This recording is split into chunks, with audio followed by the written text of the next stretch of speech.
Hey, Heimdall, hey Demon Smalls. Good luck, everybody.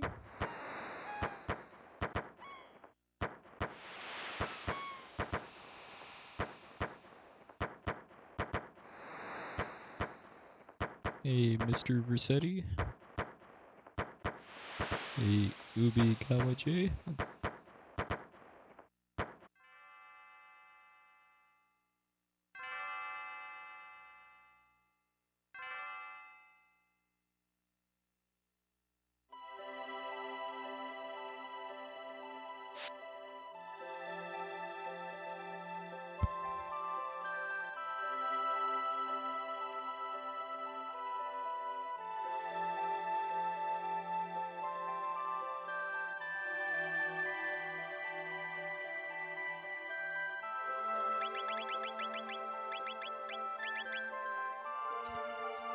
Jump out of bed, first things first. Turn up the battle speed and turn on the memory cursor.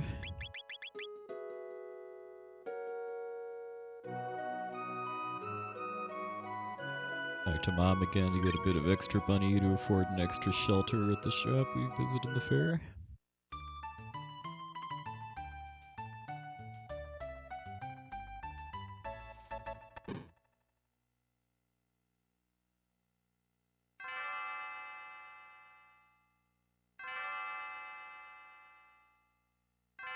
We first interact with Marley. We're actually doing some subtle things to manipulate the trial later, like not talk to her again after regaining control.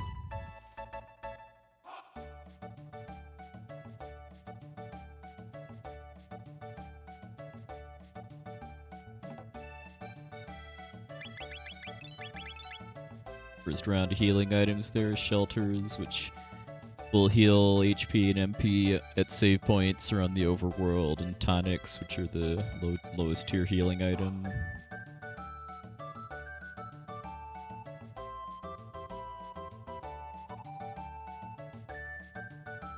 Ooh, I like that Chancellor face emote. And yeah, I do wholeheartedly agree that this is one of the finest video games ever made.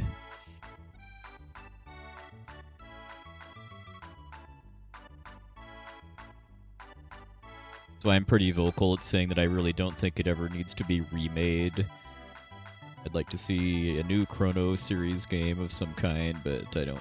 As long as this game is just kept accessible on modern PCs and consoles and stuff, I think it holds up plenty fine.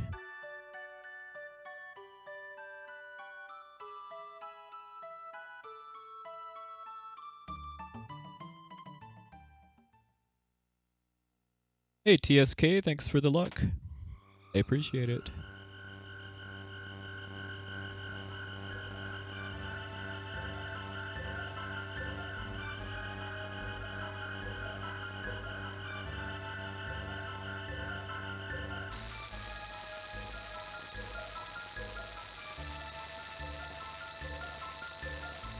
Kind of like last week, I'll be mostly talking about the route and strats and stuff, not really too much about the story. I'd ideally like this to be a submission video for the any percent category.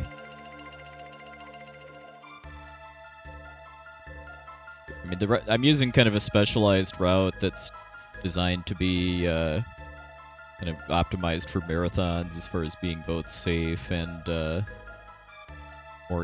more interesting watch than the kind of the true glitchless any percent route. So this route is pretty much the same as 100%, the category I normally run up through Giga Gaia, about a little over 3 hours in. Then it starts to deviate. Then it all said and done, it ends up being about an hour faster than 100%. And it's about 30 minutes or so slower than a kind of a more serious any percent glitchless route. Again, just kind of the trade-off being safer and kind of a more interesting watch for a marathon, because the fastest route would actually involve about a 30-ish minute grind session in the Tyranno lair.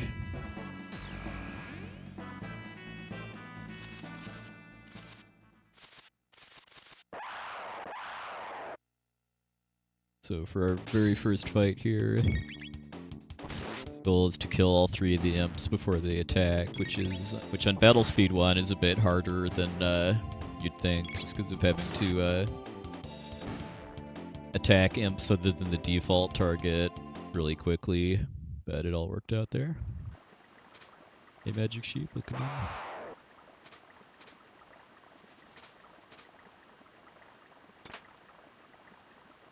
So right, that is a 2-pixel window in order to flip around the trigger for that fight.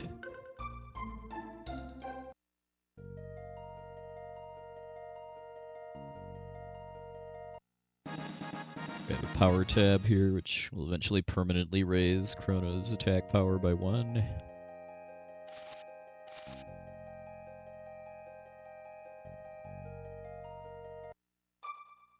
Hey, DJ Eric, welcome in.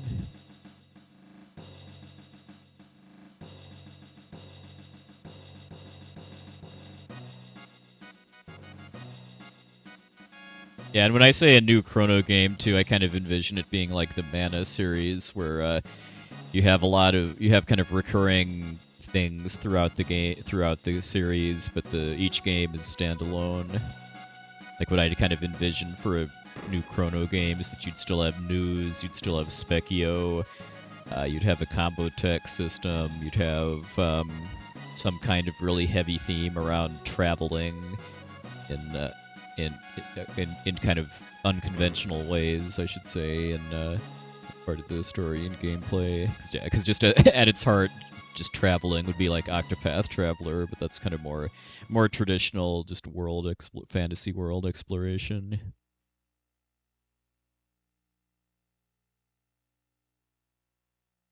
Hey, Sir Serpentine. Yeah, I mean, every bit of this game's soundtrack is good. I don't think there's a single dud.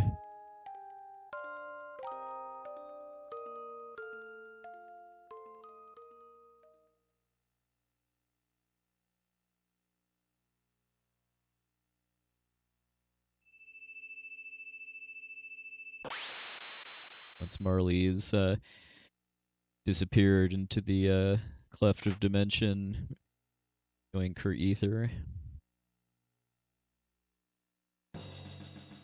Yeah, agreed, Magic Sheep. I mean, when I kind of recommend 16-bit era RPGs to people that like have never played an RPG at all before, this is always at the top of the list, along with like Super Mario RPG, Lufia 2, and Phantasy Star 4. Hey, Specialist, thanks for luck. Welcome in. I have not heard of Threads of Time. Is that an indie RPG or something? Hey, David, evening, sir. Did yourself a nice weekend?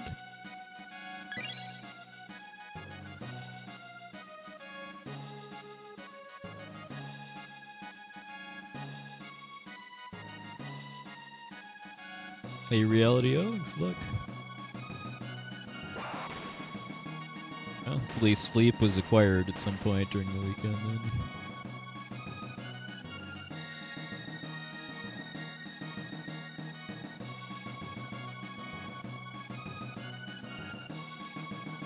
Well, I think the word traveler in Octopath Traveler fits, I mean, is appropriate, because, I mean, they're open world games where you have kind of free reign to go exploring and do stuff in whatever order you want.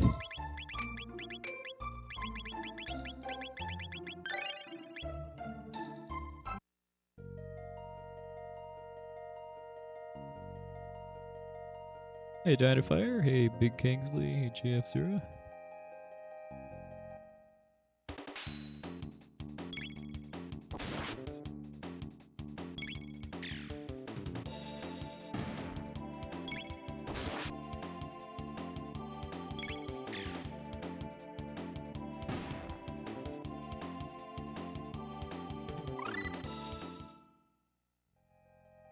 What caused me to come back to running this recently, wanting to submit it for this year's RPG Limit Break.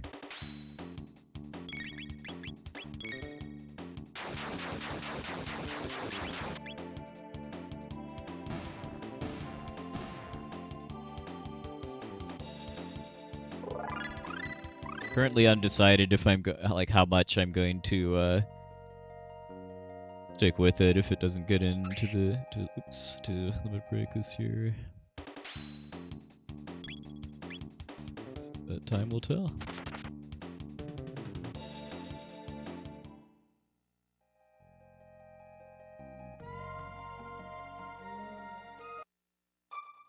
I still need to play Sea of Stars and Chained Echoes.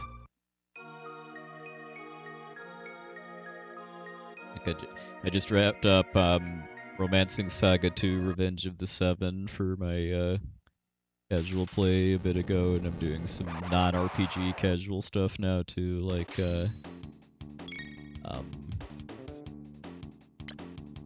Azure Striker Gunvolt 3. Very heavily Mega Man inspired series. Hey, Zephyr. Oh, nice. Brothership, the new Mario and Luigi.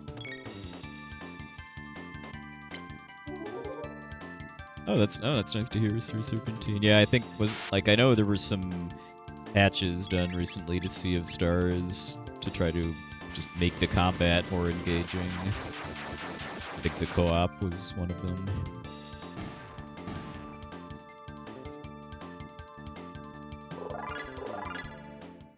And the two fights we took in the forest were specifically to get enough tech points to learn Fire Whirl, in order to deal with that fight there a lot faster than I'd otherwise be able to.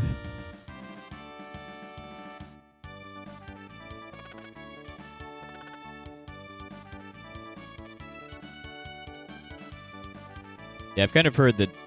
Chained Echoes is kind of like Chrono Trigger with bits of Final Fantasy VI, Final Fantasy XII, and Xenogears.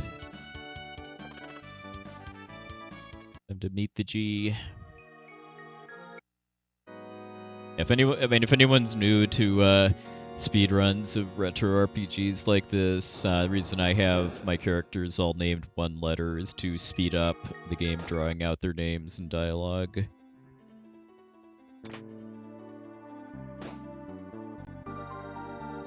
For this category, I would guess somewhere between like 60 and 90 seconds are saved by doing single character names. It's my favorite ending to Chrono Trigger, the Moonlight Parade one, kind of the standard ending, specifically the version of it if you did not crash your time machine.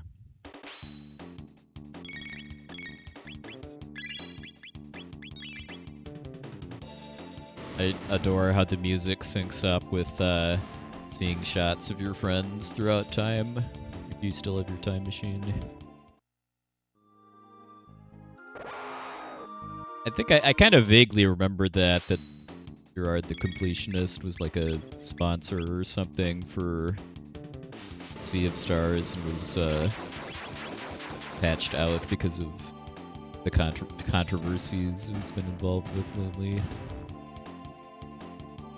And these three fights I'm doing right here are for a couple of reasons. It's to get extra tech points to set up being able to use X-Strike against Yakra, the first boss. Get some extra experience so that Crono and Luca are a bit higher leveled for the Dragon Tank, the second boss, and to get some revive drops for safety. It's going to be about an hour, roughly, until I am able to conveniently buy a stack of revives, so just having a couple safety revives from these fights helps a lot. Hey, Kodiak Games.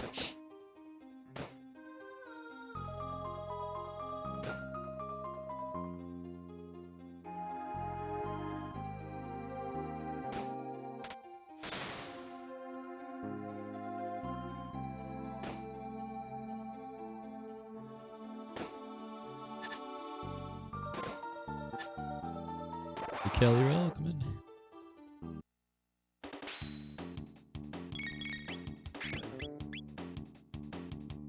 This fight, I'm just kind of hesitating a little bit so that the goons step forward a few pixels, and then all three of them will get Firewhirled. If I just went straight in, I'd miss the one on the left.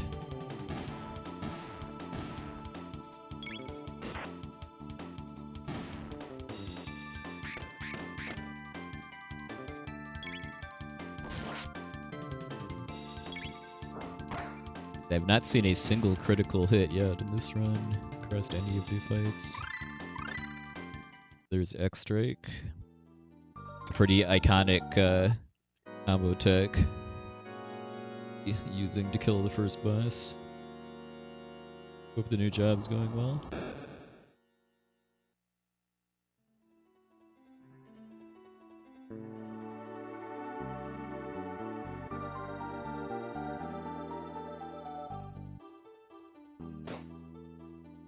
Darth Toth, welcome in.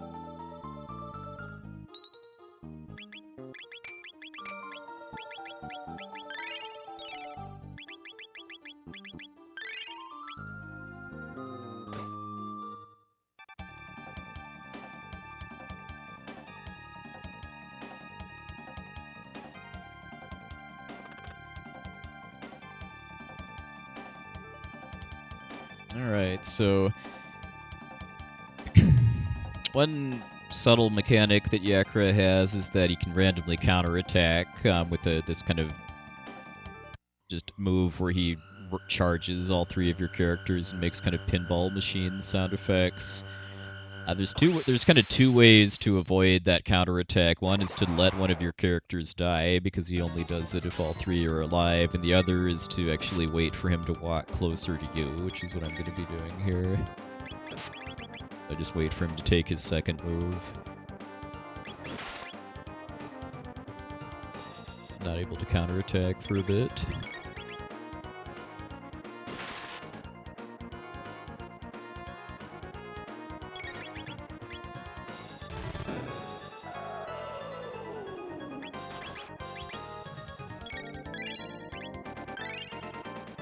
Oh, nice to hear, Zodiac Games.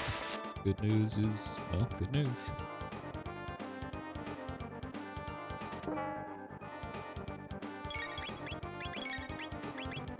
Should be close enough.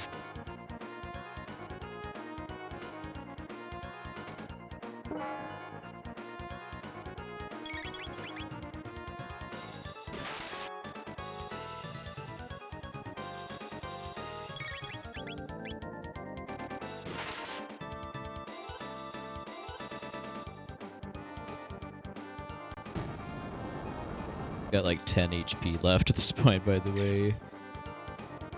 And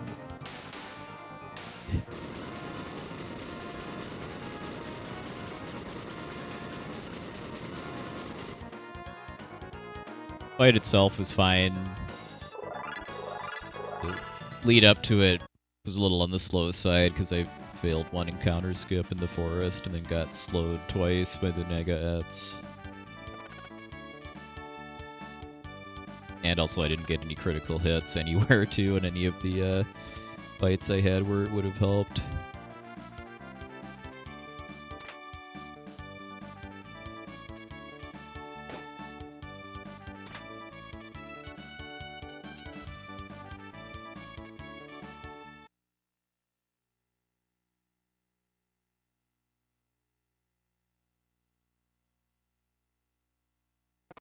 Yep. As long as we save the crits for the rebels, then all will be forgiven. Hey, Visual Admin?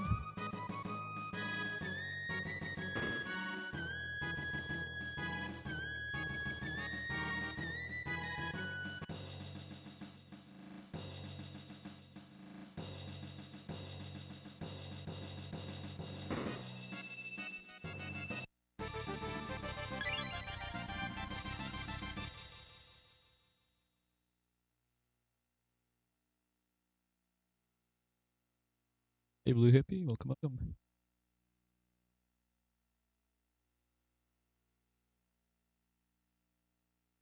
I've never thought about it that way, but yes, that is very much true. We do still want to restore the princess to our castle.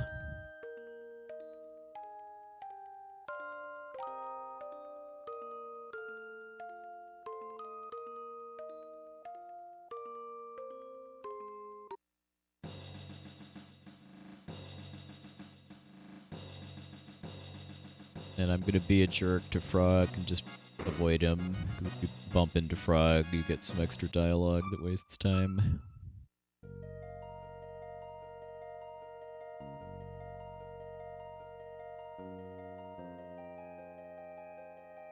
I can't even remember the last time I failed that fight skip in the southwest corner of the woods like that. It's weird.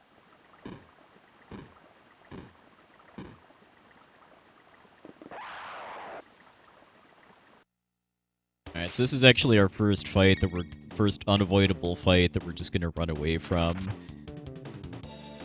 But whenever I stream runs of this game, I feel like it's not too uncommon for somebody to be surprised in chat that you are able to run away in this game. Pretty sure it's in the manual and in the tutorials at the mayor's house somewhere, but run away by holding L and R. And there's actually a trick that I do in order to run away more efficiently too, which is to start holding L and R before the battle HUD even appears. As you start gaining kind of credit towards running away, kind of slightly before the menu starts drawing out, and then also to go into my tech menu. You also still get credit towards running if you're in most types of submenus.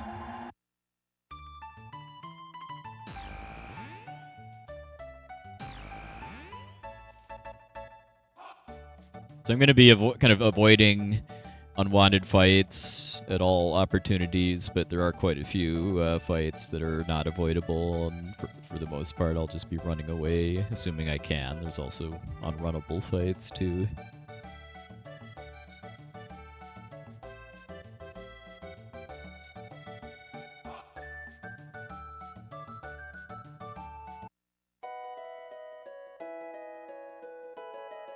Does work out pretty nicely too that some of the hardest battle trigger skips in the run are not really too punishing to fail. If you fail, you just get a fight that you run from. Yeah, nice. OATP. Probably the same for me, just because I'd played FF4 and 6 before this game. Hey, the Velvet Ape.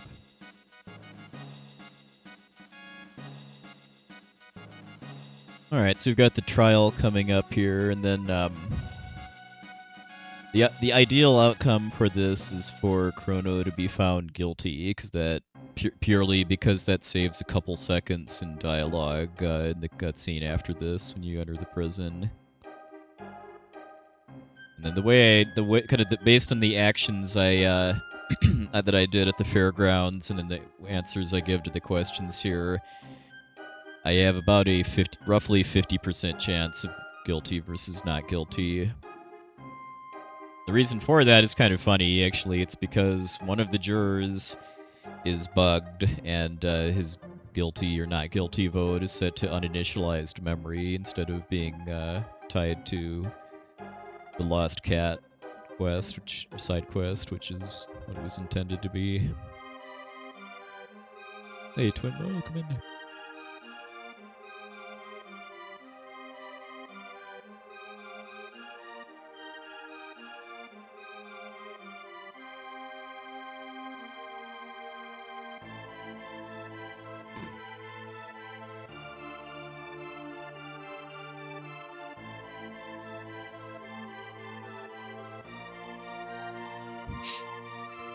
It's been a while, but I want to say if you save the cat because of how the juror is bugged, that will actually guarantee a guilty vote.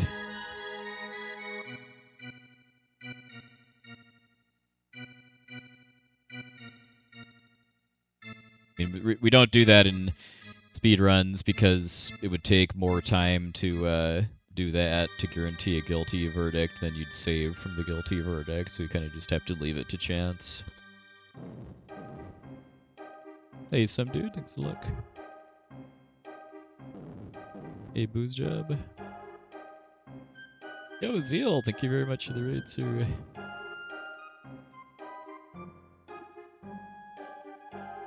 Yeah, thanks for luck. Happy Breath of Fire Sundays to everybody coming in from Zeal's chat. It's always a good time. I've always kind of viewed them as turbans, but they could also be hair. Yeah, like just they all have heavily gelled blonde hair. We got not guilty.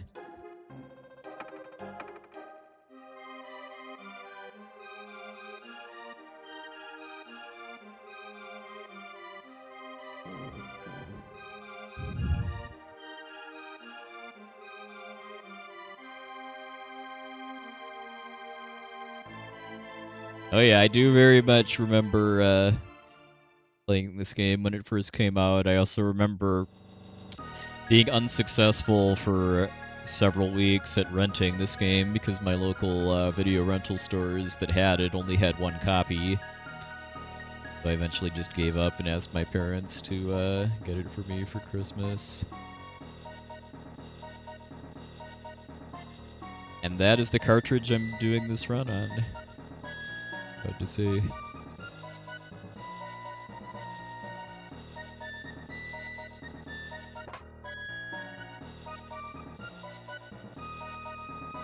The right here is the extra dialogue you get if you're not guilty.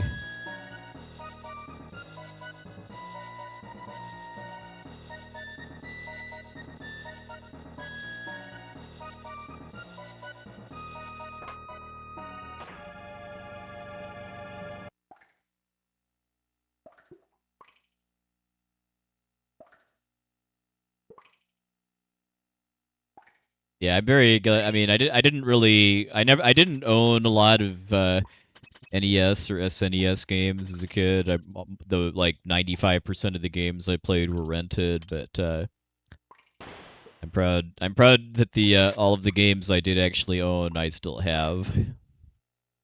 And most of them are kind of pricey now too, just because of being RPGs.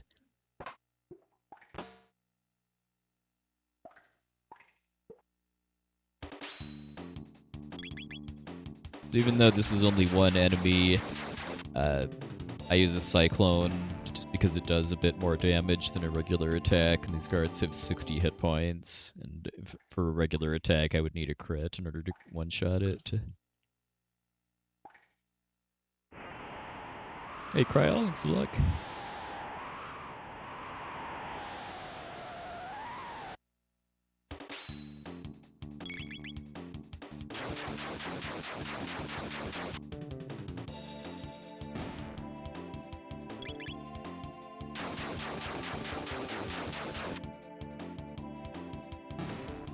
Oh, I played all of those games, in fact. Civilization and Civilization 2 especially. Hey Phil, welcome in. Got some very light stealth here. Knocking out these guards to steal mid-tonics, which are the tier 2 healing item. There is randomness to their movement, to when they turn around, though. Not very common, but it is possible to get caught purely because of bad luck.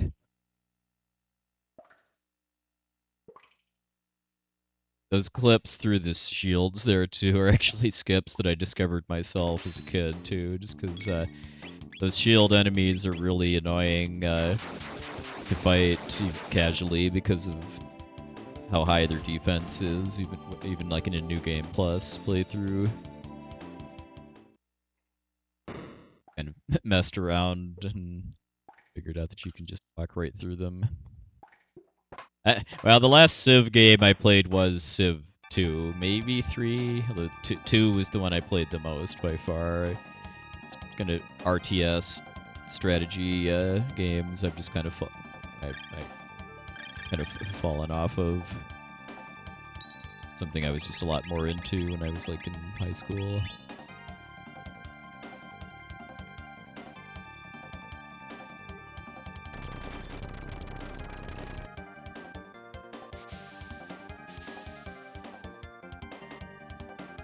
Alright, so we got the dragon tank. The first kind of legit scary boss.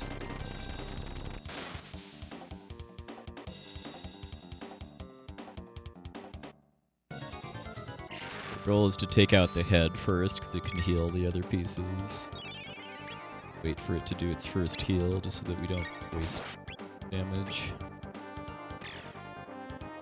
Need to count the number of hits I get with both characters. They were good.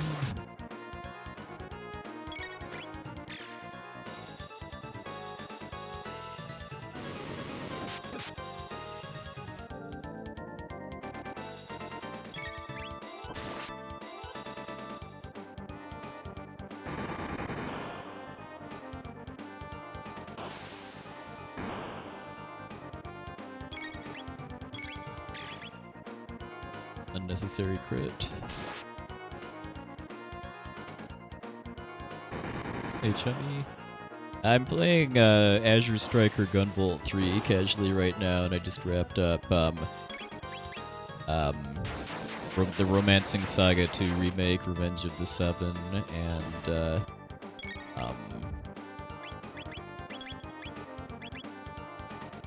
I Am Setsuna, which I'd started playing in like 2017 but never finished.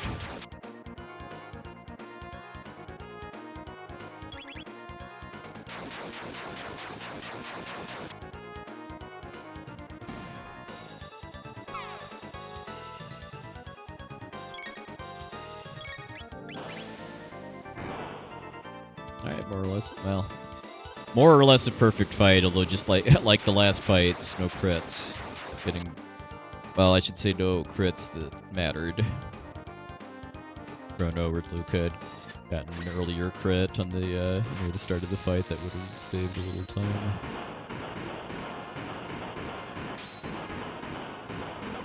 I have not. I'm kind of dimly familiar with those games, but I haven't played any of them. So right here, we're moving down to the right, and then that skips a very short cutscene of the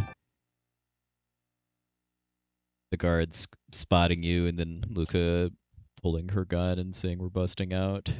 I saw that, yeah, that's amazing. I know he'd been at that for literally years. I know the first thing he said was that somebody will beat it someday, but I don't know about that. I mean, somebody beating it would require somebody else to care enough about Mike Tyson's Punch-Out to grind it that hard for that long. As time passes, I think it's kind of sad to say the number of people interested in doing that is declining.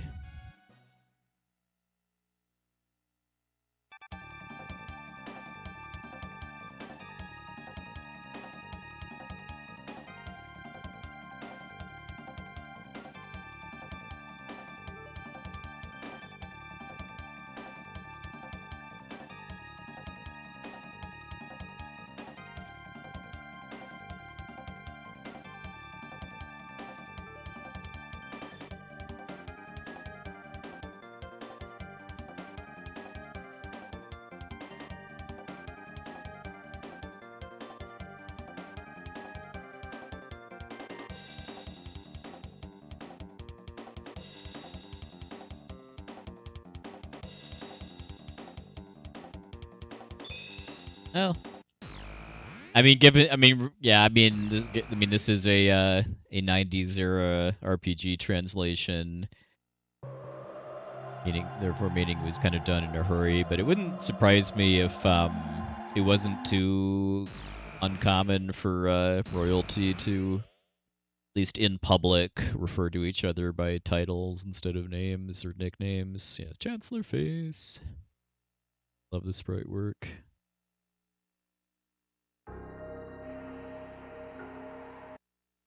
Rest in peace, Akira Toriyama, who did the artwork for this game, along with the Dragon Quest series and the Dragon Ball anime series.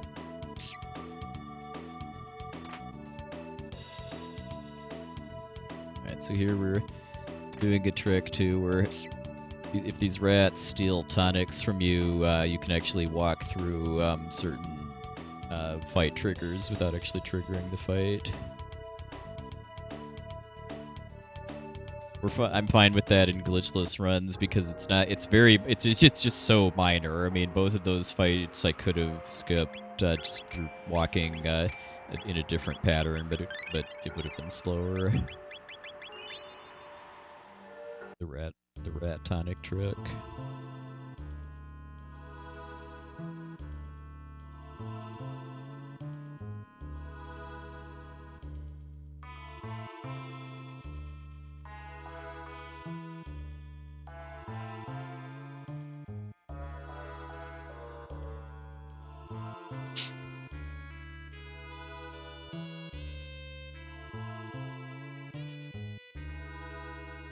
Got another pretty scary boss here.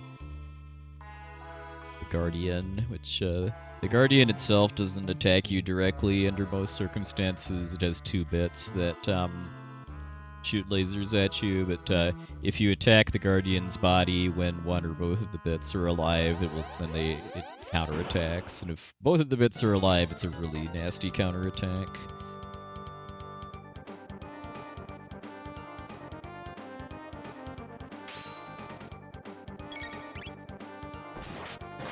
There's a crit.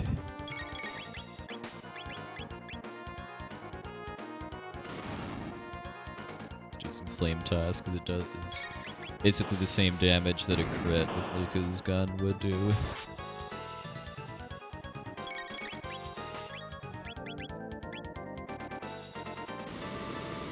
Got lucky and they lined up like that.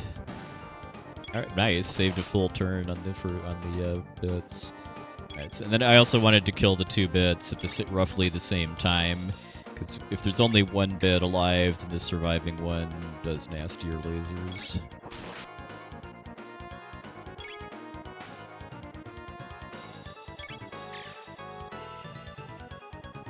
Oh, did I forget to increase the battle speed? Yeah, this feels slow.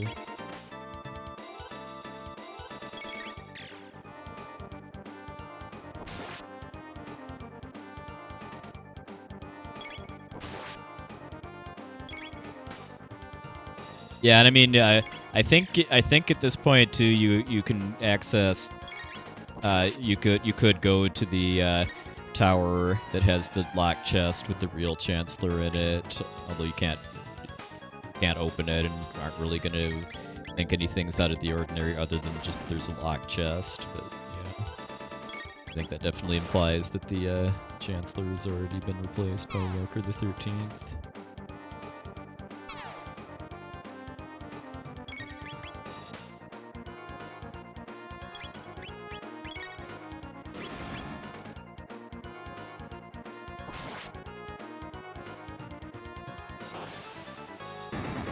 Yeah, I do the Dragon Tank on Battle Speed 3, but I generally do this on Battle Speed 1.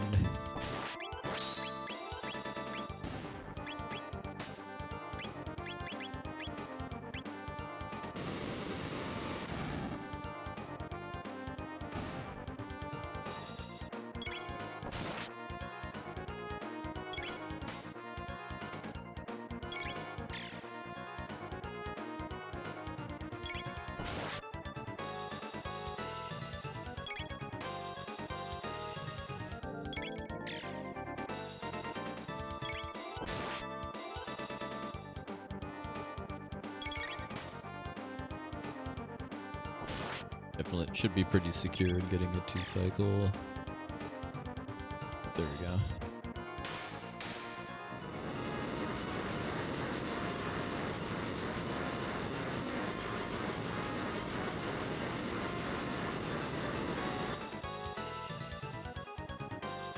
The fact that all of my characters are getting 2 level ups off that fight should show how underleveled I am at this point.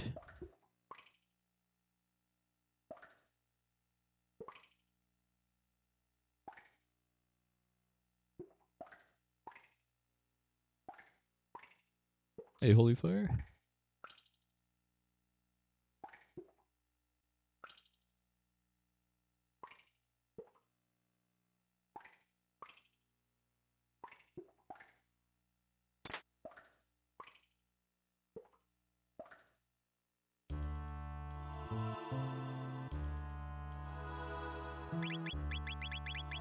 Alright, so yeah. Actually cost me some probably significant time on the Guardian fight because of just how many turns it is. I was supposed to raise the battle speed when I was menuing outside the dome, but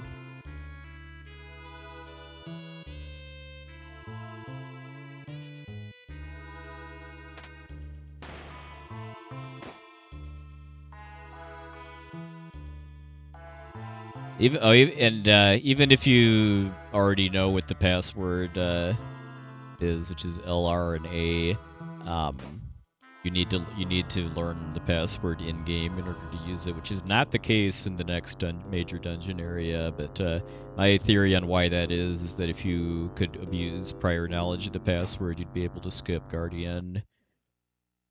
And abusing prior knowledge of the password in the factory doesn't let you skip a boss fight. Hey, Raceland Major, thanks a lot.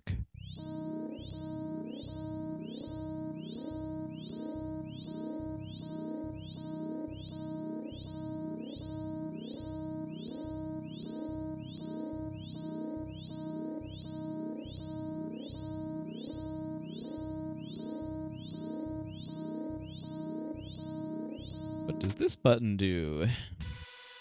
It tells us the plot.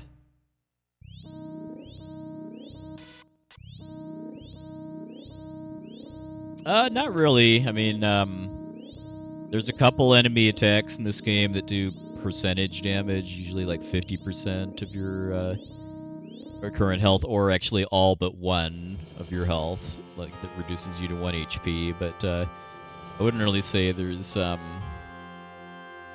that there's very many enemies that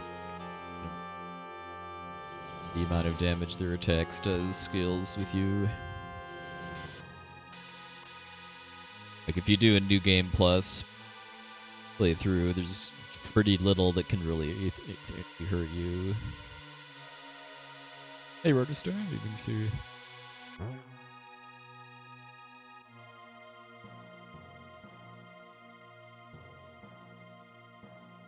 If only there was some plucky teenagers willing to fight fate. That never happens in JRPGs.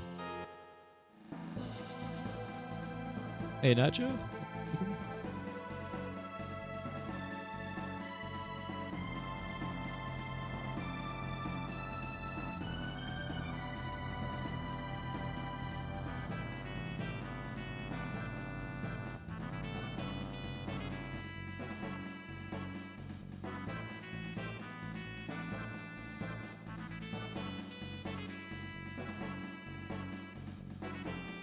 Hesitating a little bit there to dodge both the bug and then set up those rats to be out of my way.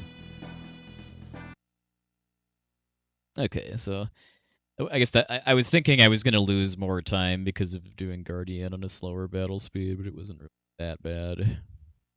But I probably would have saved time, I think, if I'd have been on battle speed 1 just because of getting the 2 crits on the first part of the fight.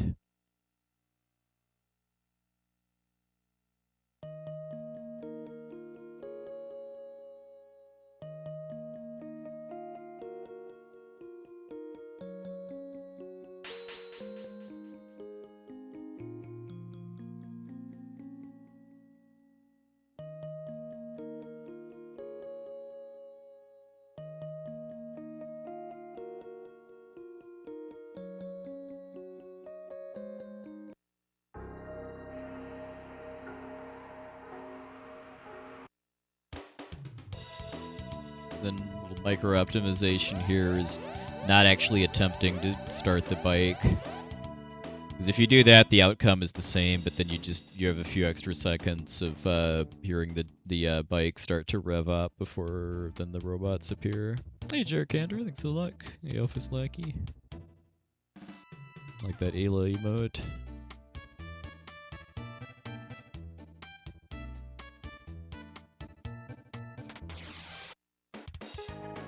So there's kind of two different strats for the Johnny race here. The very slightly faster one is actually to try to stay ahead of Johnny and have him bonk you in the back as much as possible, just because I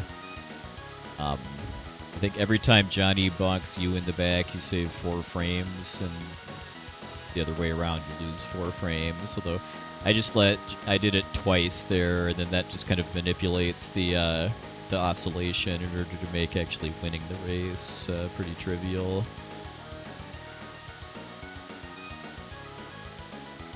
You do have to win the race in order to get to the other side of Lab 32. If you fail, you can walk across, but the game does which is faster than doing the race, but since the game makes you do the race once, then you want to win.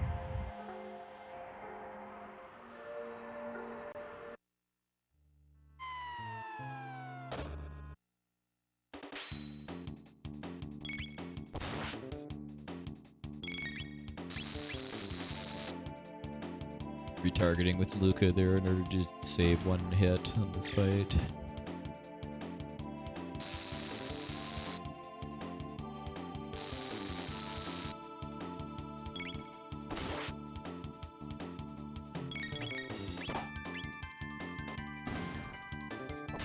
Debugust is a pretty amazing name for a monster, I agree. Vacation went well. I know it's a weird thing to say, looking forward to going back to work, but it's also true. I mean, definitely get bored after an extended period of time of not really having any significant responsibilities.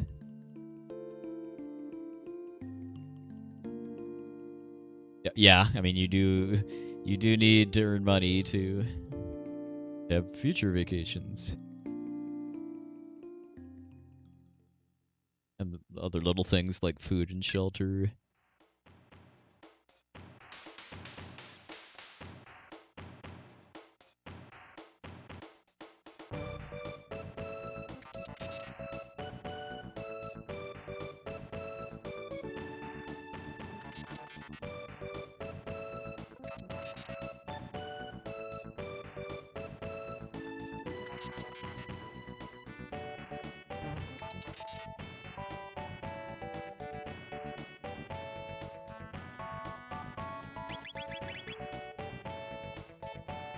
I named Robo 9 instead of O because this game actually does not allow you to have duplicate character names.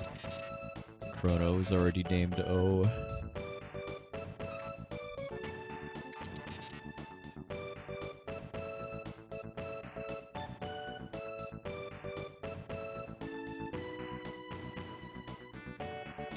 I can confirm that Robo would never give you up or let you down or turn around and hurt you.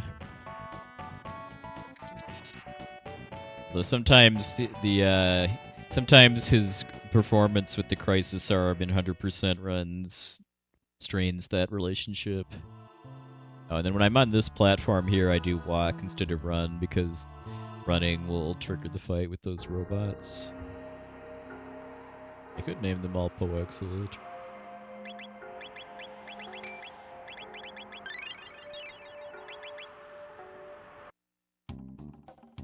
Well, he does kind of make us cry and say goodbye in the ending. He doesn't totally make Rick Astley proud.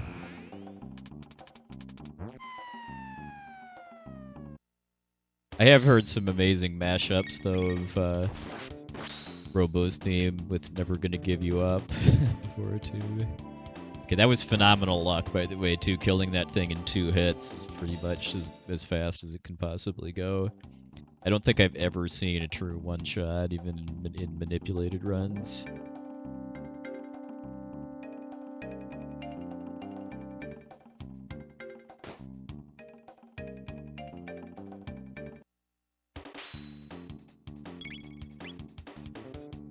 And I gave Robo the Berserker that I picked up in Lab 16, primarily for a boss coming up in about 20-ish minutes, called Zombor, but having the Berserker on can help a bit with with regular encounters in this factory too.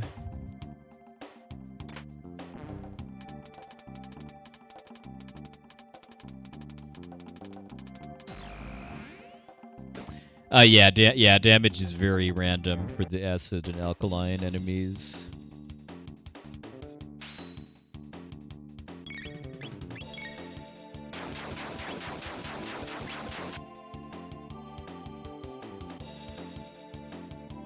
And kind of generally I try to avoid attacking greens when there's reds nearby because they can do that chemical fusion counterattack, but sometimes I just kind of take the risk. I'm going to be able to potentially get a bunch of damage in.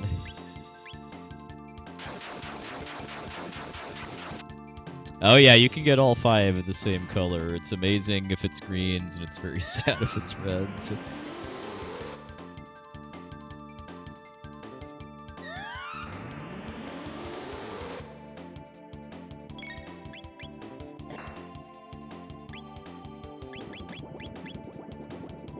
The reds have 10 hit points, and the greens have 9. So the reds are all dead. Now I can kind of spam Cyclone indiscriminately. Robo should be able to finish the job here.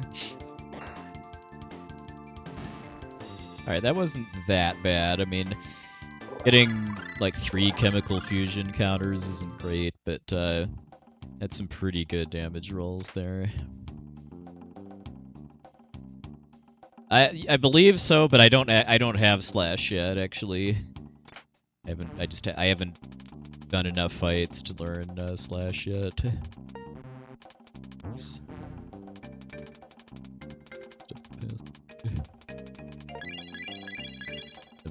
A trick for entering the password too is actually just to hold all of the buttons at once, X, A, B, and Y, and then it buffers inputting them. Yeah, I think if you actually had slash at this point, you'd be able to just destroy those slimes. But I forget how many tech points off of slash Chrono is, but there's just no way that doing extra combat to learn slash would actually save time there.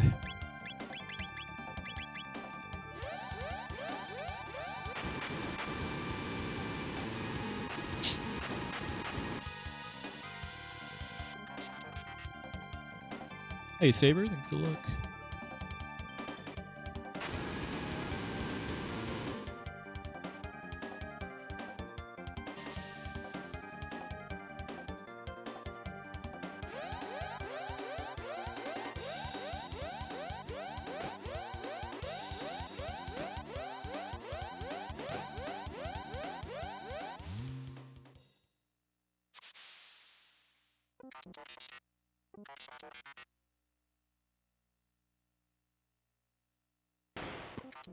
Oh yeah, there's a pretty fun OC remix of Robo's theme.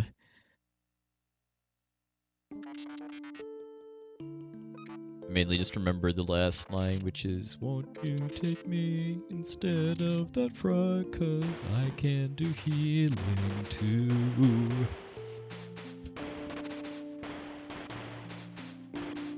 And micro-optimization here is just trying to stand as close as possible to the spot that Crono normally auto-walks to at the start of the next cutscene, just to save some frames. Yeah, that honestly wouldn't surprise me. I mean, this game does have an amazing bangers soundtrack that a lot of people love.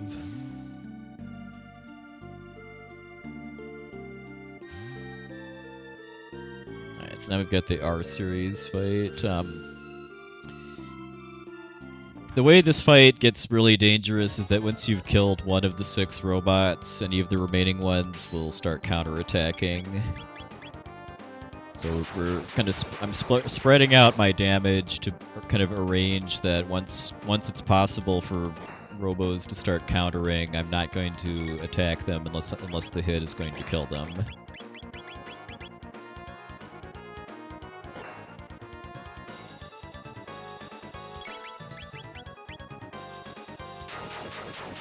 to take out the back row first, but then set it up so that the next cyclone in the front row will kill all of them.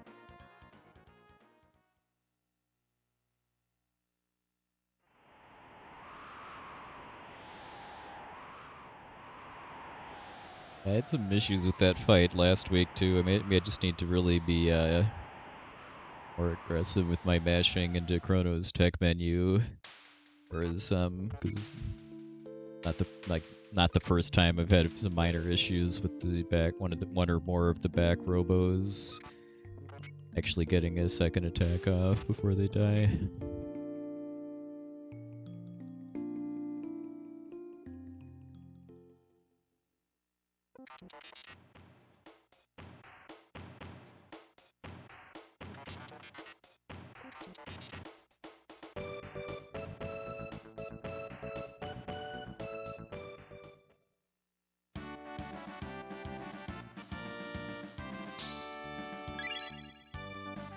If I keep having issues with it, maybe like for no reset type runs, I might do it on battle speed 3 instead of 2, but I always used to never have major issues on battle speed 2, which is the battle speed I'd like to do Heckran and Zombor on too.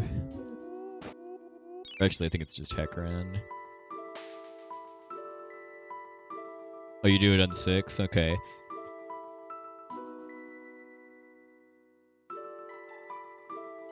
I wonder if battle speed works differently on PC, because I know on Wii Virtual Console battle speed worked very slightly differently than on SNES hardware, which it was something I think mostly just mattered for doing RNG manipulation.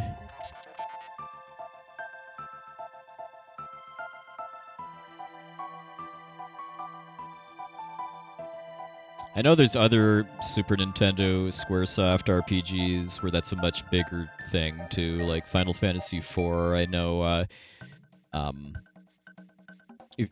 like the PlayStation version, especially the battle speed just way faster, where it runs way faster because it's like it was programmed around running on a SNES processor instead of a PlayStation processor, and it wasn't really reprogrammed to account for being on a faster console.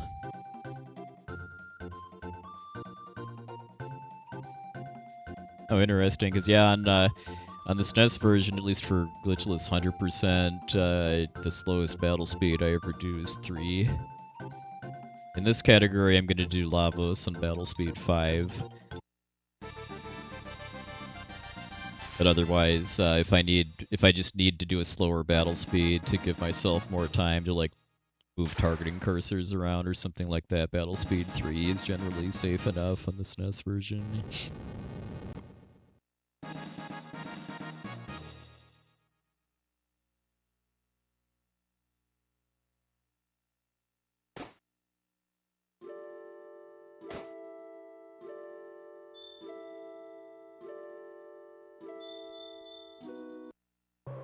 Alright, so then we just learned magic from Specchio, which gives Crono, Marley, and Luca their level 3 techs, and if you haven't actually gotten enough tech points to learn their level 1 and or 2, then the game just quietly gives them to you too, which all 3 characters benefit from. Crono gets Slash, Marley gets Aura and Provoke, and Luca gets Hypno Wave.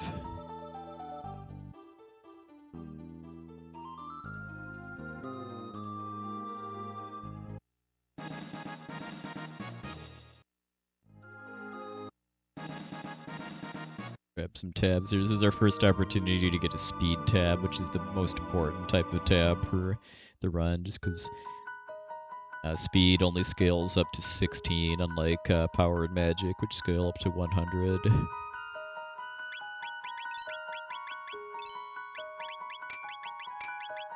Or kind of using a very limited opportunity I have to do equip menuing in a inside a shop, just because that's a little bit faster than in the normal menu, because there isn't an animation of the part of the menu sliding into position.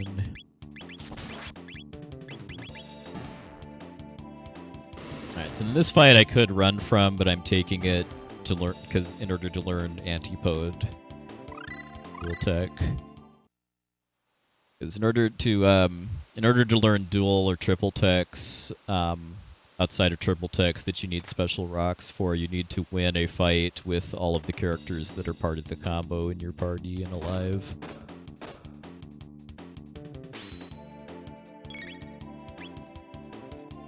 Yeah, I say antipode. I think a more accurate pronunciation is like antipode or something like that, but I've always called it antipode.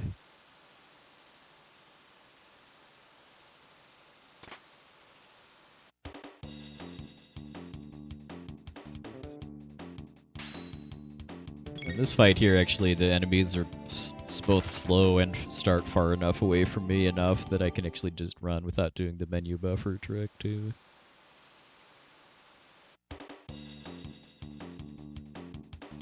Yeah, I think somebody cleared up what that term even means a few weeks ago. It's a scientific term, I think, to talk about like opposite poles on a globe or something like that. It's kind of a cool scientific reference. The pretty tight clip around the trigger for those bats on the ceiling to attack you.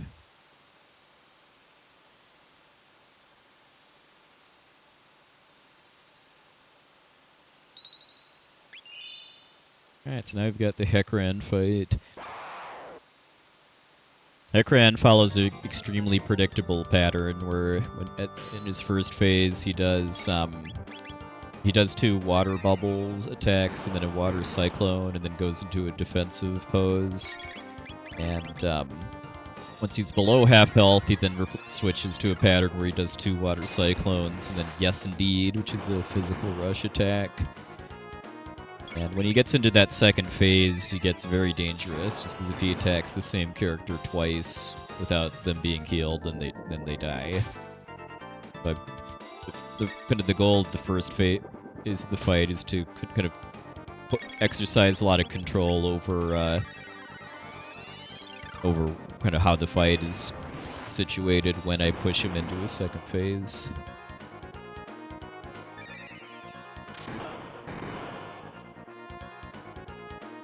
Hey Ted, yeah, exactly. That sounds right.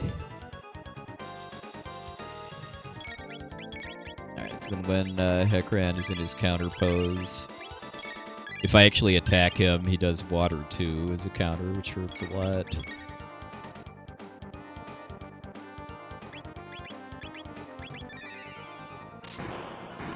Alright, so then after these 2 spells here, that is Heckran is going to be right above 50% health. He has 2100 health, so 1050 is 50%.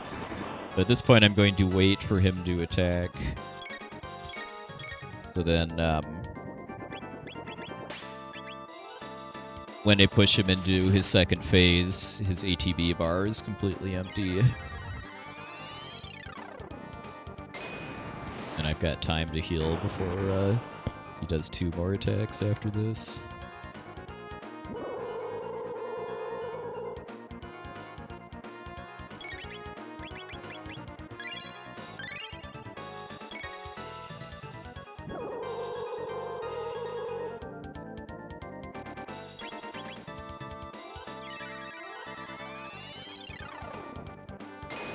I'm also switching to Slash with Crono, just because the animation's 2 seconds faster, and just the math works out to that I still get the damage output I need.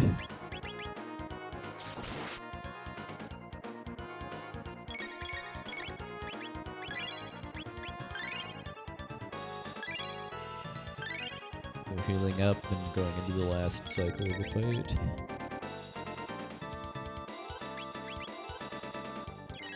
I'm having Crono stay on healing duty, just so that whoever Heckran targets here gets healed immediately. But also, just if it isn't obvious too, Heckran is only susceptible to magic. He's got almost perfect guard against physical attacks.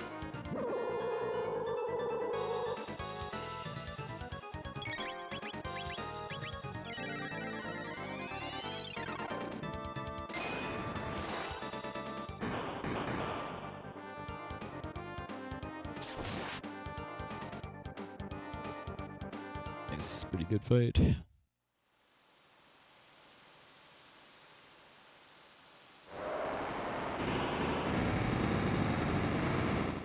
This is also a boss that is only fought in glitchless runs too. In a non-glitchless run, you'd be able to use a glitch called the Save Anywhere glitch in order to completely skip having to fight Heckran.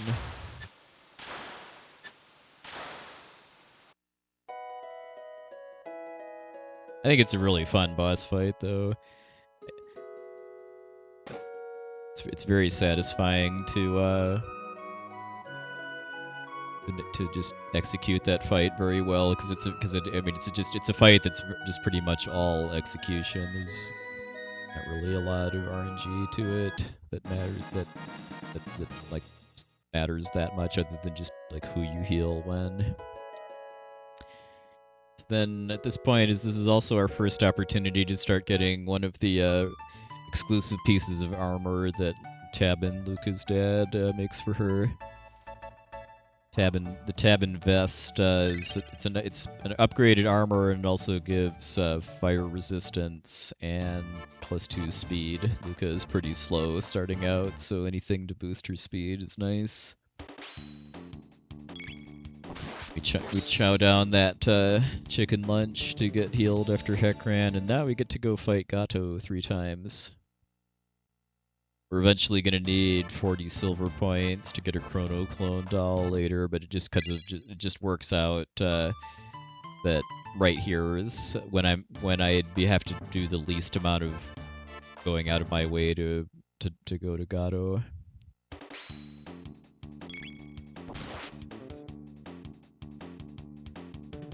Yep. I mean, they found me guilty and tried to execute me, so I mean, I'm getting with the criminal lifestyle.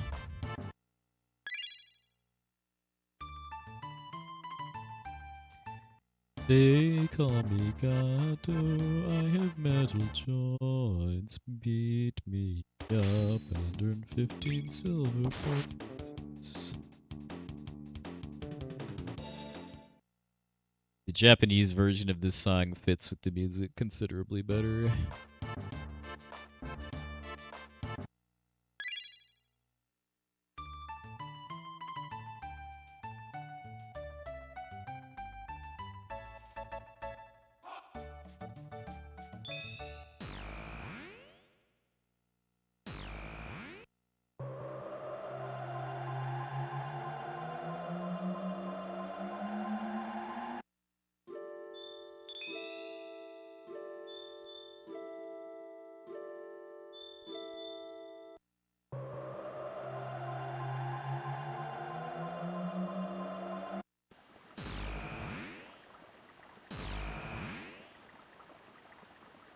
Round 2 with the bird skip.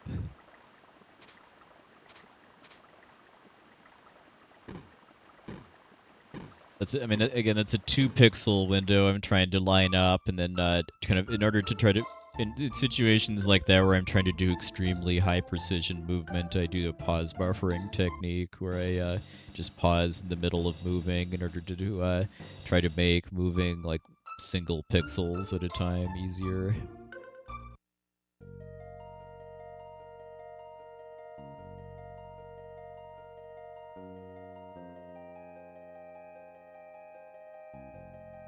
I want to say if you're walking instead of running, you still move 1 pixel per frame, and a frame is a 60th of a second on Super Nintendo, so actually doing actually pressing a button for where only one frame is not easy.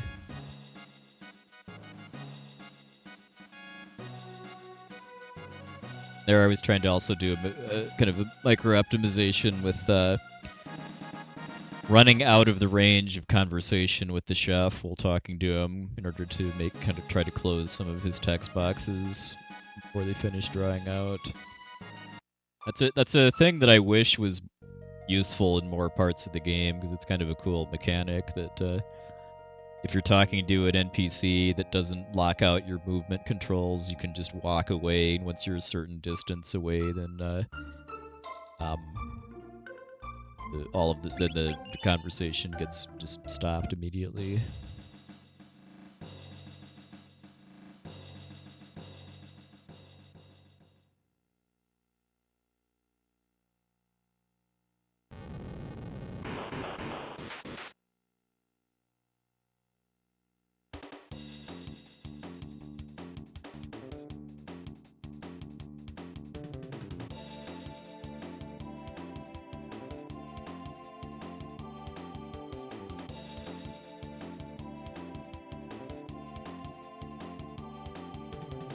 Hey, Drixlow.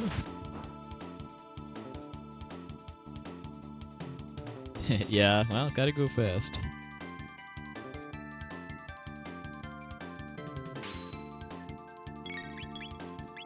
And I always appreciate too when there's like in runs of games like this where there's a lot of text mashing too, if there's like actual speed tech and getting through just dialogue and cutscenes faster than normal.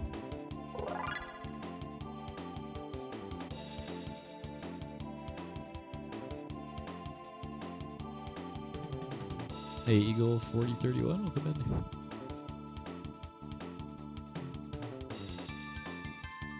So then for these two fights on the bridge, it is possible to just kill the skeletons, but so it's faster to just attack Ozzy 3 times, because if you kill the skeletons, you then have to wait for Ozzy to take his next action and run away. So attacking Ozzy 3 times ends the fight immediately.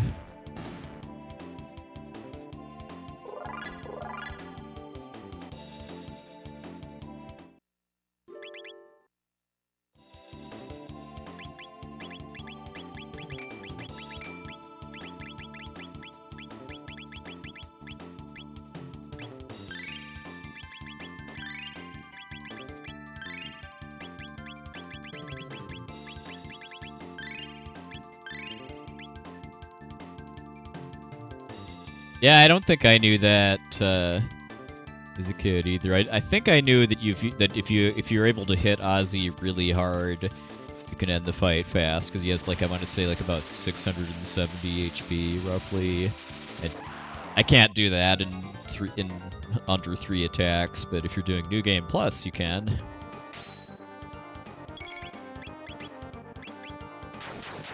So then. The fight with Zombor here is why I berserked Robo earlier on, just because it's gonna statistically works out that I can get through this fight faster if Robo is berserked and punches Zombor's head a few times as opposed to controlling him directly.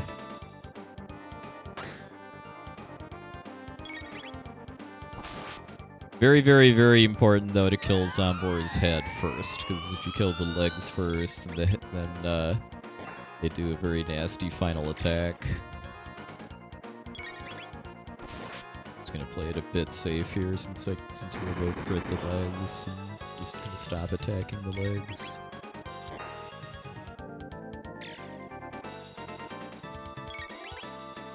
Hey, Patrick, you can see.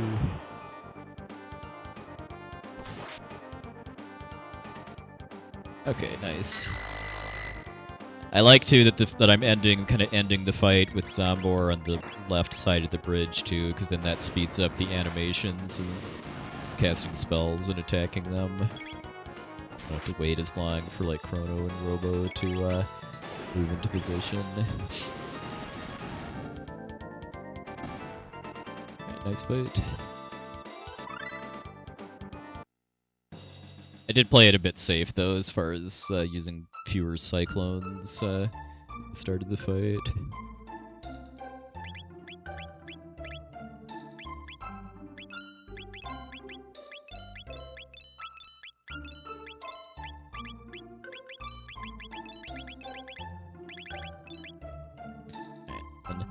Kind of a nice thing about this game compared to like especially Final Fantasy VI is that healing items are very, very cheap relative to how much money the game gives you and how much you can get from selling its equipment and stuff.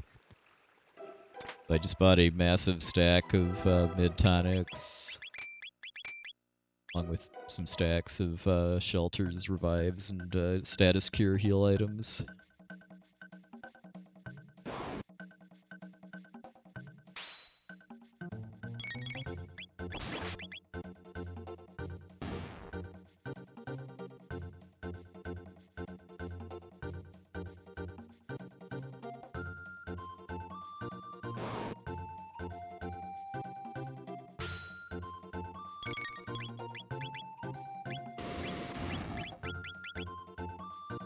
This guy, I have to burn his hammer in order to make him take meaningful damage.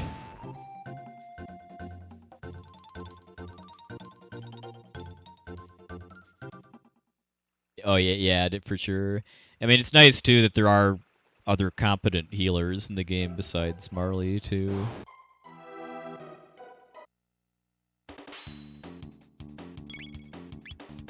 Like, I think Robo is and Frog are kind of underrated as healers just because they're able to actually do AoE healing without needing to do a combo, unlike Marley.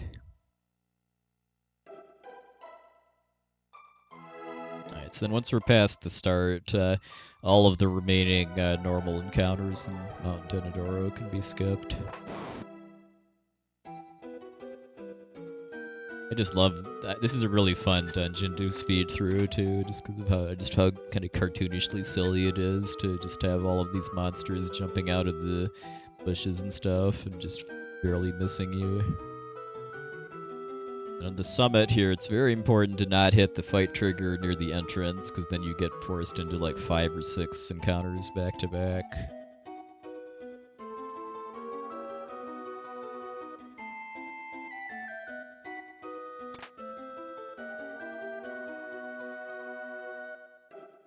Silver Earring is going to be important in a few spots, in particular for the Magus fight, just because it raises your max HP.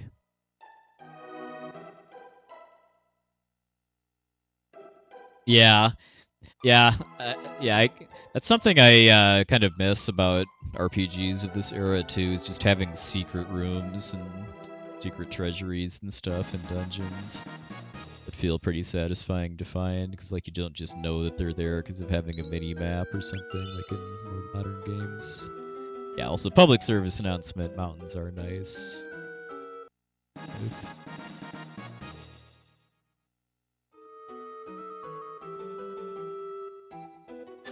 For this category, it's honestly probably a little debatable if I actually need that magic tab or not, but mountains are nice. For 100%, I need at least 5 magic tabs used on Luca before the final boss. This category, I will not actually be using Luca in the final boss, but I will be using her on Magus. Several other places too.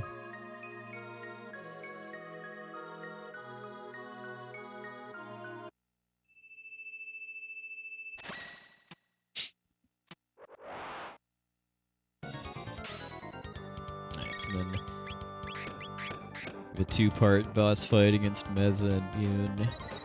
For the first phase is pretty quick.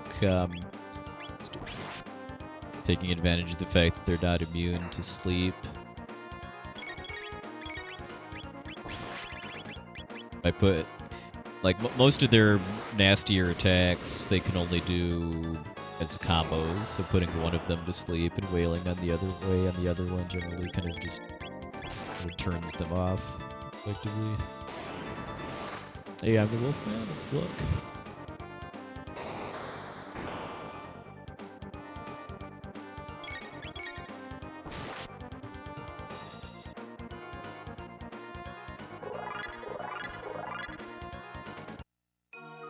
Alright, so that was the warm-up. Now we've got the real fight. This is also our first introduction to the Boss Battle 2 theme, which is a fan favorite. Kind of like Heckran, Mesa and Mune has a pretty fixed attack script. There is more meaningful RNG with this, though, as far as who chooses to attack.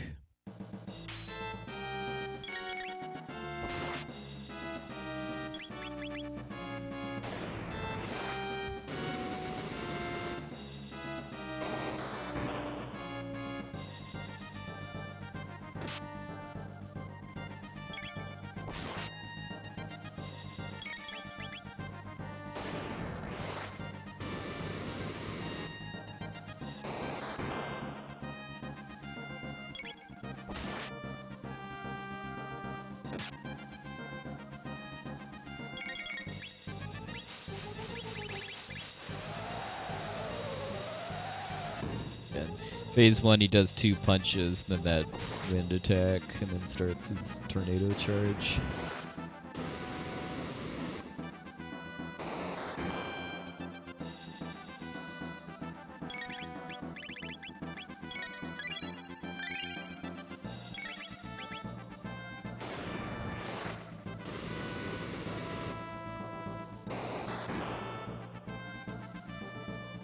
I've always viewed the boys as just being a disguise.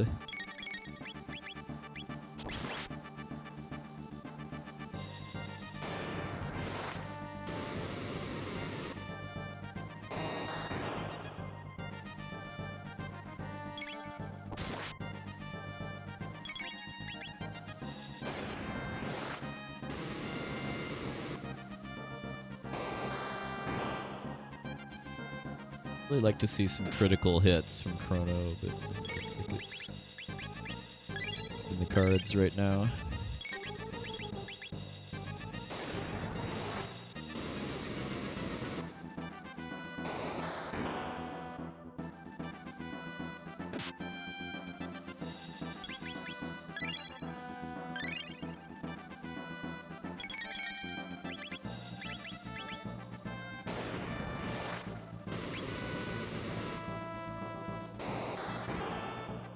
Yeah, I'd agree too that they're just different kind of halves of the same being. Like, even though they have slightly different personalities, those are just different like aspects of this creature's personality.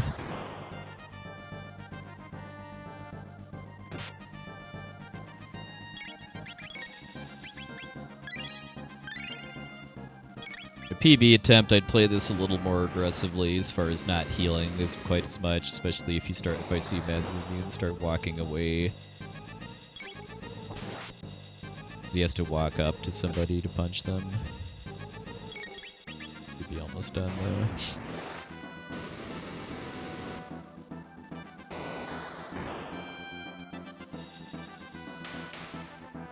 Hey, it actually saved some time for the first time.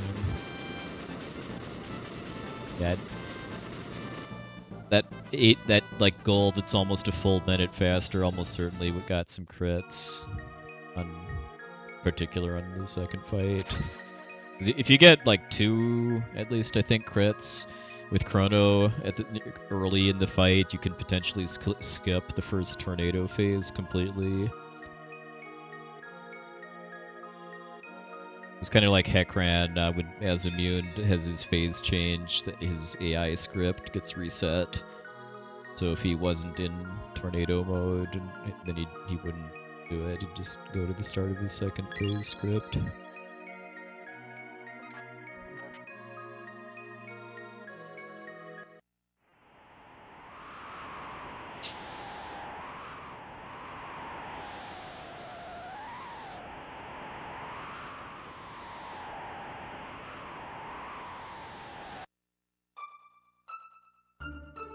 I mean, I do have to hand it that, I mean, the whole premise of being kind of having to prove your worth in order to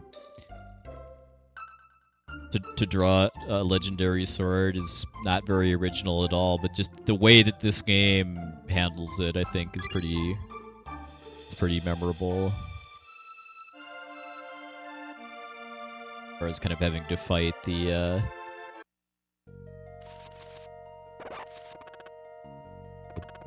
embodiment of the sword.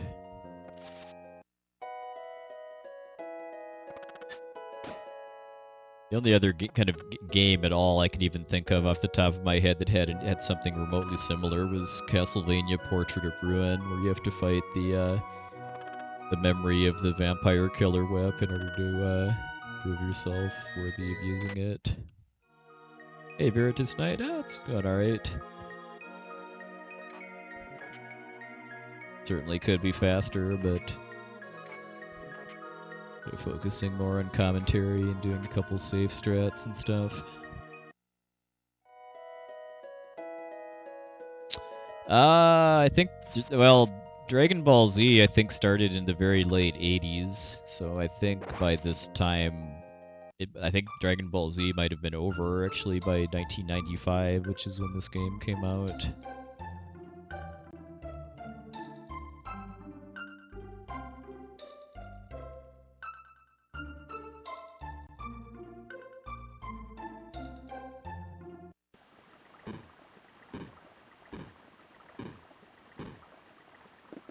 Well, the way you prove yourself worthy of the dual blade in Lufia 2 is really just to have good energy waves. Like, you don't have to, like, fight anything or do like a quest or something. You just, the sword chooses you as its owner because you have good waves.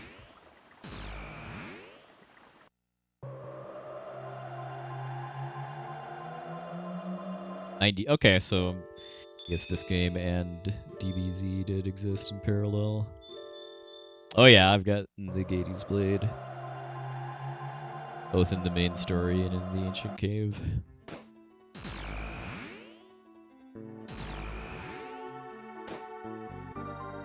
Oh yeah, I was supposed to nom on the cake there, but I can do that on the way out.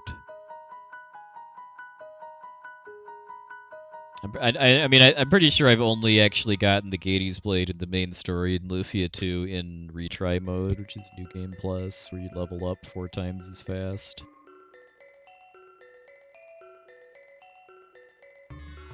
Well, I mean, it's my understanding that Toriyama drew all of the art, the kind of the character and monster designs in the game. But he didn't personally convert that art into 16-bit sprites. That was probably Kazuko Shibuya, the main sprite artist behind the Final Fantasy series.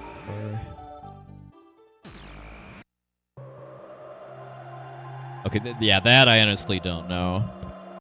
I don't know if Toriyama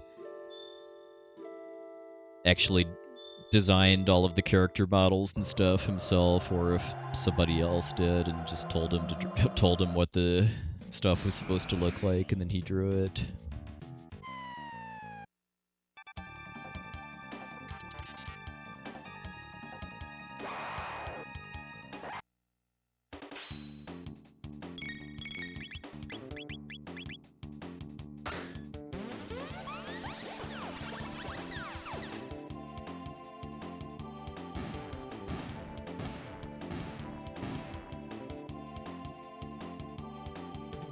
Robo is able to mow down the reptites pretty effortlessly.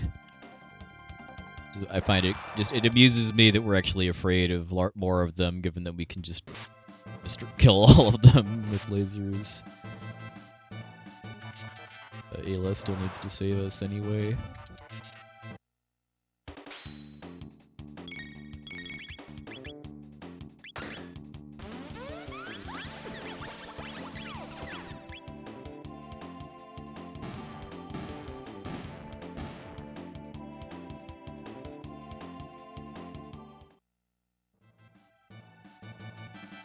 So it would potentially save a bit of time to have Marley here instead of Robo, just because this cutscene is actually a bit slower if you have Robo, but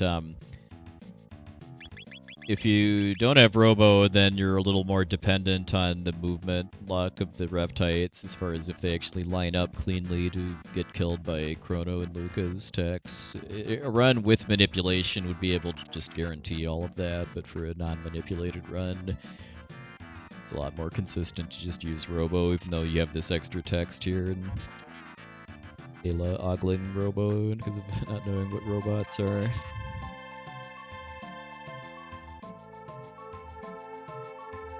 And next screen, we actually have a pretty difficult encounter skip, so it's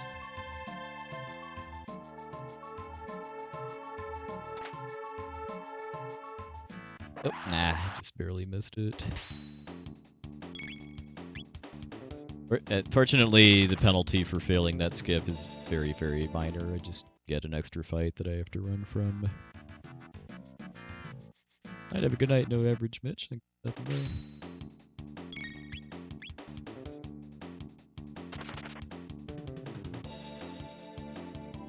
You know what? I actually wonder if I might have actually been too fast now that I think about it, as far as getting to the kind of the column on the right side where I'm trying to go around the dinos. I might have gotten there kind of too fast, and I should have just kind of hesitated a little bit before trying to round the last corner.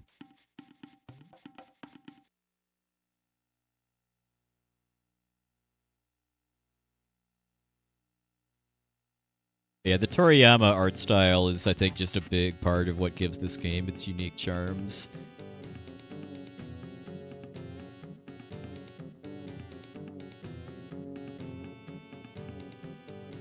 I mean, the Dragon Quest series is all based on Toriyama artwork too, but it's different though. I mean, in Dragon Quest games, like the monsters and your characters attacking. I should say the Dragon Quest games that had come out by this point. There aren't really like in-battle animations for your characters and monsters attacking. I mean, the sprites are amazingly detailed and gorgeous, but it's not quite the same as Chrono Trigger. I say that as a massive, massive fan of the Dragon Quest series, too.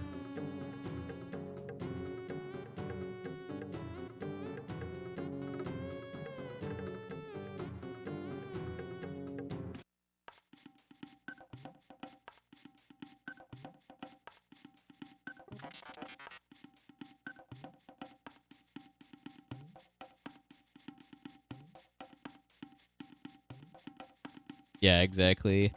I mean, if you look at the character models and like the manual and stuff, they look a lot like Dragon Ball. Like Crono looks a lot like Goku with red hair. Magus looks like Vegeta with pale skin.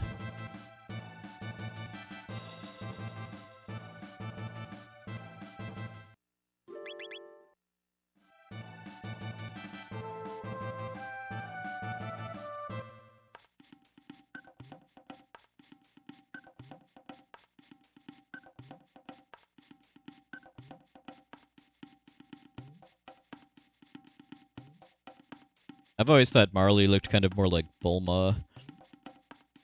But yeah, I mean, the blonde hair, kind of an Android 18 look, too. I guess you could probably also compare Luca to Bulma, but...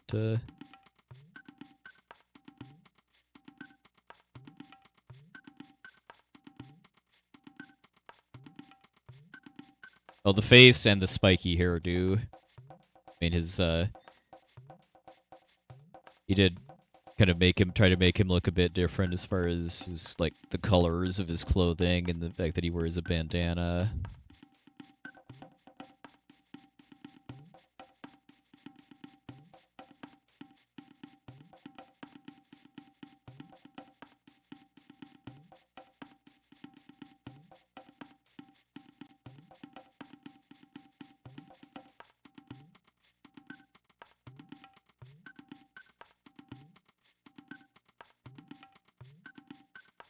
So that, yeah, all fights in the forest maze are avoidable, so none of them are really that hard to avoid too, thankfully.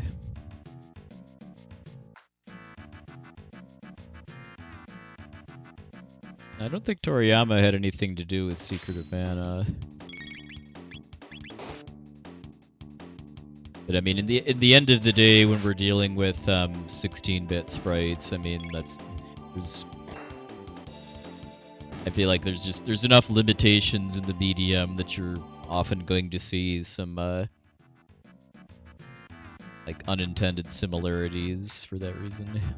Shoutouts to Evil Weevils, by the way, too. That's great for a monster.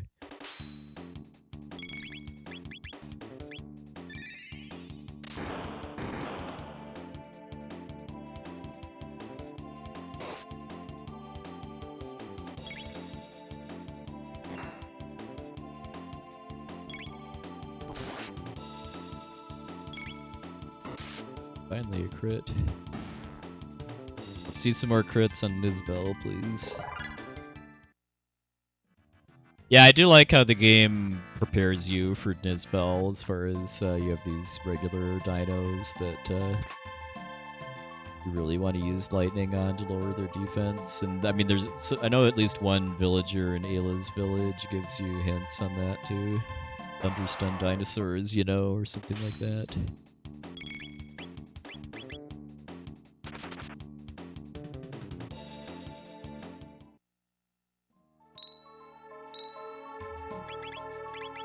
Steal Ayla's armor and give it to Crono.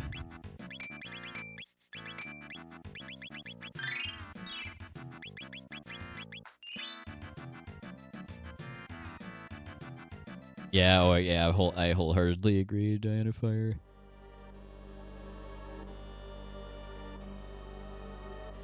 Kind of teaching you how to play through putting you into situations where you're kind of led to use new abilities or something rather than popping up text boxes just kind of telling you exactly what to do. Yeah, the fact that when you run away, like, you stay where you are and the monsters just all disappear is pretty silly.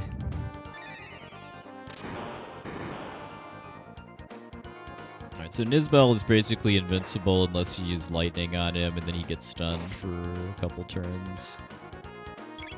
But when he recovers from being stunned, he does a really nasty electricity discharge.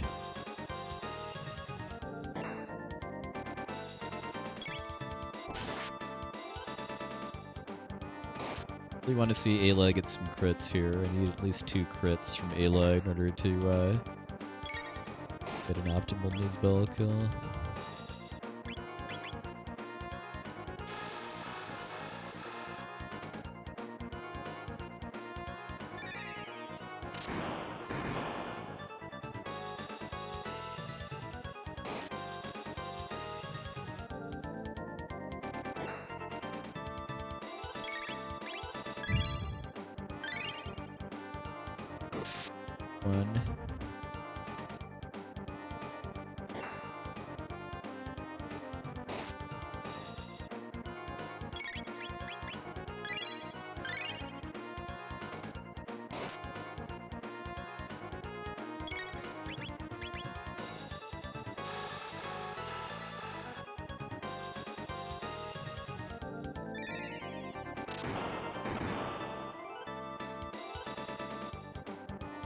Alright, there's 2. Alright, so now I can just attack with Crono and he's going to die before he electricities me again.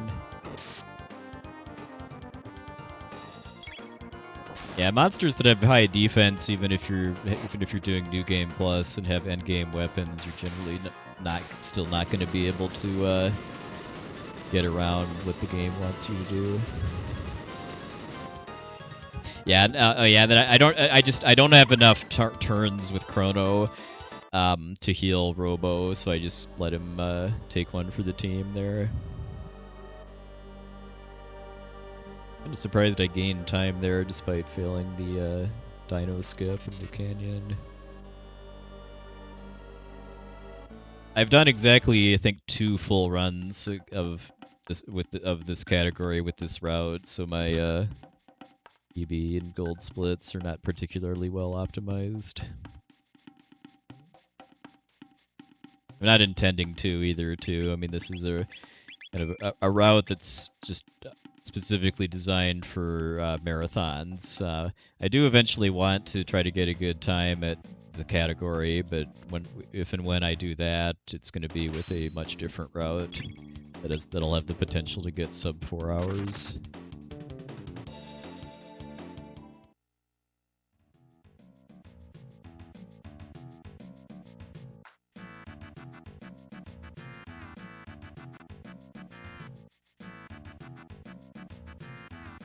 For this particular route, I think the bottom potential is kind of somewhere between 420 and 425.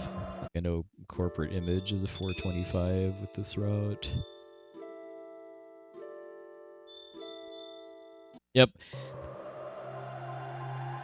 I have a kind of a soft cutoff in about 3 hours or so, so I thought I wanted to do a slightly shorter category and also just get a updated submission video too. It's been several years since I've run this category.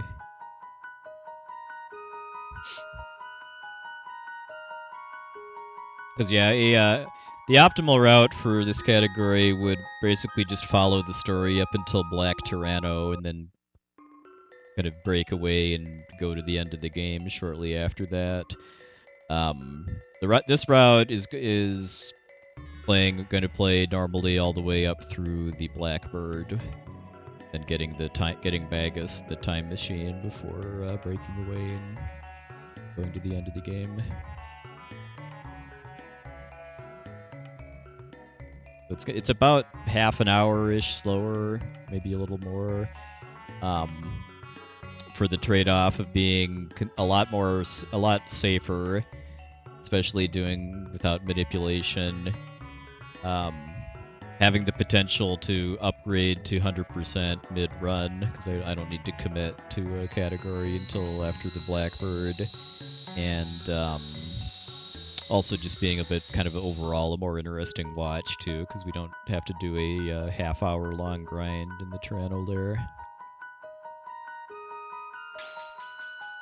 I will say that the final boss fight's going to be quite the slog, though. It's going to be quite a bit slower than 100%, but also a lot more tense.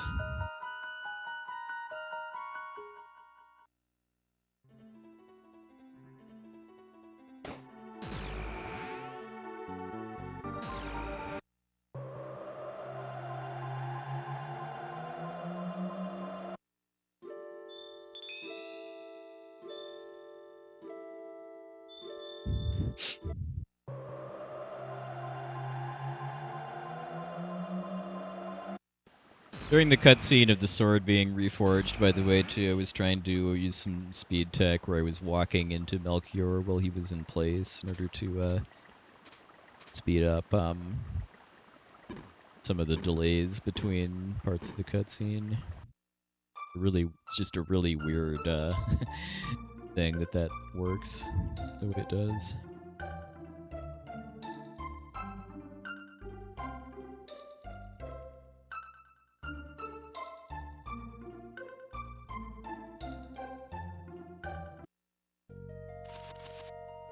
Fun fact, by the way, too, those frogs have no hitboxes. They will join the fight if you get an encounter while they're on screen, but they can't trigger an encounter themselves.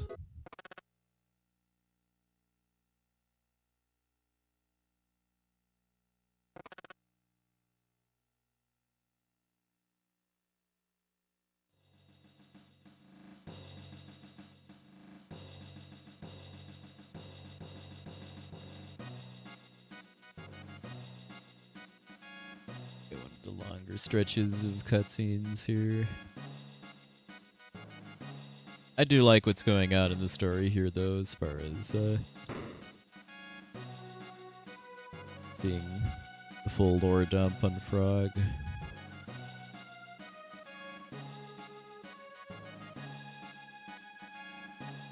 which makes what's about to happen as far as him claiming the Mazimune all the more meaningful.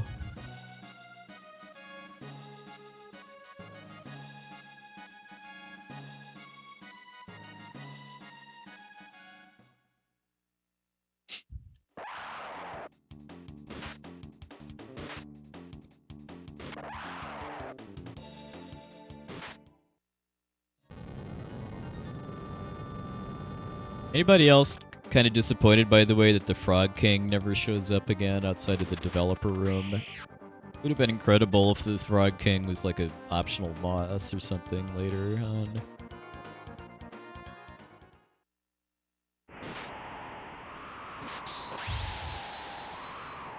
And right here, by the way, too, this is one of the very, very small number of things I would want to change about this game, and that's to actually not let you see Magus yet.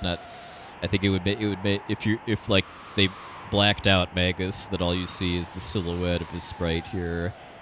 I think that would make, when you do actually encounter him for the first time in his castle, even more hype.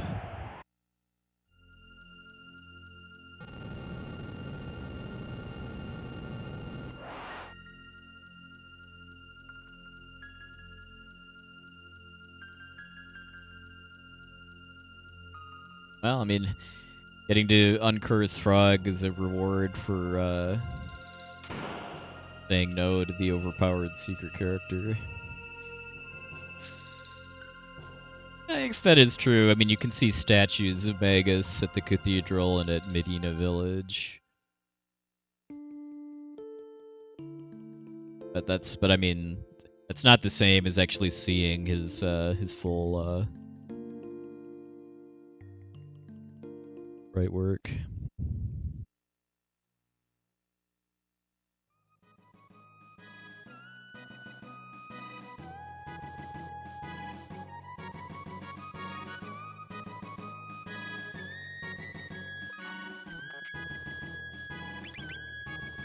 I mean, they do it perfectly when you get to the end of Magus's castle, where like the fires are all appearing next to your feet, and then Magus's sprite appears from the shadows. And like, if that was literally the first time you ever saw what he looks like, I think that would make it even more epic than it already is.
So it was easy to be impressed too by the background artwork on Xenan Bridge too.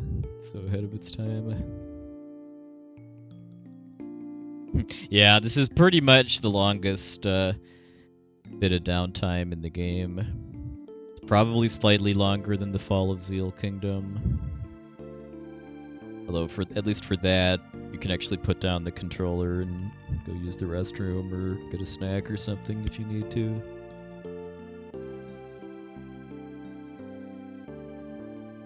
Not really. I mean, you get a little bit of a flashback about Magus at North Cape, but he's not like the main focus of it, though.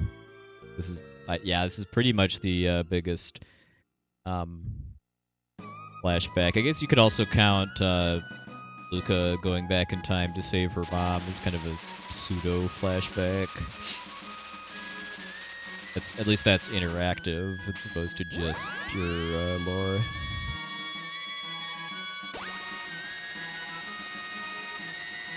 Yeah, I would definitely not call Frog a mystic. I mean, in later remakes, actually, they're called fiends instead of mystics. Like Magus's castle is called the Fiend Lord's Keep. So yeah, mystics are effectively just monsters. Hey, Linux Mint.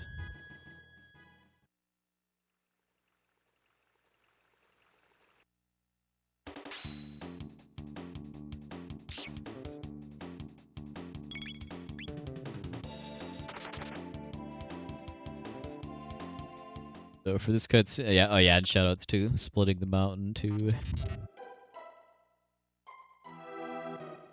Definitely one of the events that's even better in the later remakes that added anime FMVs.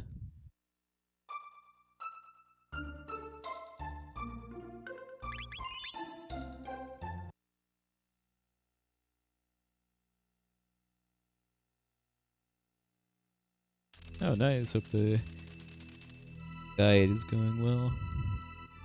Is that for like 4-job Fiesta or something, or just for playing the game normally?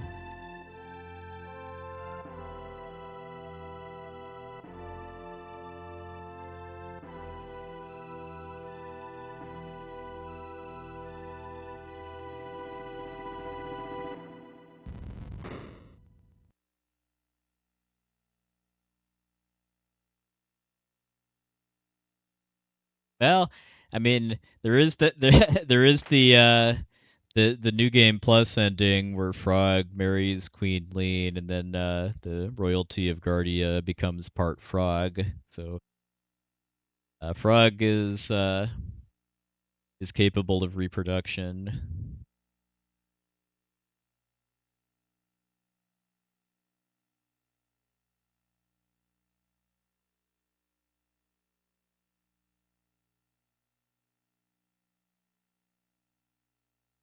I think that was the last ending I actually got playing this game for the first time as a kid too. Like I think that was the frog ending is the last one I got, which is funny to think about given how obscure the Chrono Speaks ending is, just because you have to leave Zeal Kingdom and go beat the game after talking to Shala specifically in order to get the Chrono Speaks ending.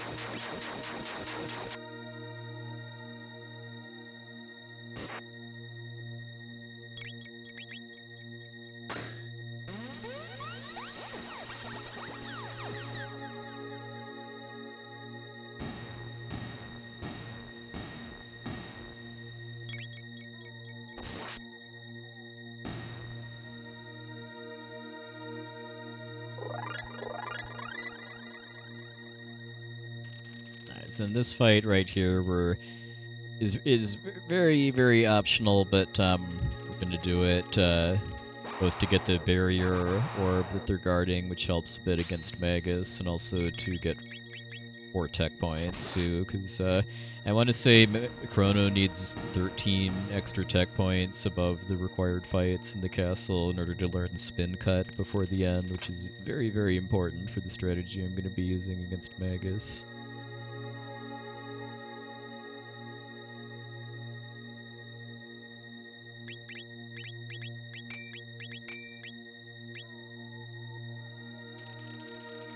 Hey, RP Gamer, thanks a look.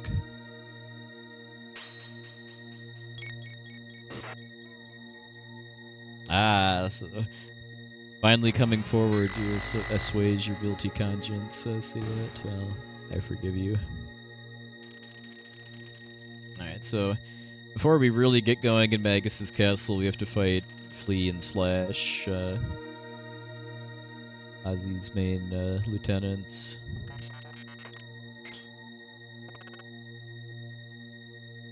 Flea is a boss that's mostly themed around giving you status effects. and also has a really nasty counterattack, but Flea is also susceptible to a kind of a weird AI quirk where if Frog is Berserk and has, I think it's 11 speed, which is his starting speed value, that can sometimes kind of get Flea locked into a loop where Flea just keeps laughing at you and doesn't actually do anything. Doesn't look like I'm getting it though.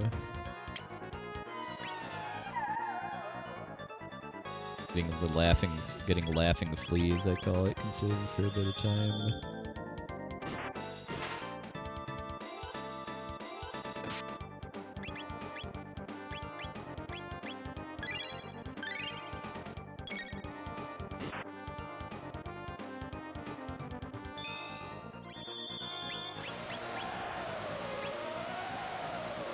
If we see this attack, we really hope it hits Frog, just because Frog is Berserk and can't be used. So since Laughing Flea didn't work out, I'm switching to another strategy where I'm actually having Chrono and Robo attack, but I'm also trying to avoid putting myself into a situation where Flea might counterattack twice. Then I might just flat out die.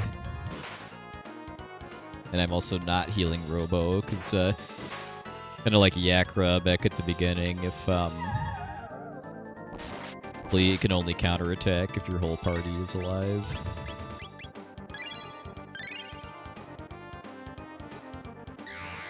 This will kill off Robo, so now I don't need to worry about counterattacks anymore.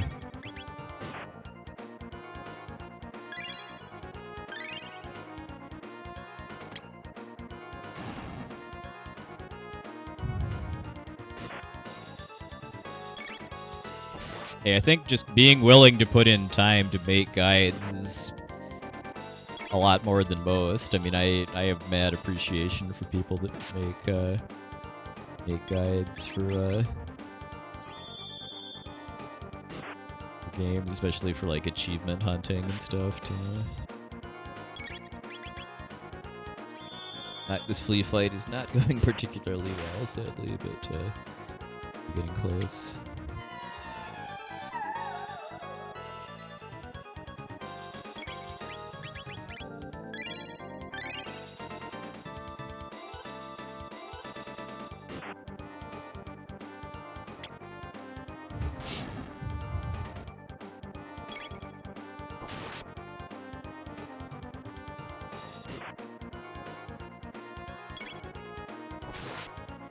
Just again, because Robo being dead means that Flea can't counterattack, and Flea's counterattack is really, really nasty, so even though I'm losing some damage output by Robo being dead, it lets me just play a lot more aggressively with Crono and Frog.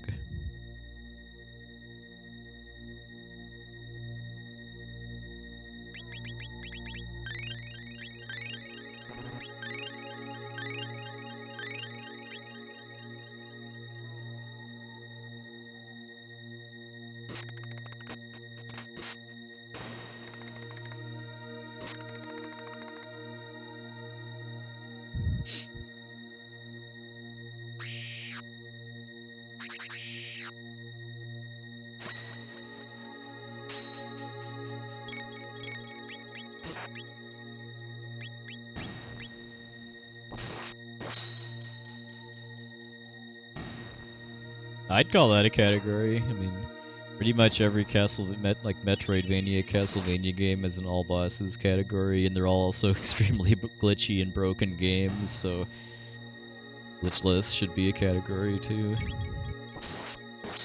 All these unnecessary crits here. Where were those on Mazimune?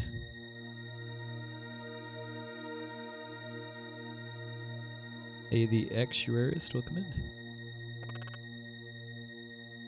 Alright, so Slash is a pretty long fight, because Slash's two phases together actually have more hit points than Magus does. So the first phase isn't too threatening. He's very slow, and his attacks don't really hurt that badly.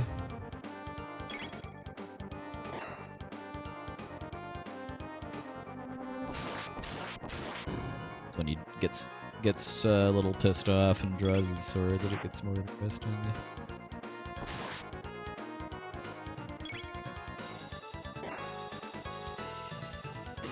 Well, the last time I played Aria of Sorrow would have been when the Castlevania Advance Collection came out, and I can absolutely say it took me considerably longer than 2 hours to beat it.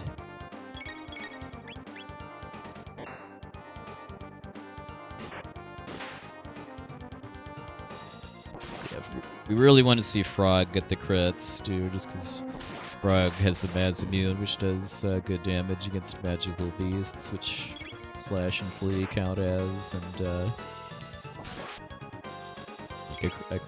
it's basically doing double damage of Chrono and Robo, and then crits will double that again. I still have yet to play the either randomizer for this. If I ever get around to it, it'll probably be the open world randomizer, just because if I'm going to play a randomizer, I would generally like it to be it could feel like a very different experience from just playing the vanilla game.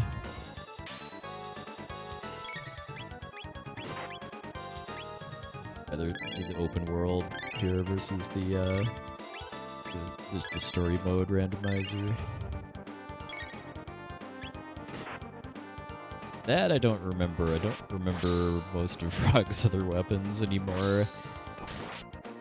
He only uses a total of 3 weapons throughout the whole run. Bronze Sword, Iron Sword, and Mazimune.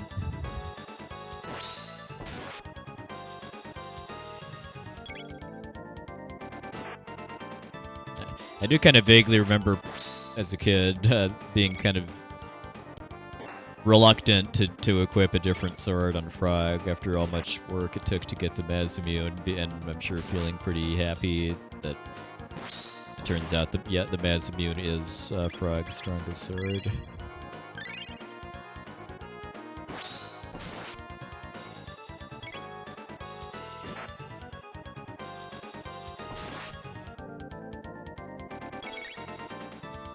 So Slash has to move into position in order to use a lot of his attacks, so I'm able to kind of read what he's about to do. The main thing I'm really trying to be mindful of, too, is when he's below 600 HP, just because once that happens, he will do Yes Indeed as a counterattack against everything. And once he's at that point, I'm basically just going to let Frog finish the job.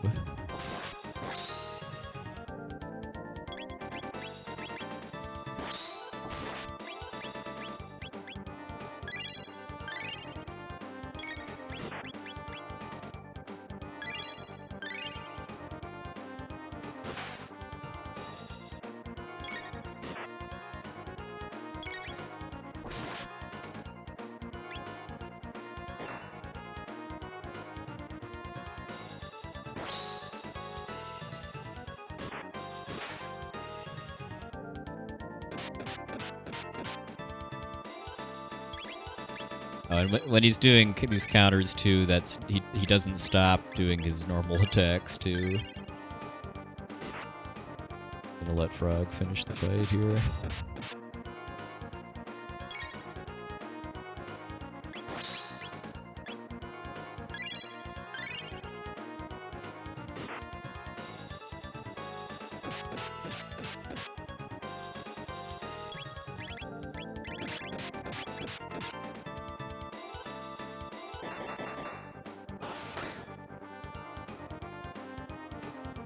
Messy end, but we got him.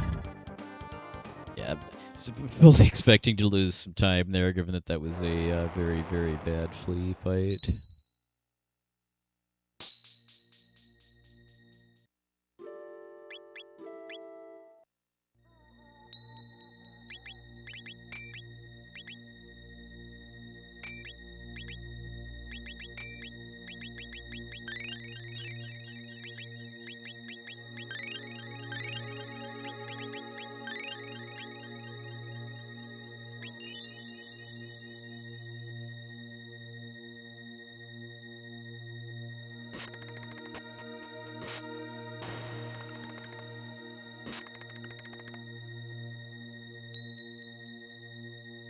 then we get a very nice sword upgrade for Crono in the form of the slasher that, in addition to just being a better sword, also raises his speed by 2. Speed is the most important stat in this game because of how significant points of speed are for just how much more frequently you get to take turns in battle.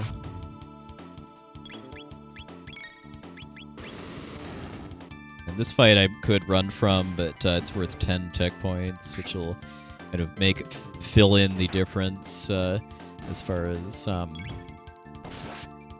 Crono learn spin cut before Magus.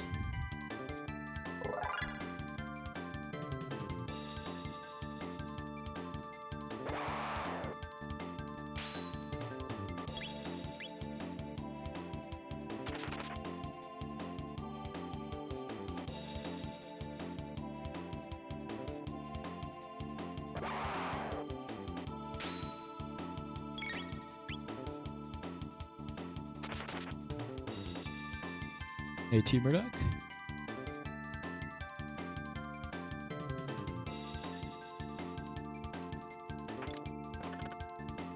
Yeah, I mean, I'm very vocal in saying I would just rather see a new Chrono game than a remake of this one.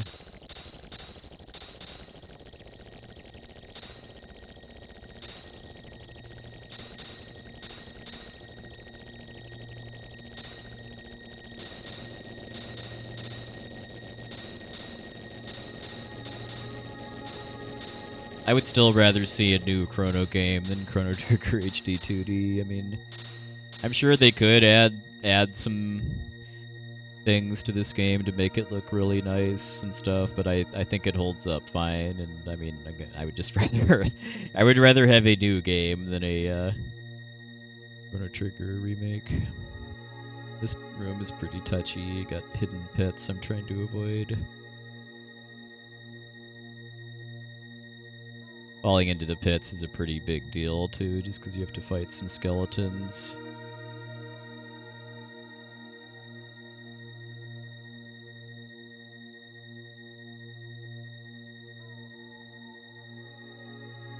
Get to use Luca and Frog to coax this enemy out of my way.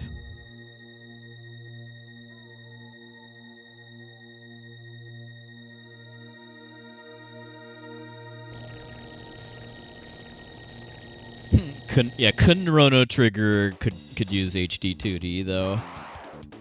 Chrono Trigger that has Pokemon in it, and where Magus is the final boss.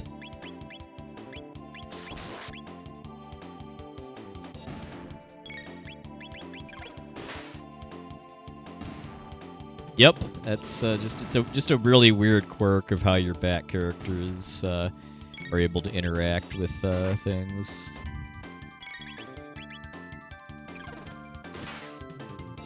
Like we see a variation on that on the Blackbird, where if your characters don't have weapons and aren't actually participating in fights, they still can kind of interfere with enemy movement.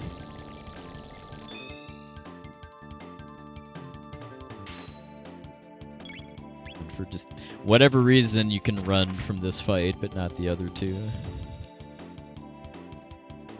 Yeah, what T Murdoch said, I think Chrono Cross is a really, really good RPG in its own right, but it's not a great sequel to this game, both for story reasons and gameplay reasons.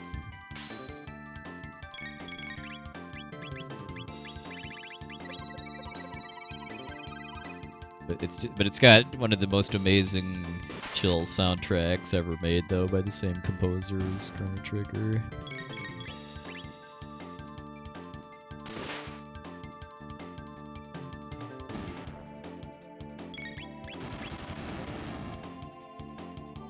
Again, it's a game I like and that I recommend. I just recommend viewing it as it's kind of its own separate thing rather than as Chrono Trigger 2. Yeah, it does also, for all of the storyline issues, it does fill in a somewhat significant plot hole from this game. It's just what happens to Shala.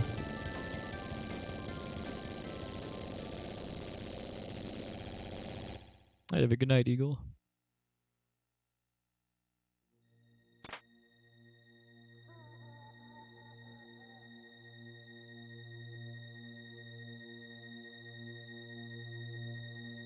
Here I'm going up the stairs sideways in order to avoid risk of an encounter. If I go up facing straight, I can kind of, it's effectively random because of being based on frame rules. If I touch the staircase before the fight finishes loading.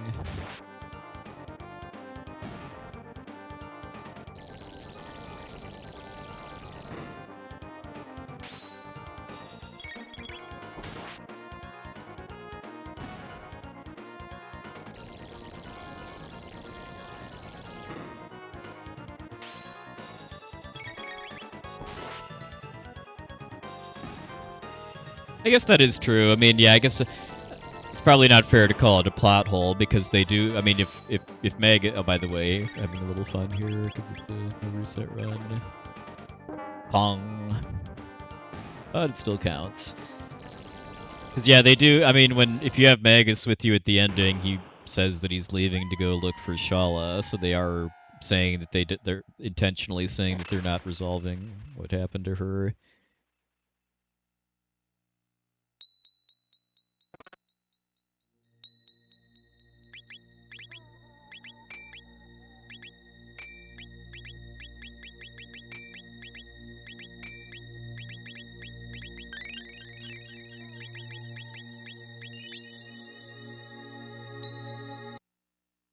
Yeah, you're only able to target one switch per fight. I mean, that's why we hit all four of them. If we could just go straight for the rightmost one at the start, we would.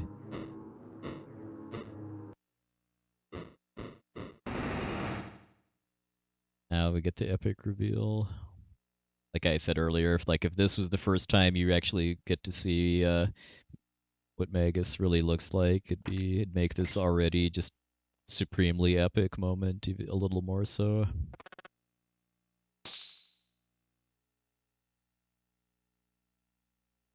I mean, you could tell they really tried here too, given that the text is auto-advancing at this point, just that the first climax and the music hits right when the battle HUD first appears.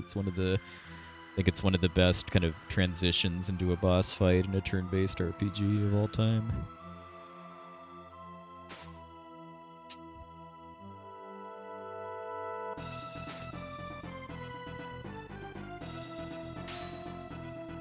Here we go.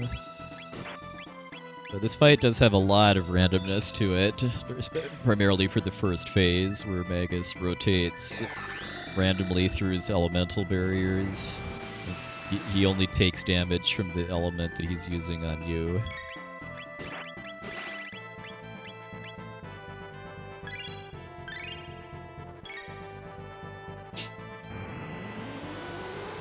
Yeah, I mean, just everything about this fight is so good. Like the music, the visuals with like the demon statue behind him, the stakes for it, and the story.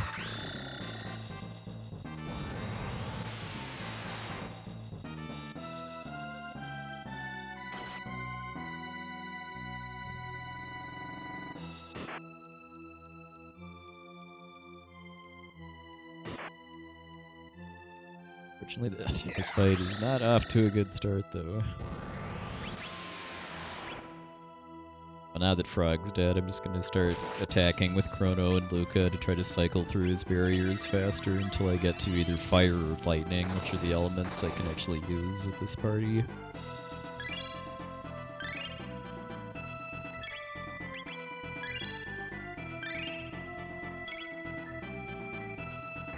Yeah, I mean, you're generally not going to have any of the spells he's using against you at this point, too, which, I mean, makes when you do learn those spells feel really good, too.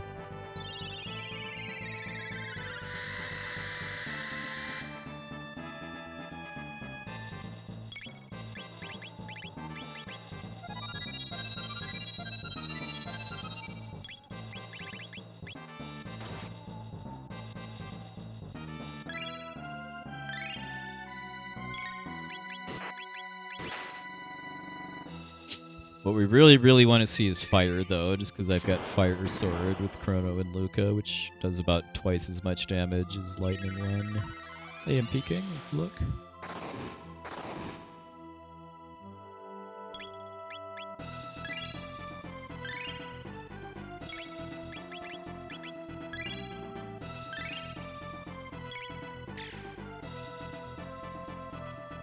Alright, finally some fire.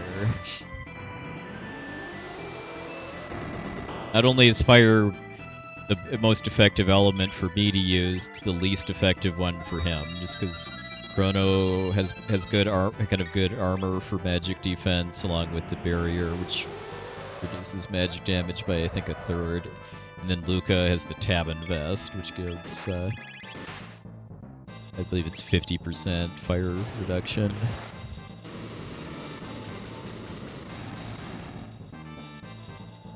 Hey, alright, yeah, this is only my third good cycle though, so this isn't in addition to phase 2, unless I'm underestimating how much damage Frog was doing with the crits he was getting.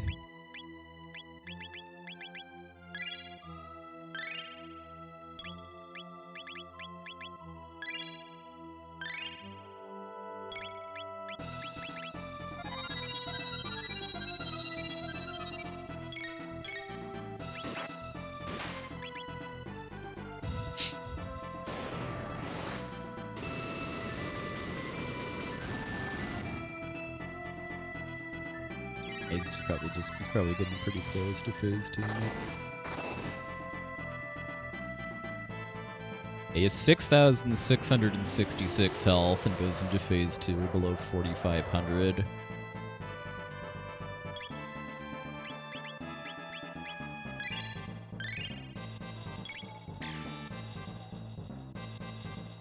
Alright, fire. So this will definitely push him over.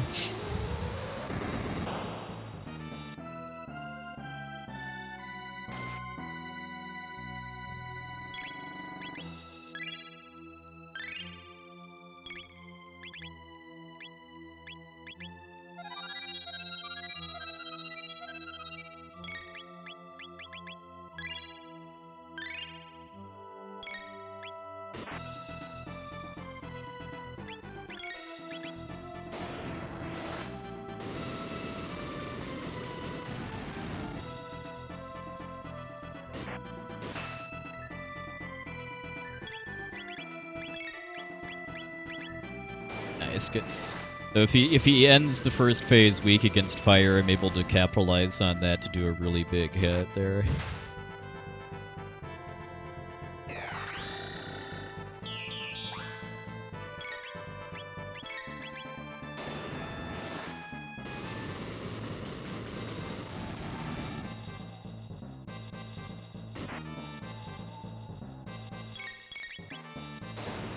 Kind of like to have an opening to throw an ether on Crono too, but it should be fine.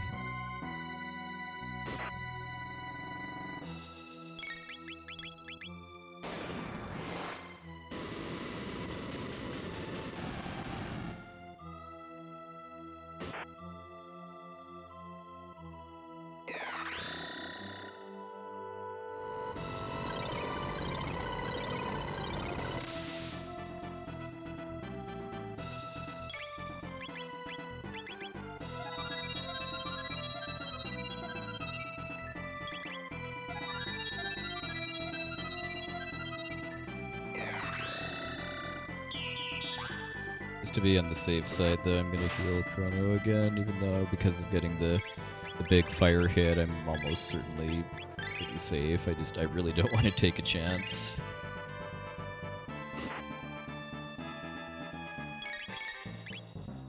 Because dying near the end of the Magus fight is not a small mistake. Let's just say. Yep, all right, yeah, I didn't need to heal. Nice time savings too. I mentioned my PB at this category isn't very optimized.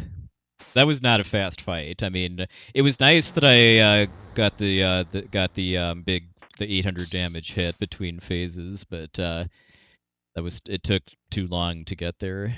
Hey, Tanuki Dan, thanks for the raid. Oh, Ice Cave did you in? Ouch! I'm guessing that was Final Fantasy 1. The Ice Cave is not a hospitable place. Hopefully it treats you better next time. Welcome in everybody from Tanuki Dan's stream. About at the halfway point of a The reset run I'm doing of Chrono Trigger Glitchless Any %, no RNG manipulation to get an updated marathon submission video for this category. This is kind of a specialized route I put together kind of for marathons specifically.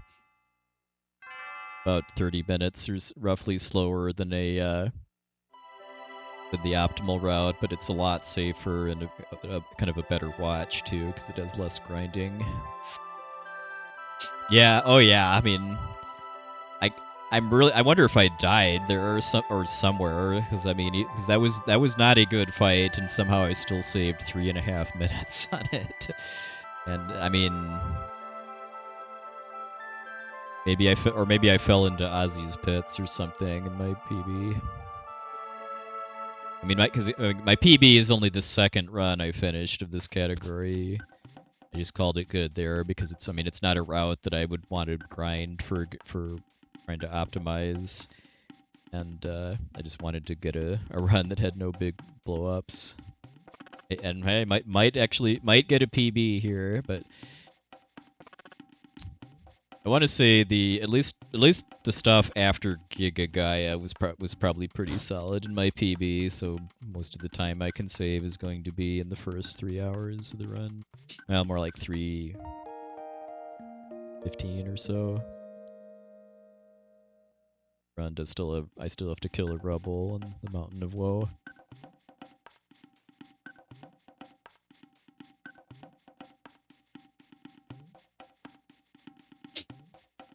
So now we're basically wrapping up Ayla's story as far as taking down the reptites.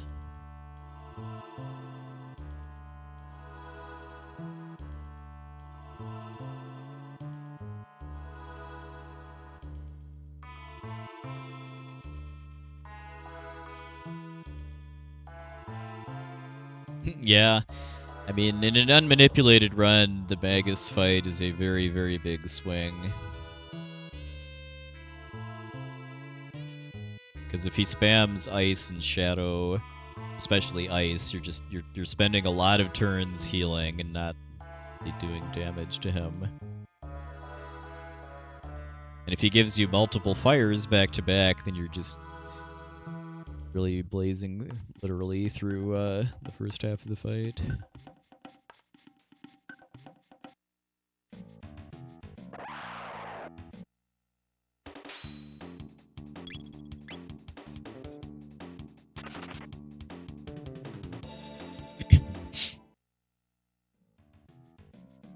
Hey, American Josh, dude, welcome.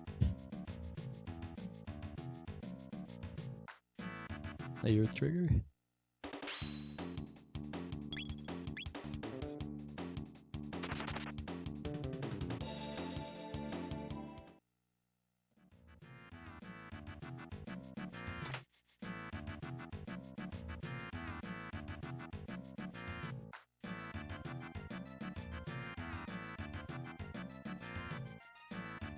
The screen has 2 pixel perfect encounter skips.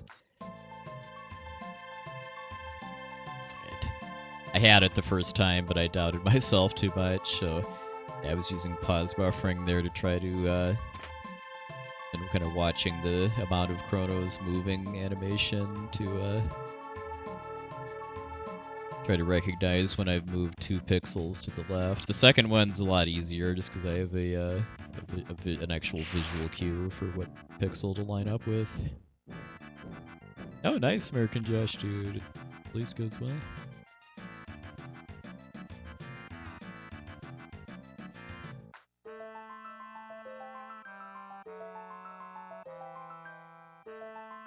Oh, yeah, I guess if you're a run with manipulation, Magus would be a non-issue. I mean, if you execute the manipulation correctly, then it plays out the same every time. I mean, that applies to pretty much every fight in the game, with a couple exceptions.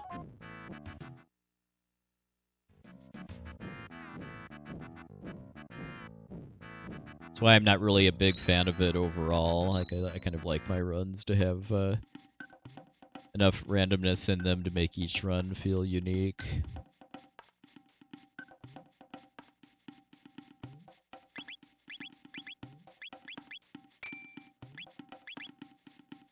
But especially for this any percent category, I also do appreciate how using manipulation lets you use strategies that are only possible with manipulation. For the 100% category, that's not really the case, at least the way it's routed now. I mean, people that are using manipulation for 100% glitchless are just using the same route and strategies and just using manipulation to guarantee the best outcome for the parts of the game that are only in 100%.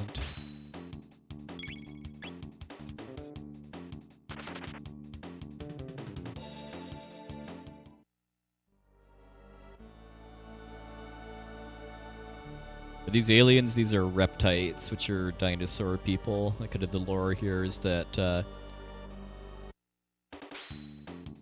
mean, humans are are evolved apes with intelligence, and then reptites are evolved dinosaurs. Kind of almost like the world of Bob Hoskins' Super Mario Brothers.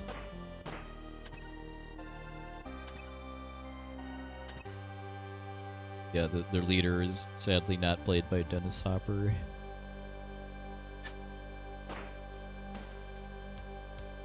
I don't have a Discord. I'm in the RPG Limit Break Discord pretty regularly, but I do not have my own.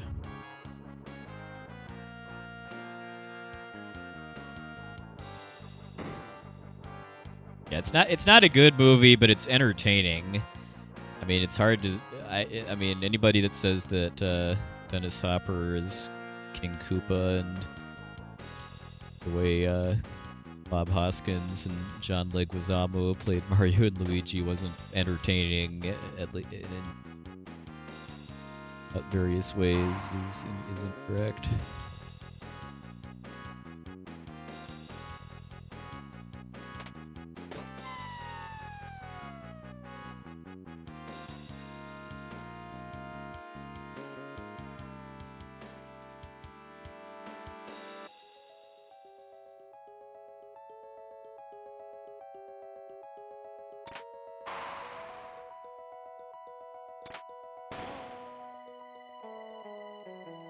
So we have a little bit of a grind here.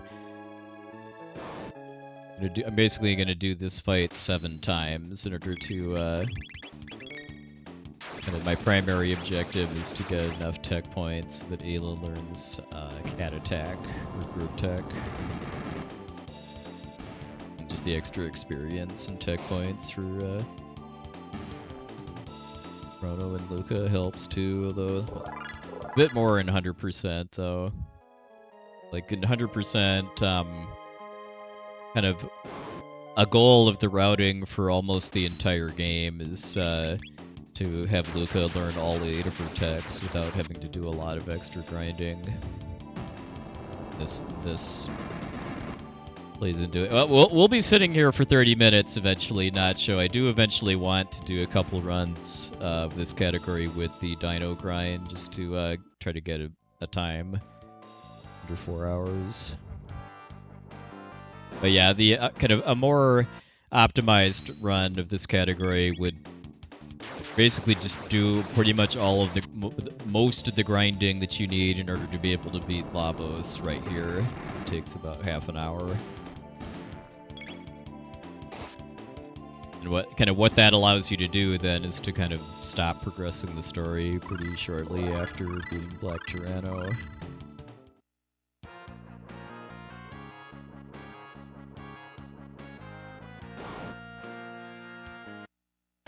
For the Dino grind, though, it's not just doing this fight for half an hour. Once you get Falcon hit, then you start doing other fights on the screen too. You're able to grind a little more efficiently that way.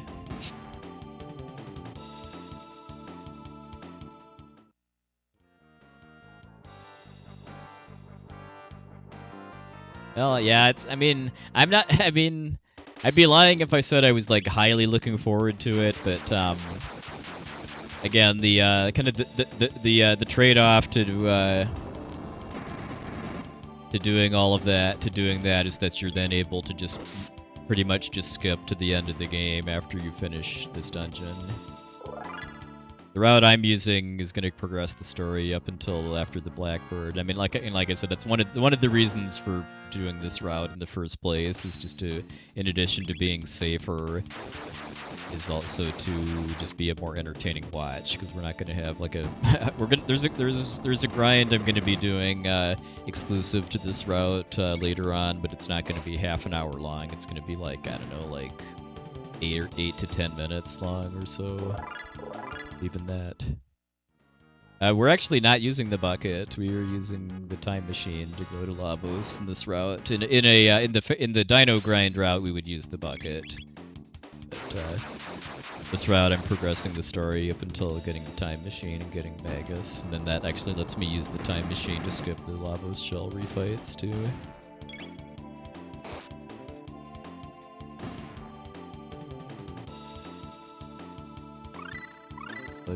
Now we're done. There's Cat Attack.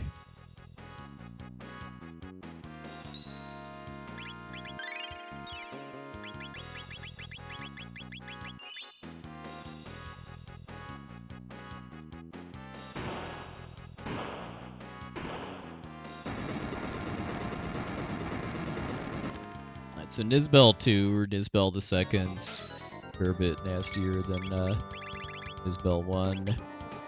It's kind of the same deal. We're using electricity lowers his defense, but here it's more of a progression rather than a binary thing. And he's not helpless when it's supposed to be 10.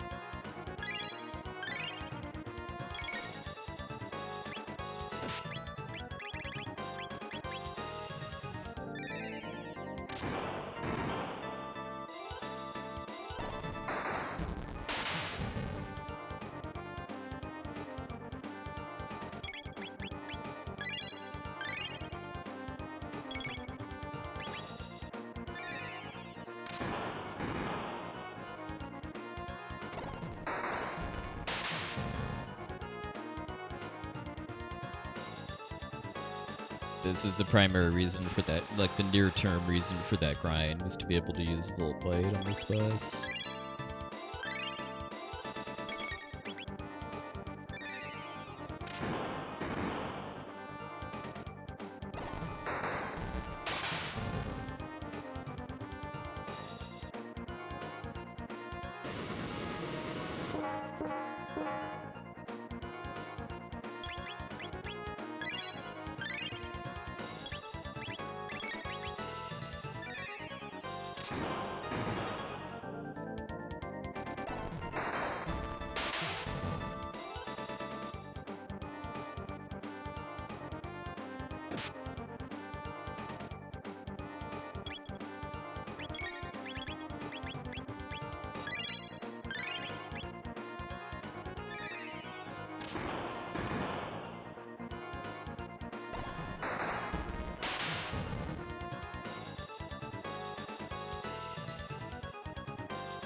For the last hit, I use Fire Sword because it has a faster animation.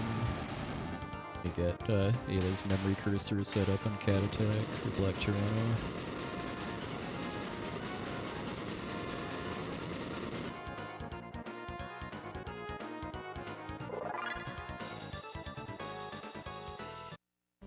I will say it's going to be fun with the Dino grind ride to just utterly obliterate that guy too.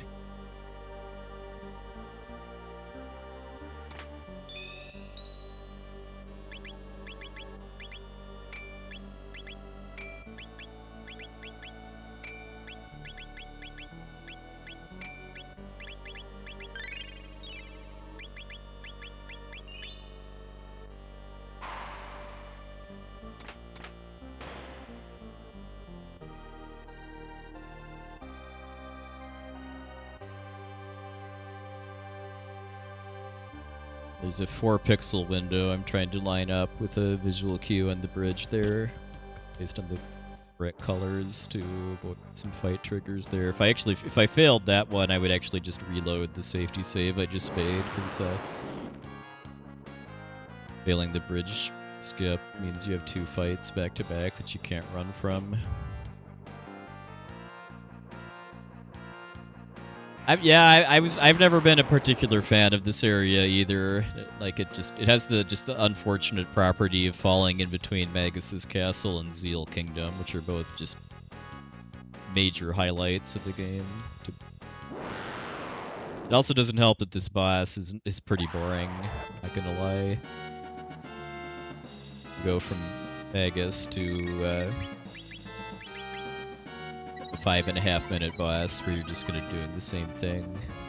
It's more interesting in glitched categories though, because they're you're able to skip Nisbel too if you're using glitches, so you don't have to grind really much here, so you're tighter on resources and levels, and eating Black Tyranno before it barbecues you to death is a lot tighter.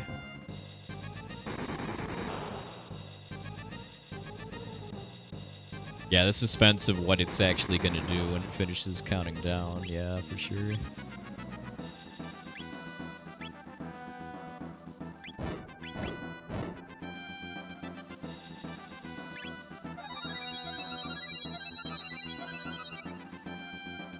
Oh yeah, and then the deal too is that in Glitchless at least, you could speed up the start of the fight by killing Azala, which makes the Tyranno immediately lower its defense, but in Glitchless I don't really have a way to do that faster than just putting Azala to sleep and waiting for the Tyranno to get hungry enough to move on to its next phase.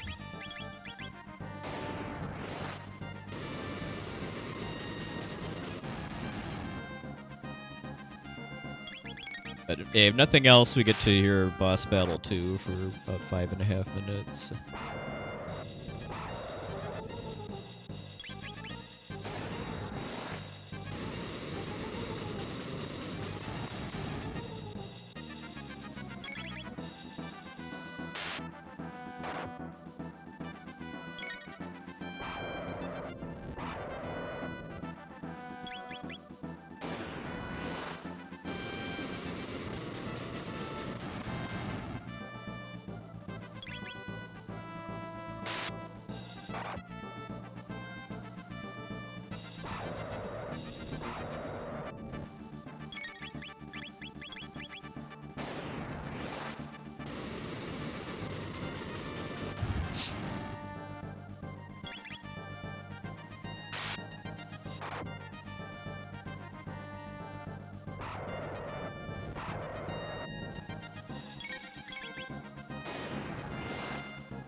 Got the last cat attack out. Doesn't really matter that much, but it just means I was really, really, really crisp with my...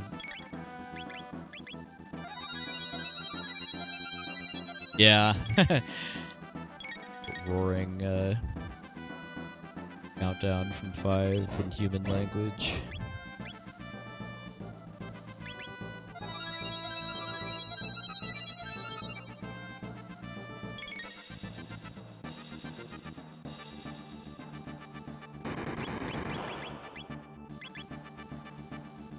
Kind of in between phases when I'm waiting for the Tyranno to lower its guard in full again, I do some flame kicks to set up both skipping a roar ideally and also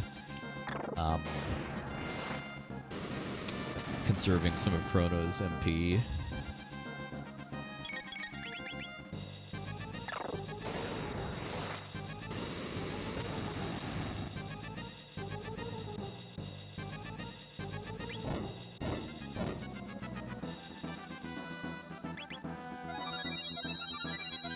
Along with just not needing to because I'm going to win before the next barbecue breath. I'm also not healing in order to reduce the amount of HP that the Tyranno is healing when it bombs on me.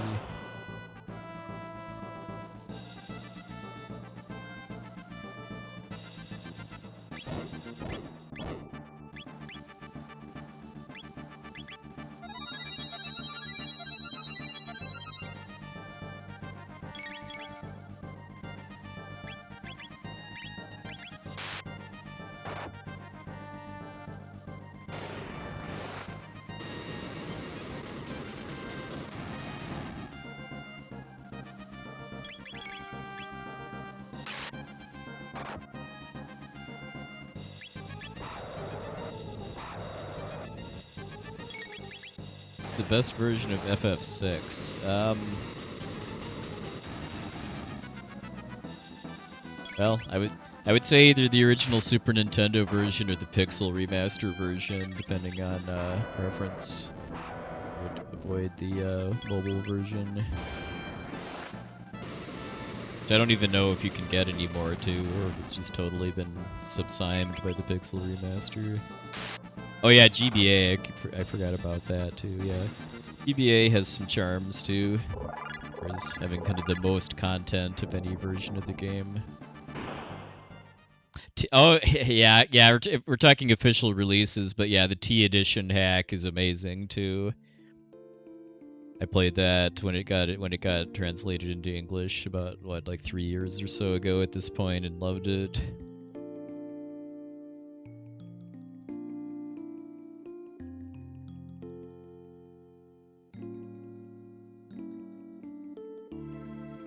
Yeah, if you're familiar with like the Kingdom Hearts series and how most of the Kingdom Hearts games have a final mix version that just adds tons and tons of extra content without really kind of significantly changing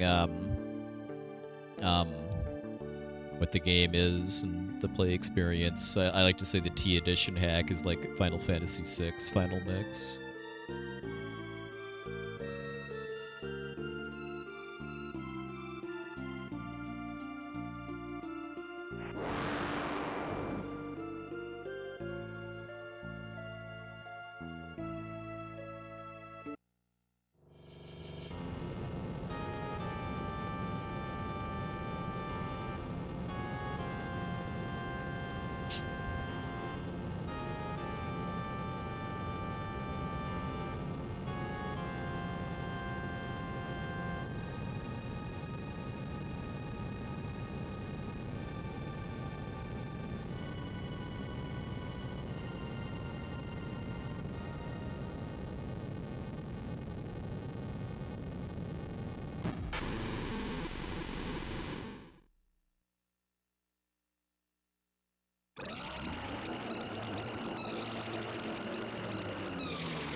Oh, there's the Dippin' Dots cutscene.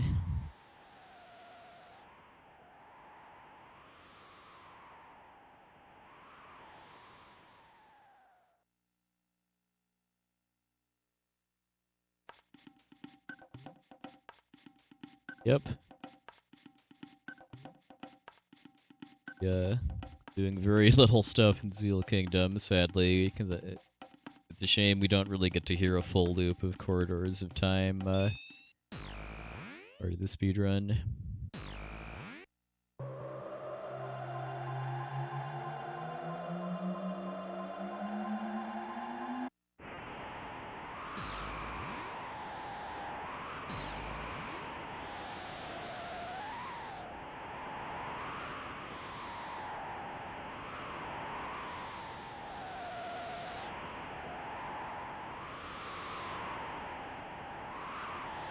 We're not too far off from where the route's going to start to diverge compared to 100%.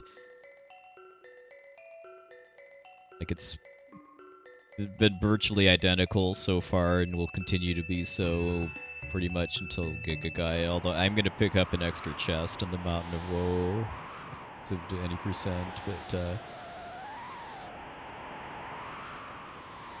it's really basically after Giga Guy that I'm going to start doing stuff a little somewhat differently.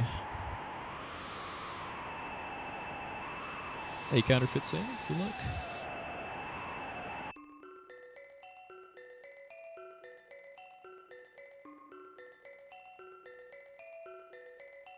Pit stop in Kajar here to get a free speed tab.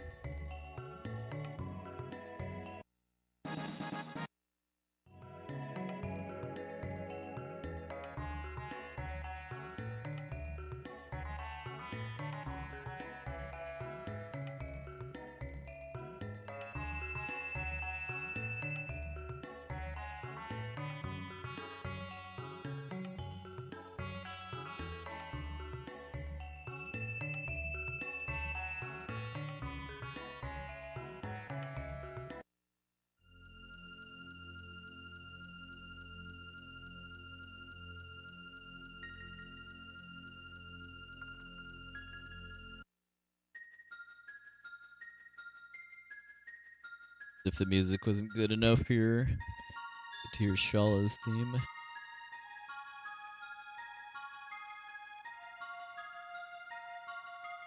Yeah, Doreen is not very... I don't know about least developed in the game, though, because you could maybe argue Doreen is developed more than, like, Fritz or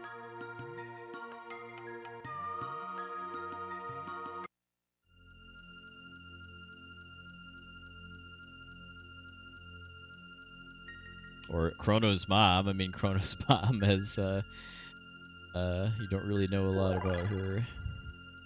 Sir Crawley, be another one.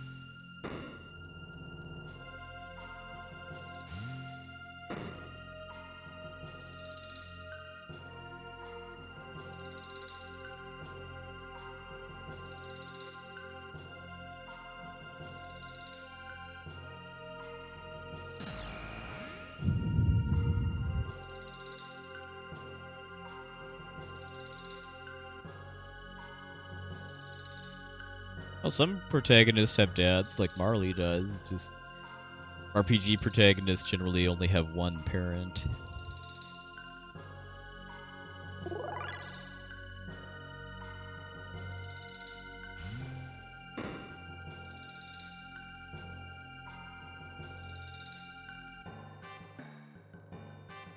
Alright, so once we powered up the pendant, we actually get thrown into kind of an unexpected boss fight with the golem here. This fight is winnable, but it's considerably faster to lose, and the story still continues even if you lose.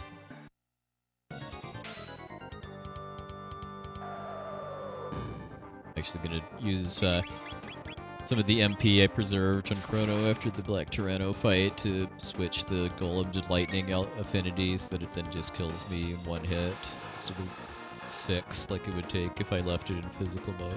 Hey Rocco, thanks for the raid. Stream was a good one.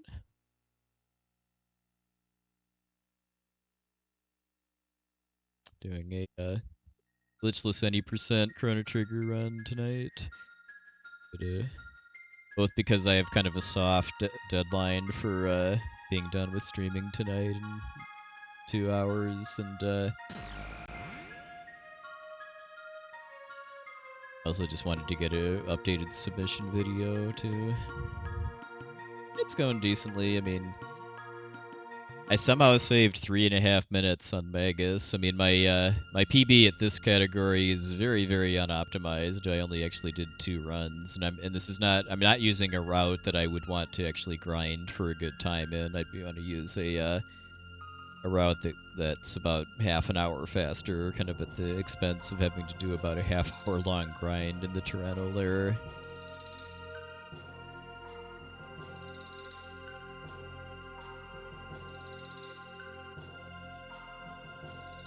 Yeah, I have an on-call shift for my work starting at night Eastern time tonight.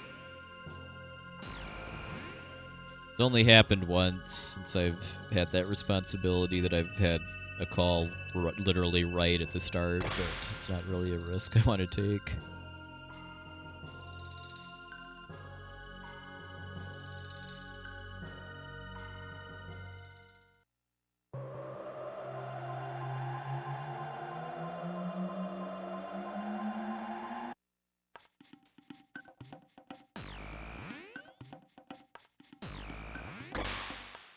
Who's that prophet with the silky, long blue hair?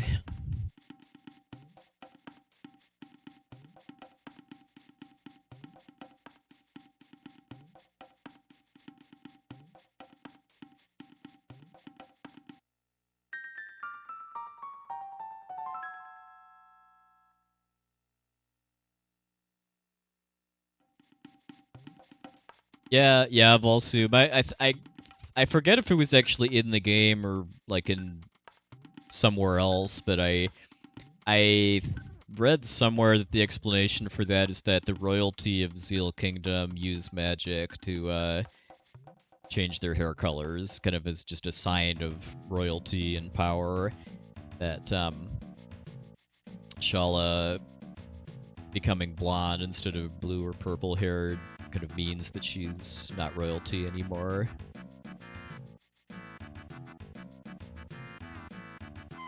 And or that she's lost her magical powers.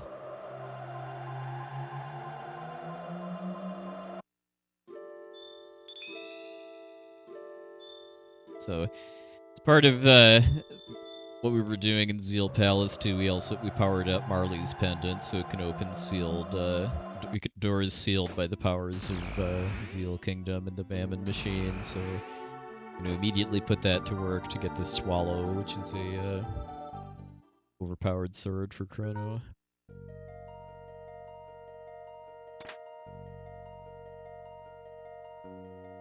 Yes, I do. I'm gonna be doing that later though, after Giga Gaia. Yep. I was pretty hyped to discover as a kid playing this too. That yeah, for those that don't know, if you examine black chests after you have the powered up pendant in 600 AD, and then don't open the chest, that powers up the item inside. So you can then, if you go to that same chest in 1000 AD, you'll get a powered up version. Like in particular, you can get the elemental mails instead of vests, which are better. And then you can create a time paradox by going back to 600 AD and getting the original item too. Somehow it doesn't delete the upgraded item from your inventory.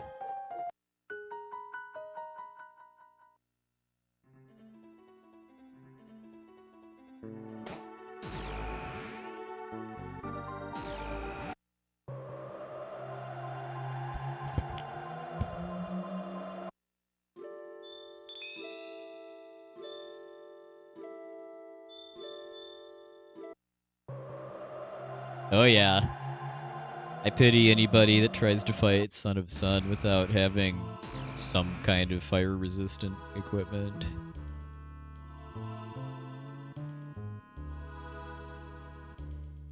Even just one red vest or veil makes it really, really hard to actually die to Son of Sun.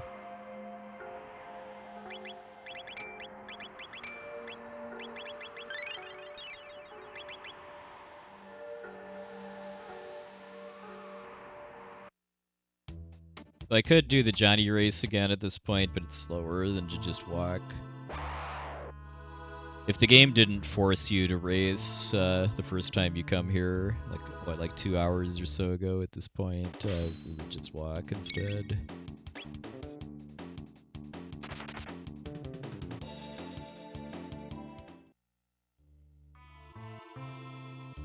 Yeah, Diana Fire, that is very much a selling point I try to use when I try to convince people to play this game. Hey Zardia, thanks for the raid. Hope your stream went well.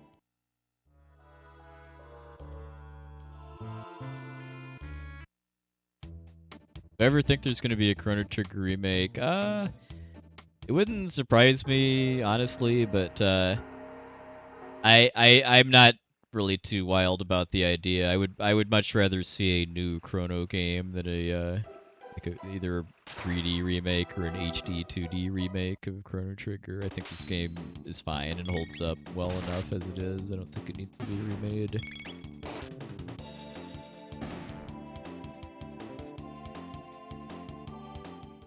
I mean, if they did a remake of this game, I'd play it for sure, and I'm sure there'd be things about it I'd like, but I'd be a lot more excited if Chrono Break finally came out, or just some new Chrono series game.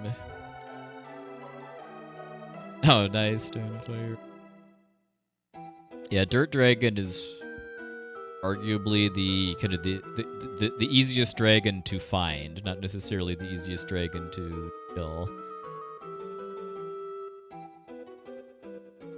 Because even if you are floating or have Gaia gear or something, Dirt Dragon has a really, really nasty counterattack called Horn Tusk.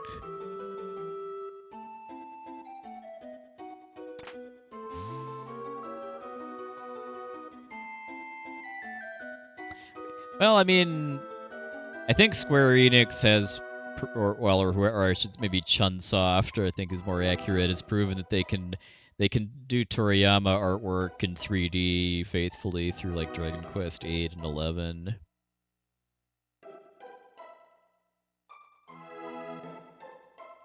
Earth Dragon is in the Opera House, and then Skull Dragon is in Kafka's Tower.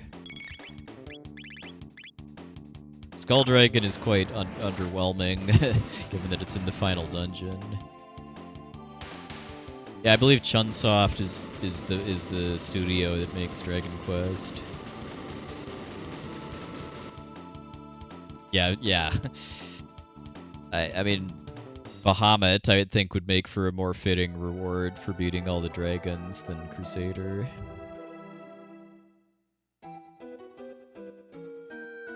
The T edition hack we were talking about earlier makes you have to work a bit harder to get Bahamut, and the payoff feels a lot more rewarding.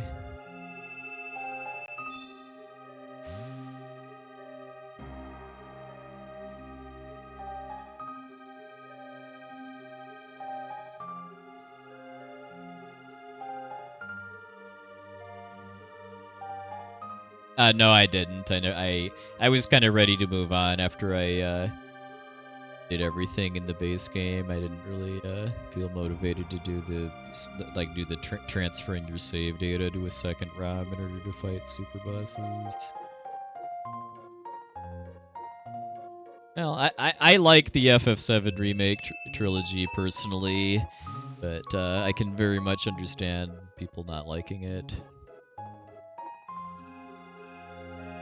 Like in particular, I do like that they're changing the storyline and just making there be more surprises in store for somebody like me that has tons and tons of experience with the original FF7, kind of just above and beyond just, oh, what's this boss fight gonna look like in a 3D action game? But I do respect that that's not for everybody.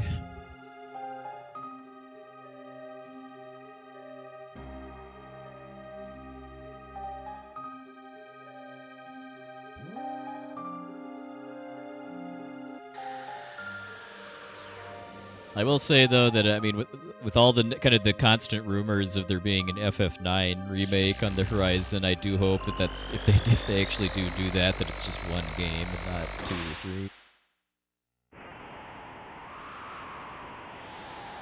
Yeah, I mean there's definitely filler content added to the games to bulk them up into feeling like full games, but it's never really felt like super egregiously so to me.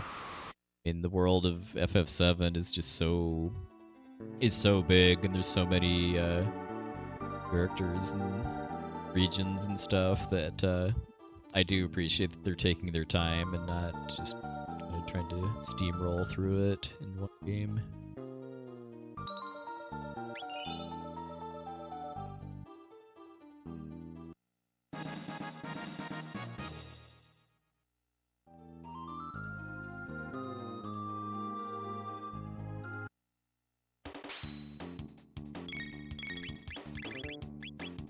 Alright, so we got the Beast's Nest here.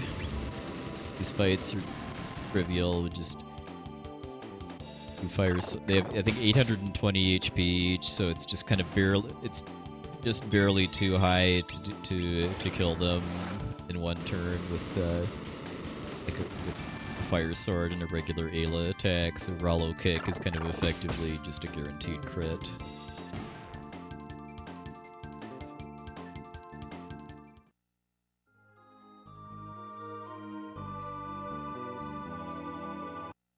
Yeah, I think that's a kind of a really good example too. That getting to actually spend some time in the above the plate in Midgar. I thought that was a really fun area to just kind of walk around and see like the nicer part of Midgar and like how there's pipes everywhere connecting the nice houses to the Mako reactors and stuff to kind of make it feel more fleshed out.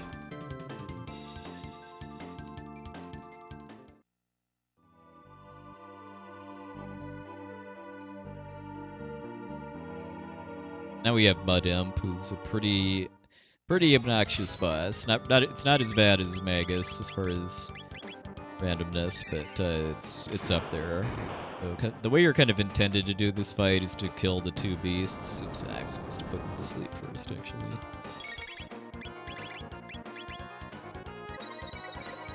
But the beasts have 5,000 health, and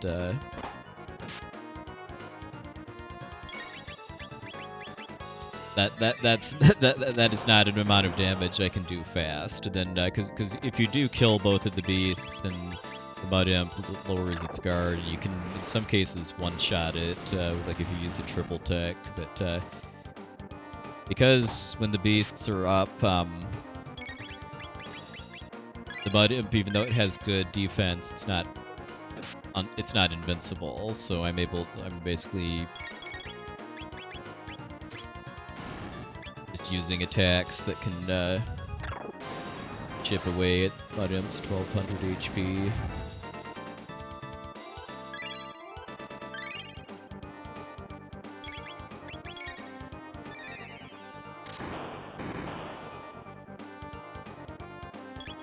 I mean, they already added more content to this game for like the DS and PC remakes.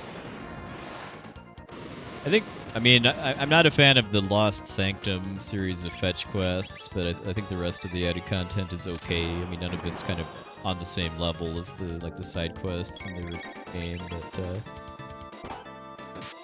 so it's offensively bad.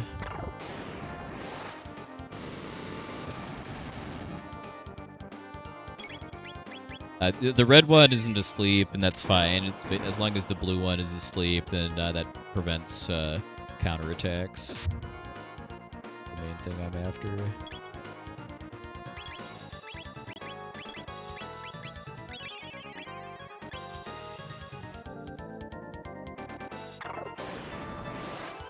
Yeah, I do really appreciate that they worked the Singing Mountain theme into the bonus dungeons. I so wish that it was the music for Death Peak and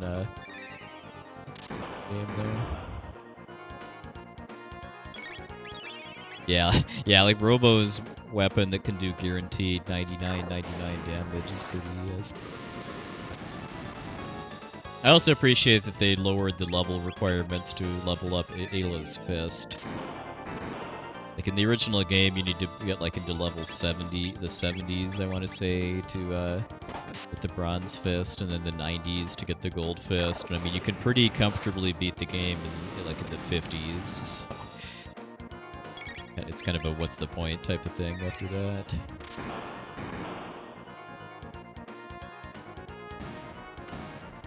Alright, that was not terrible. I mean, I goofed a little bit at the start and forgetting to actually use Hypno Wave, but about okay.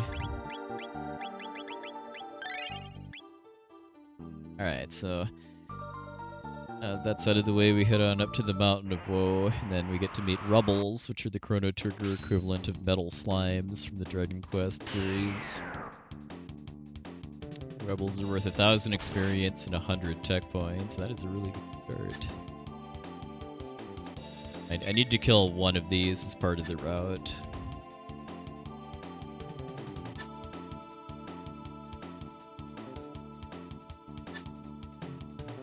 They have 515 HP, so I'm just... Okay, there we go. It works out that I either need a Chrono hit plus an Ayla hit, or 2 Ayla hits plus either Crono or Luca. Obviously crits. It's 2. That wasn't like super fast, but I killed it. I killed it, just more in part. I mean, there's a total of 4 Rubbles that I can try to kill along the way, and if I somehow fail all 4 of them, then there's a respawning Rubble, but then we're getting into some pretty hefty time loss territory at that point. Fortunately, that's something that's only ever happened to me once, too, as far as actually failing 4 Rubble kills. Oh yeah, so we also the main reason why we need that rubble kill for the near future is to learn Falcon Hit, which is a really overpowered double tech with Crono and Ayla. Yeah, I think it was third try rubble last week. Getting first try is certainly nice. 72/96. I could have sworn they lowered it for the DS version.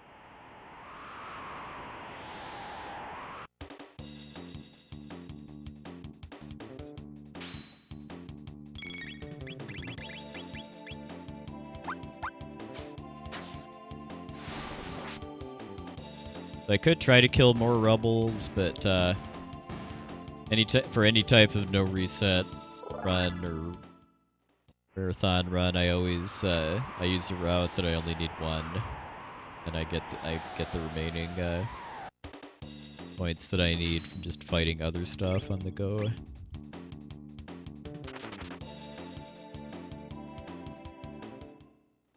Then the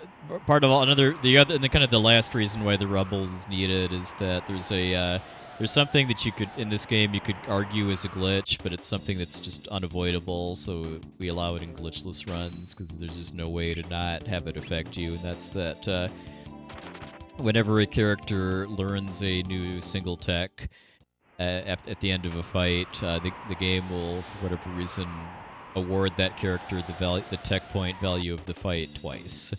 So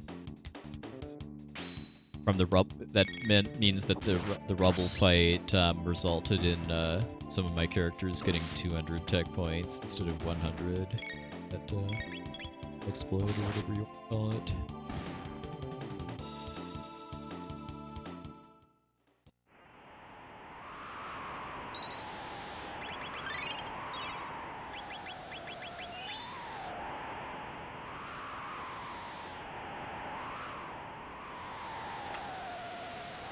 Oh.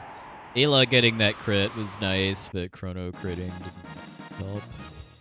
One-shots those gargoyles with a normal attack.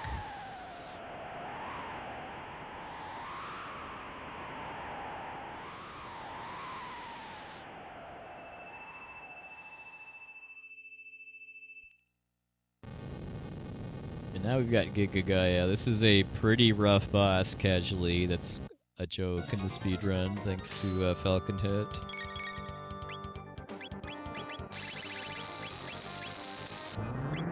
Yeah, Falcon Hit, which we're about to start seeing, hits enemies in a horizontal line, and damage formula for it is completely based around Crono's stats. Giving Crono a really, really good weapon in the form of the Swallow, plus some power tabs throughout the run, and the Power Scarf to raise his strength.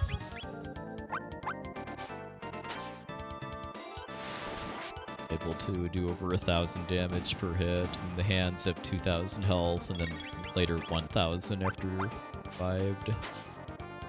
That basically lets me win this fight without taking any damage at all after the first turn.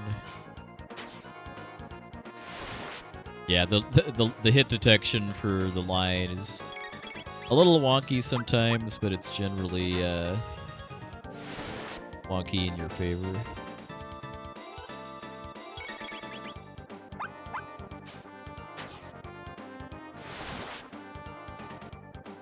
Yeah, I like Chrono Cross, but I recommend viewing it as its own thing rather than as a sequel. Yeah, for sure, Rocco. I mean, if you're doing this fight casually, I've seen people struggle really, really hard. Because if you're not just instantly killing the hands at the start of the fight, and then after they revive, I mean, they do nasty attacks, then they also heal the body periodically too.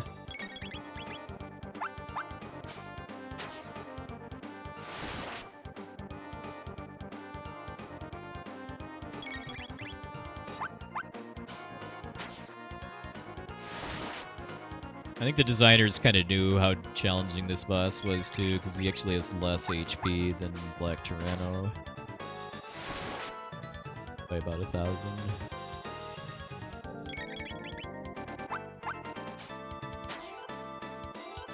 Oh yeah, I've explored a couple times as far as trying to find some kind of way for Luca to contribute to this fight, but it just always ended up to not be worth the animation time to have Luca attack. Like you can shave a falcon head off the fight if you have Luca like throw napalms or get berserk and use her gun or something, but it always worked out to just end up being slower than just doing 12 falcon hits.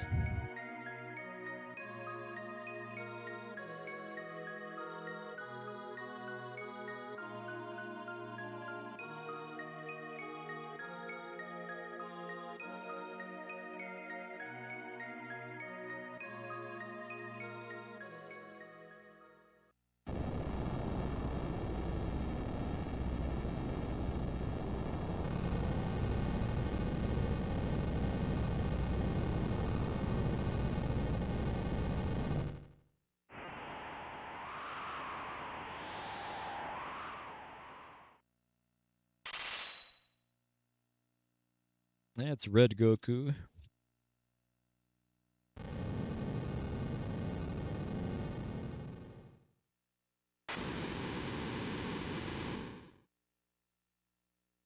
think one of the last times I watched somebody blind play this too, the first time he discovered Falcon Hit was on Lavos Core, the final boss. A little on the late side, but the realization of just how good having a horizontal line AoE attack was nice to see. Yeah, Rust Tyranno's... I wouldn't say Rust Tyranno is hard, but it's a slog, just because Rust Tyranno is the second highest HP boss in the game. Oh, nice, Bane. Yeah, that's one of my proudest accomplishments in my speedrun career, was that SGDQ run. Not just the run itself for gameplay, but how the commentary went, all the crap that went into it too, as far as making the route both really optimized and also really stable, and then also it being the first $3 million GDQ.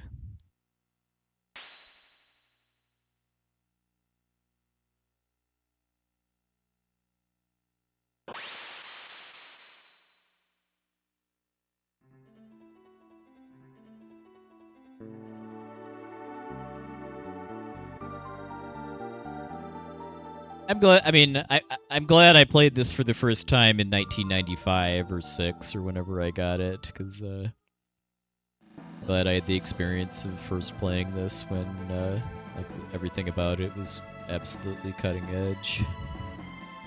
I mean, it holds up great now, but you do have those fancy schmancy HD games and stuff now. I could go to Lavos at any point, but I'm not ready to fight him yet. If I was doing a more serious attempt to try to get under 4 hours, I'd use a different route that doesn't progress the story this far. It does more grinding earlier. But for this kind of marathon route I'm using, I progress the story up until getting Magus and getting the time machine before I kind of just start dashing towards the end of the game.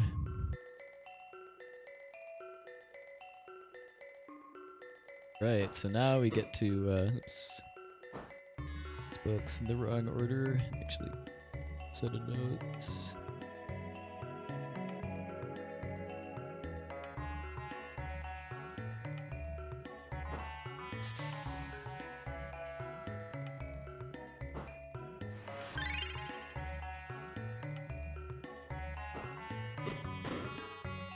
Yep, yeah, we'll be good. We'll be searching for Crono.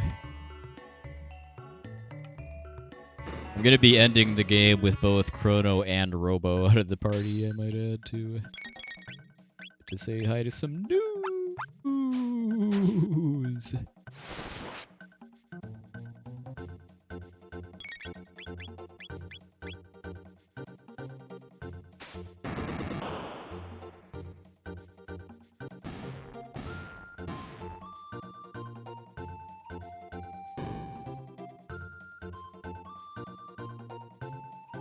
Main reason I'm doing this is to get his speed and magic tabs off of them.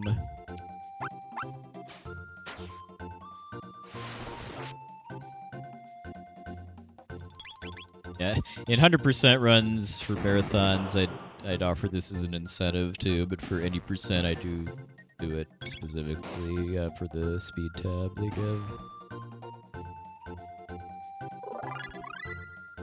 This is a viable part of a 100% run too, but I did find that it's faster to skip this and to just do some extra fights in the Ocean Palace.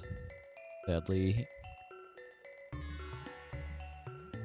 excuses to add more news to the run are always good.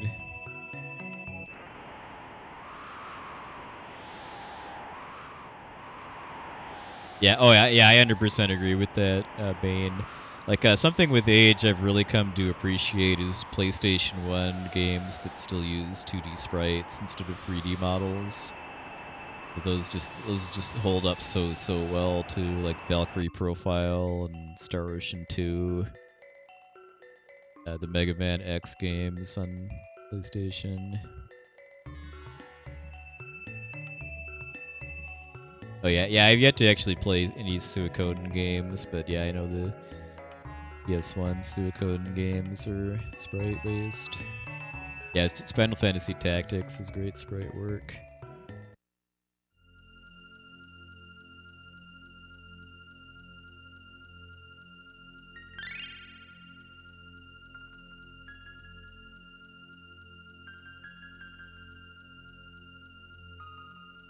Back to Plant Lady. To activate the Sunken Desert quest for later. Hey, Faithless Zealot? Yeah, Breath of Fire is 3 and 4. Sprite work too.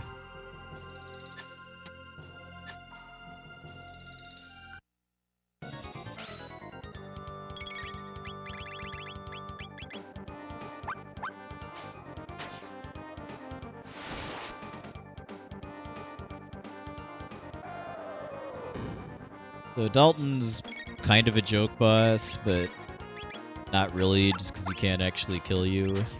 All he does is counterattack by halving your HP, but he does have a final attack that will kill your whole party if you don't know it's coming. Oh yeah, there's been talk about Final Fantasy Tactics remaster or remake for a very long time, although I thought the main director disavowed that or denied it recently too. Atsuno, I think his name is.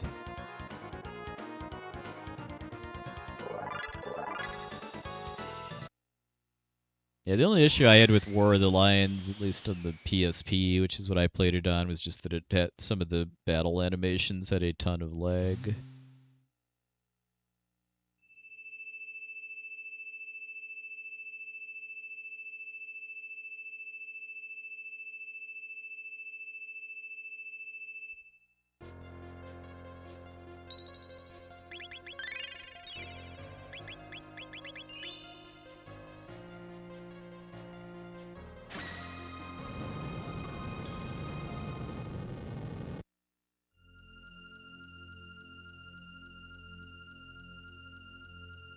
Yeah, I never pass up the opportunity to shout out to how the battles in the Ocean Palace still use the Ocean Palace theme too to help raise the tension.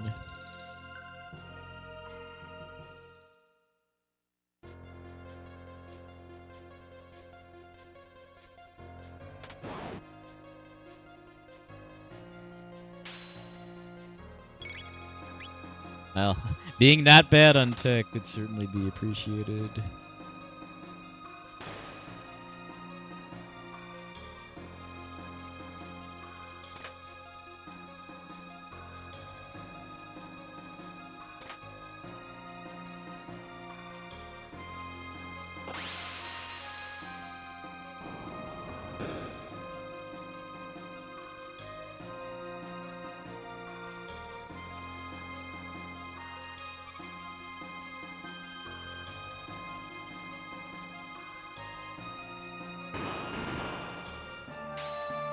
So because I did the 6 new fight too, I'm not going to be fighting as much stuff here as I would in a normal 100% run. Oop. Nah, I was just a few frames too early.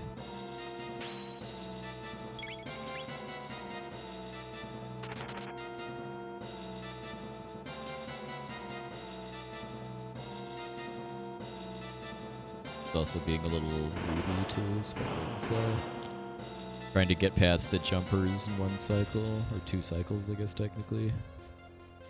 But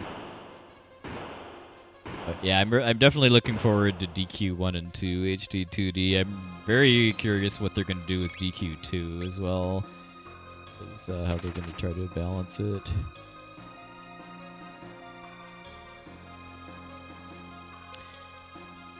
The main payoff for the 6 new fight is getting speed and magic tabs. If all I care about is experience and tech points, it's more efficient to just fight stuff in the Ocean Palace, which is what I do in 100% runs. Where I'm able to just get more speed tabs elsewhere by the time I need them.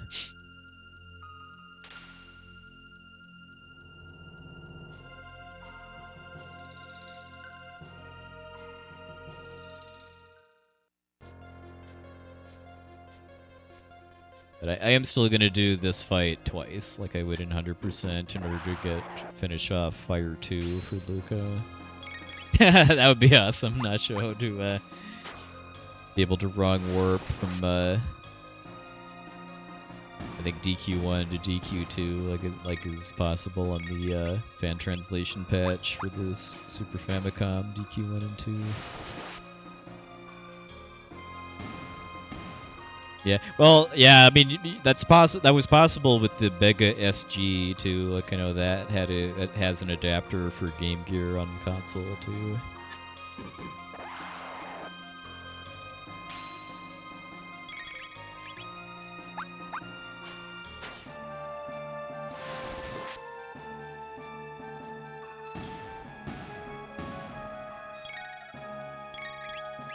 Well, given that not very many speedrunners are like legit good at the bike race in this game, myself no exception. It might take quite a while to actually get a high score at the race. Now that we have Fire 2.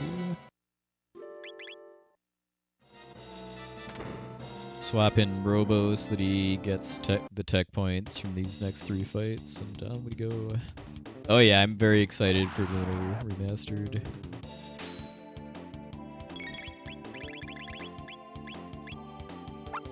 I think Lunar 1 and 2 are pretty underrated PS1 RPGs that again are sprite-based. That just had the misfortune to be heavily overshadowed by FF7 and 8.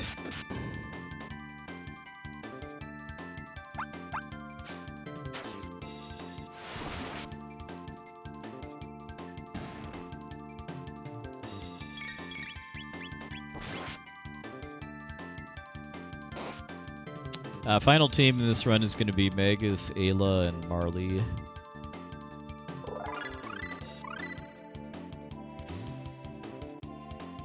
Yeah, they announced it like a couple months ago now, I think. Just that there's going to be a remaster of collection of Lunar 1 and 2 in one game. Lunar 1 and 2 complete, as in the PlayStation 1 version. It's not the Sega CD versions. Which are the only Lunar games I've played, too. I've only played the PS1 versions of it, too. Yeah, Lunar 2 is a very expansive epilogue. Kind of like later Dragon Quest games, actually, as far as just how much post-game stuff there is, and how it's not even real. It's kind of a stretch to even call it post-game, because it still has a bunch of plot stuff, too. Yeah, I always buy physical if I have a choice.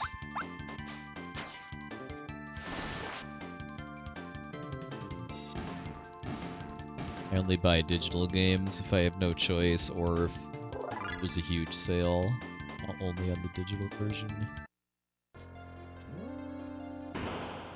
Oh, nice, see it. Got two really hard skips here.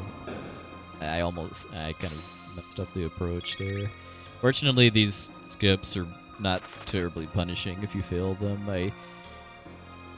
I've been saying this every run, but yeah, I need to really need to do some save state practice on these skips to get back up to speed at them. If this gets into limit break, I will be absolutely doing it. I've failed them both. Getting to the switch without triggering the fight isn't too hard if you clip around the corner, but it's getting back that's the hard part, just because there's a really kind of picky timing to flipping back around the corner while the enemy sprite is expanding outwards.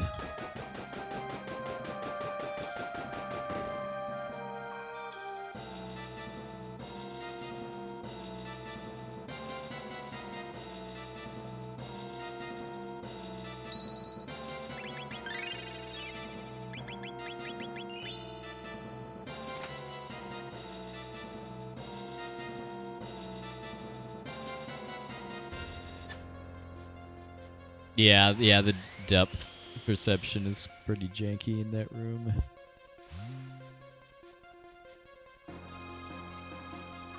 Alright, so now we have the Golem twins, which are, it's the same as the first Golem, but this time I do have to win or else it's a game over.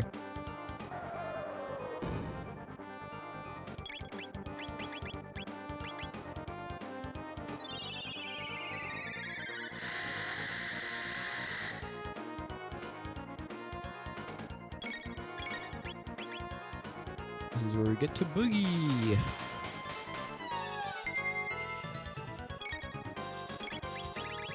Fortunately, the Golem twins are not immune to certain status conditions, in particular sleep and stop. Stop is way more effective in a unmanipulated run, because sleep will wear off after I hit them, and it's also not guaranteed to land. Yeah, this is a rough fight, casually. I mean, like, as a kid, I remember doing this with Marley and Luca, and just kind of alternating back and forth between Ice 2 and Fire 2 to loop their AI. Because whenever you change their elemental affinity, that resets their AI.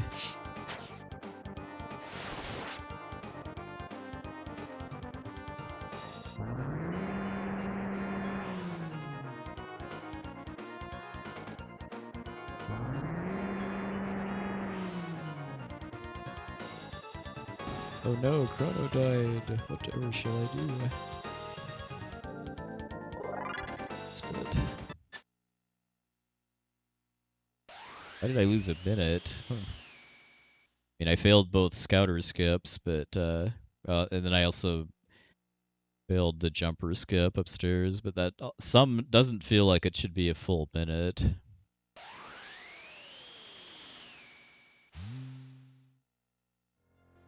What happened there? Well, you know what? Now that I think about it, I also did. I was a little bit slow in getting to the new fight too. Realized I was on the wrong set of notes and stood around for a few seconds trying to remember what order to open the books in to get to the new room.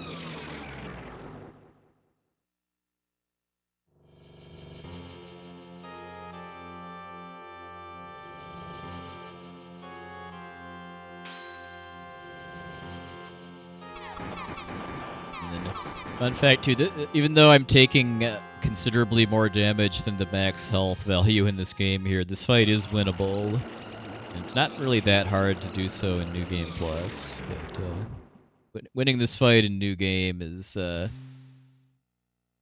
Takes some very, very specific preparations.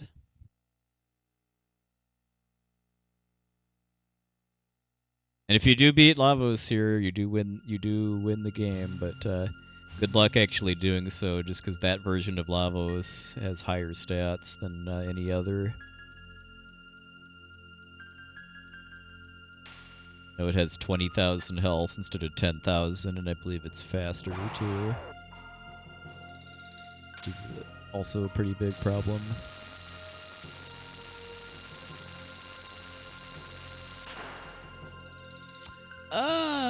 Ocean Palace Lavos, maybe? That's what I've always thought of this fight as being called.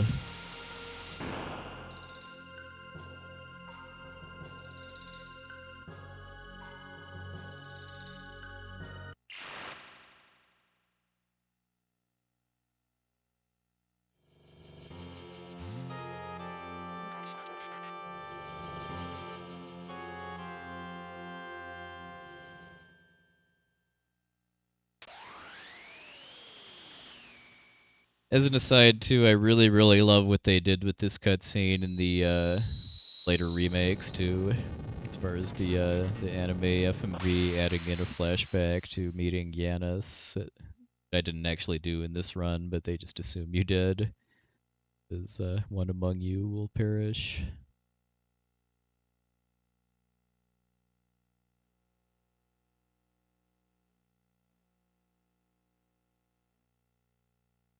Oh, yeah, I mean, if the goal was to just skip stuff like this, I could do it way sooner. Like, because you can go to the normal version of Lavos through the bucket, really at any point that you have access to the end of time. Like most any percent runs only progress the story up through getting to Zeal Kingdom for the first time, and then go do some preparations, and then go fight Lavos through the end of time bucket.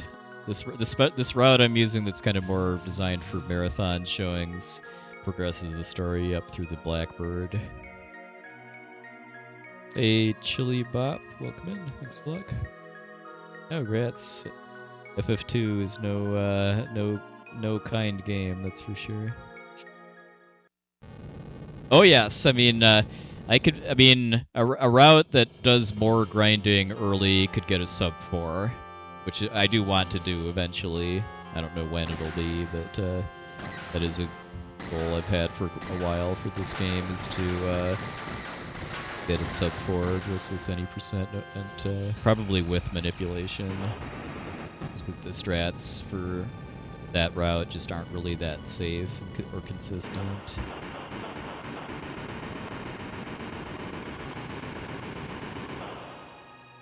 Hey, Mr. Cab. Yeah. Yeah, but I mean, because this route is about half an hour slower than the optimal route, but we see more of the story, and we don't have a half-hour-long grinding session in the Tyranno lair. And the fact that I'm progressing the story further just makes the final boss fight way safer, too. Oh, and then I also can skip the refights, too, because of being able to crash the time machine. I can skip the Lavos Shell.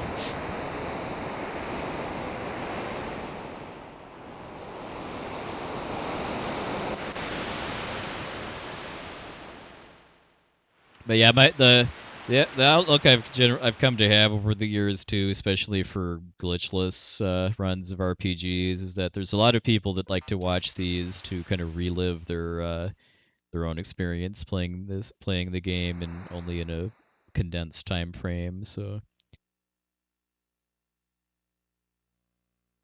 why I've kind of changed my commentary style a bit for marathon runs of categories like this, to kind of talk a bit more about the story and characters, if there isn't really stuff to say about the speed tech. Have I ever run 7th Saga? No, I do unironically like 7th Saga, but not quite enough to speedrun it. I do enjoy watching speedruns of it.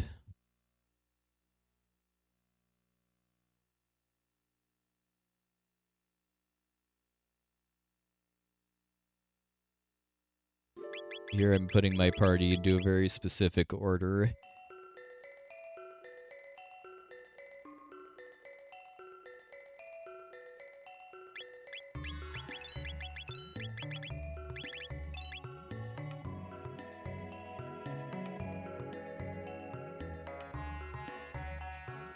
Spend all of my money on healing items.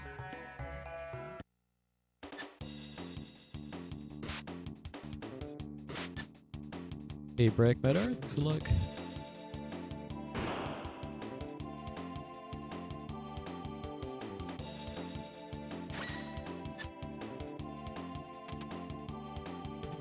Yeah, 7th Saga is extremely difficult.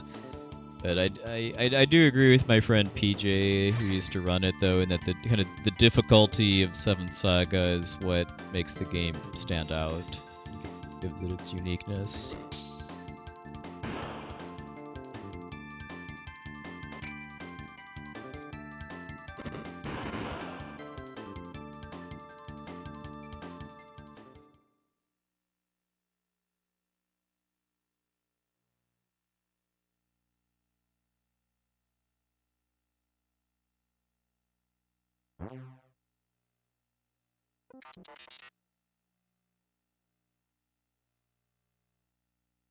Oh, nice, Blue Fella. Yeah, the rental stores in my area as a kid, only the ones that had this game only had one cartridge of it, so and it was always checked out. So I eventually just gave up on trying to rent it and asked my parents to get me a copy for Christmas. And that is the cartridge I'm streaming from tonight. Proud to say. That's in the DS version of Chrono. I think it's fine. I appreciate that they retranslated the script, added some extra content. Yeah, I speedrun the SNES version just because that's the version I'm most familiar with, and it's the most convenient for me to stream. I mean, if I wanted to do another version, it would be PC, which is very similar to DS. Yep, still has original battery and everything. I have yet to actually ever have to replace batteries in any of my retro games. I mean, I know it's inevitable, but I'm not looking forward to whenever that day finally comes.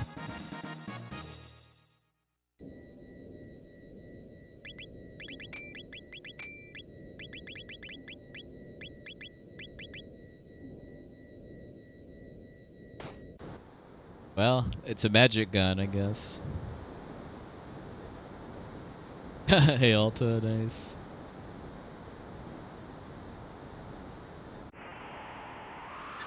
Was there something about the DS version you didn't like or something, or did it just make you curious about what was different about the SNES version or something? D-Rust's going fine. This is a category I've only ever done 2 runs of before, and it's with a route that's about 30 minutes slower than the optimal route, kind of in order to be a lot safer for a marathon and also to be a more entertaining watch too. I'm actually running against real PB splits instead of averages, just because my PB at this category is not really that good.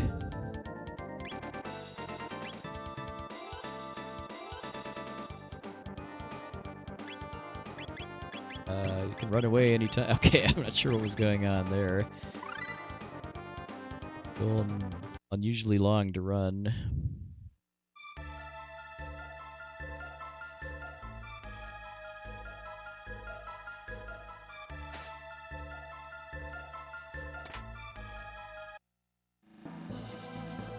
The thing I'm abusing there too is the fact that even though the golem boss runs away, it running away still counts as you winning a fight, and therefore I'm eligible to learn combos. I learn Fire Tackle there, which I'm going to immediately be using against Dalton Plus.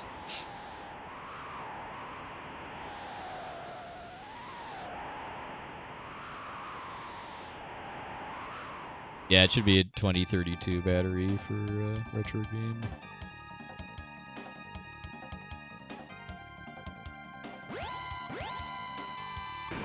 Yeah, there's numerous games that I like watching runs of, and I don't have any plans to run them myself, just to kind of relive my own experience too.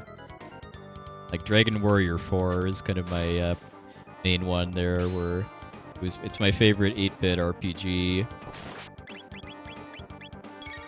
by a fair bit, but the speed runs pretty long and has a ton of RNG gatekeepers in it too, so it's kind of a game I like to live vicariously through watching other people do runs.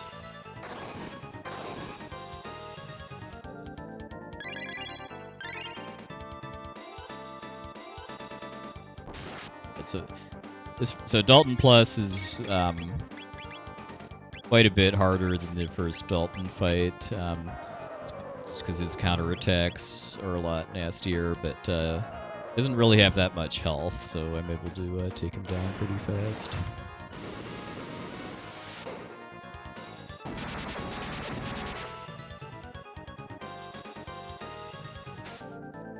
Here we go. Yeah, I always like to poke fun of how Ayla just chucks him up and down in the cockpit instead of just chucking him off the ship completely.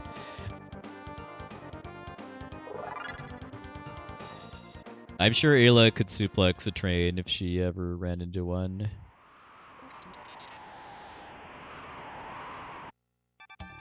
This is where we also find out that the controls for the time machine are a giant Super Nintendo controller because it has X and Y buttons.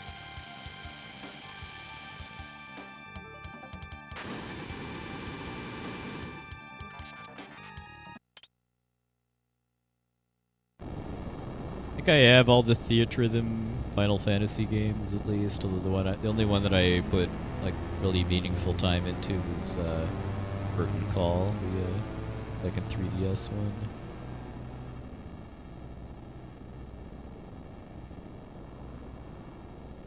All right, so now that we've now that we've got the time machine, the next order of business is to get Magus, and then after that is where we're going to be kind of starting just to make it rush towards the end of the game. This is not 100%. I don't have to do all the quests.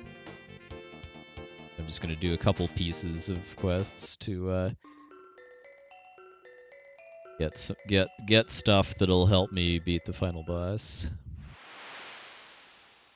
Once I have the flying time machine, not only can I go straight to Lavos, but I can also skip the first phase of the fight with Lavos' shell.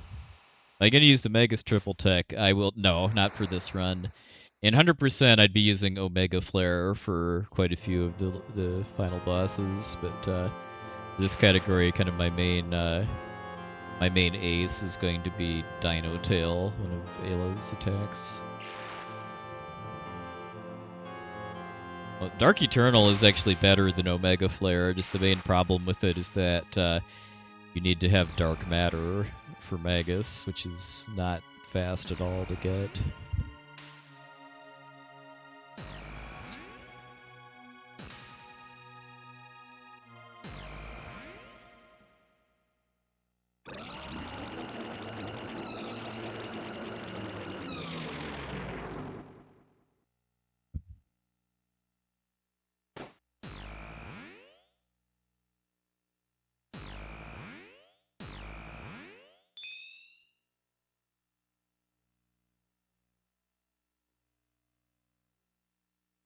That is a drawback of the secret triple techs, is you can do dedicate an accessory slot to the rock. I mean, it's worth it for a lot of them.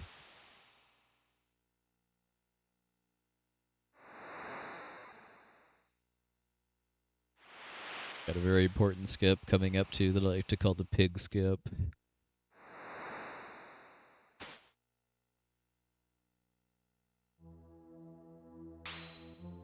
Pig. Run gets to continue.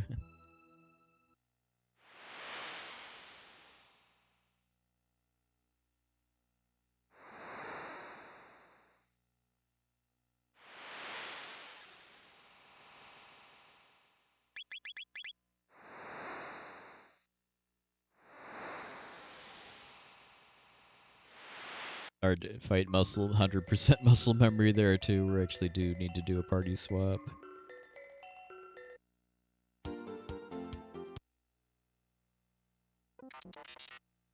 Thanks, Hapluke.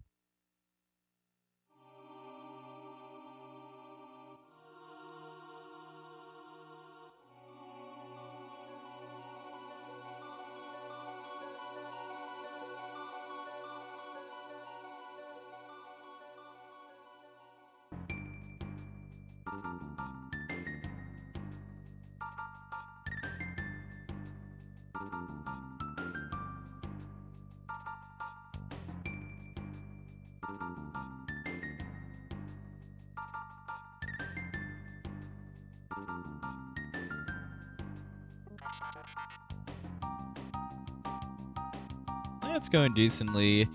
I mean, my PB at this category is not very optimized. This is only I think the third full run attempt ever.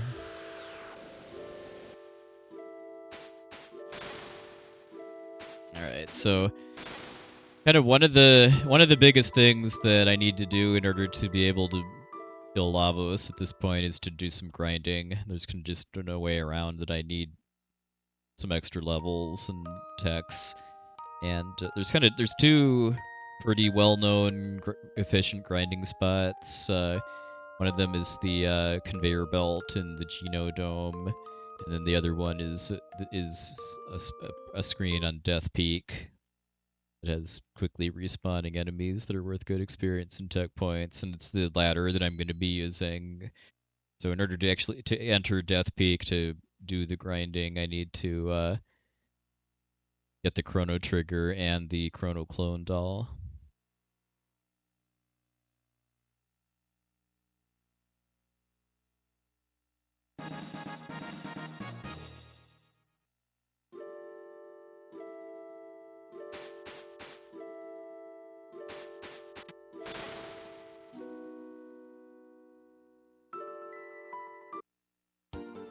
So we just go straight get the Chrono Trigger.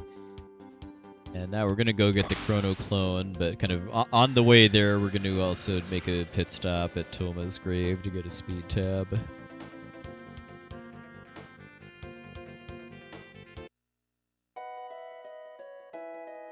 It's great. Kind of basically just try to get every speed tab that I can without doing meaningful work.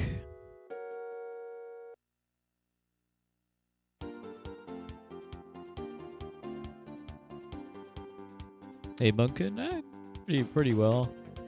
I've been working on this for the past few weeks, and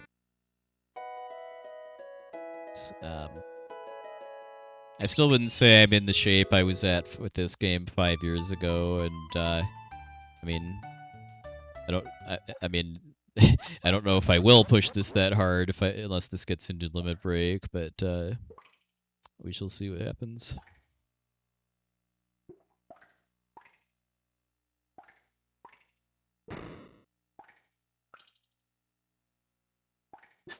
So then, unlike 100% where I fail out of this after 4 inputs, I do want to try to fully complete the mini game here to not have to pay money for the doll.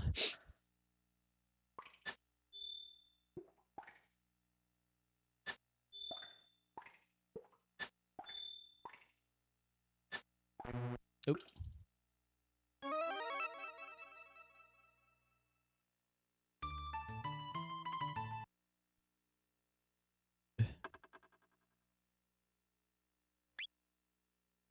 I'm not aware of major new speed tech, at least for Glitchless, but I also haven't really looked into it.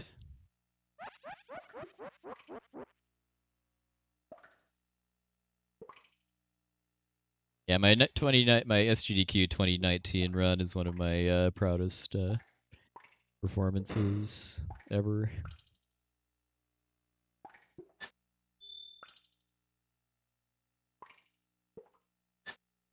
Yeah, if I didn't reload, I'd have to go fight Gato 3 more times. So yeah, reloading's way faster. Focus a bit harder and not screw this up again.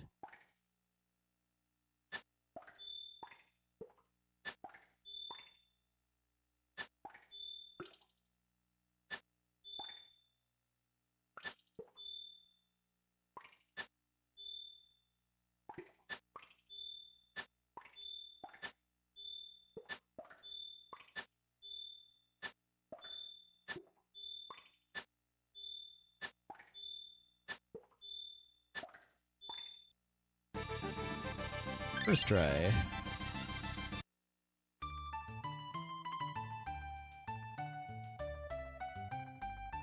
Just listen to the song. Beat me up and 15 silver points.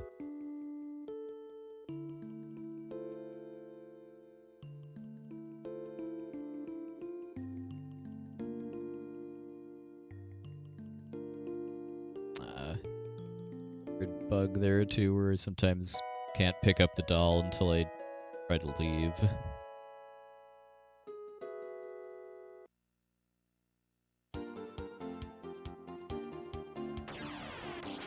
Alright, so now we've got the two things we need in order to enter Death Peak, which is where I'm going to do my grind. Before we go there, though, I'm actually going to make a pit stop at Aristome in order to raid the treasury that you need the powered-up pendant to access. The main thing I want here is a gold earring, which is accessory that raises your max HP by a lot.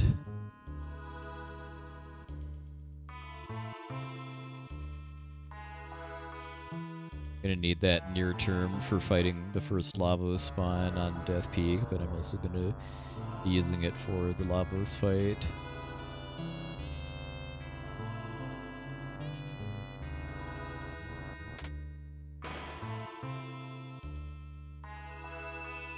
A gold stud is the one that reduces your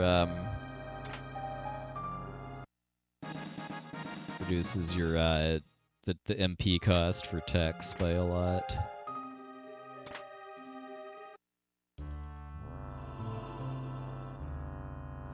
Gold earring raises your max HP. I did this in practice too. I need to go around this guy to the left instead of the right.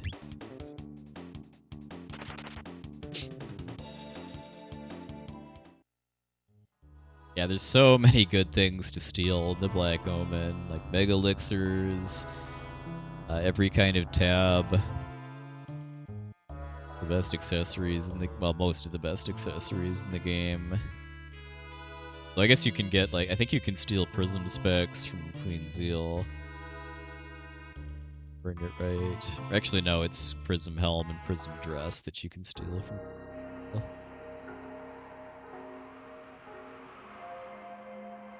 Oh yeah, Nova Armor.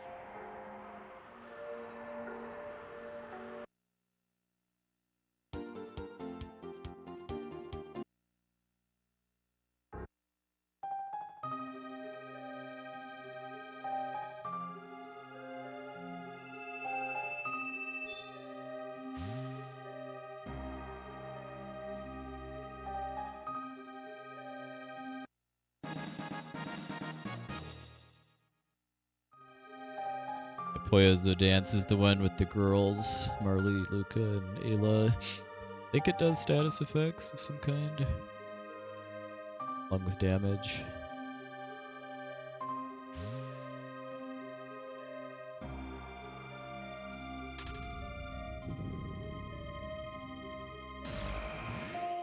I don't think there's a triple tech that steals. I know there's a dual tech with Marley and Ayla. I don't remember what the benefit of doing that over just Ayla's charm is, if it has a higher success rate or something. Or if you steal different stuff.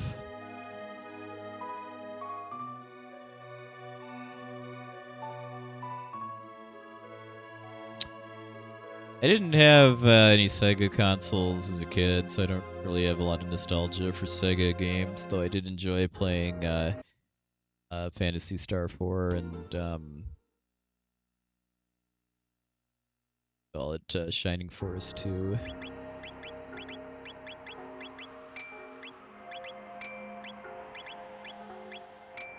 If I was ever going to speedrun a Sega RPG, it would be Phantasy Star 4, but that's not really super likely.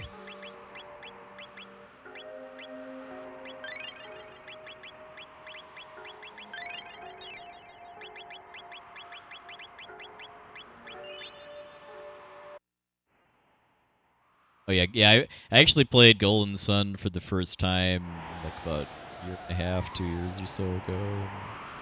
Loved it.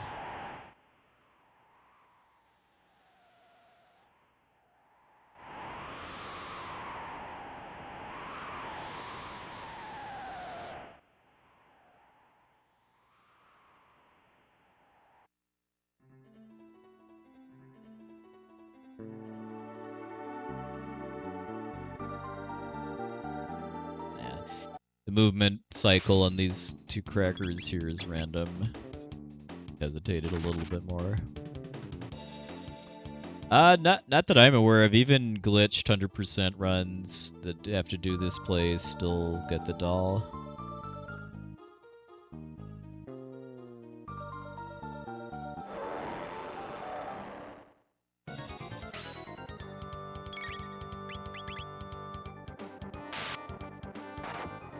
Gonna be in the red here thanks to failing the Someone Says game. For a glitched run, I'd say there's 3 really impactful glitches, along with some minor ones. Kind of the biggest ones are there's a glitch called the Fadeout glitch, which lets you kind of store a screen transition and then kind of release it when you've triggered another event, so that results in being able to skip certain fights and bosses and also cutscenes. And then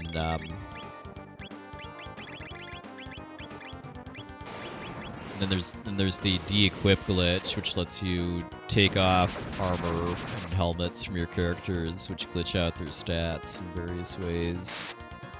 And then the last really major glitch is the Elixir Overflow glitch, which lets you just insta-kill bosses that have over 16,000 HP.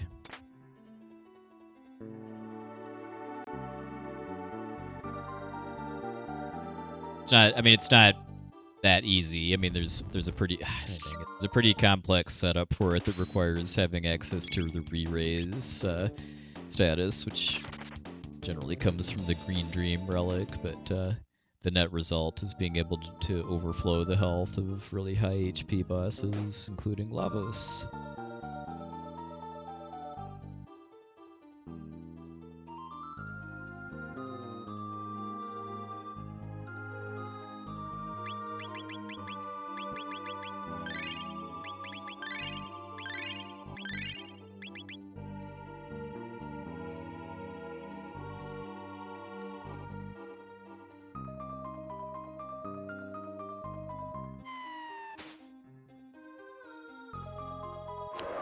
I mean, one thing I do remember about my PB at this category is that the stuff that's exclusive to any percent, I was a lot more practiced in.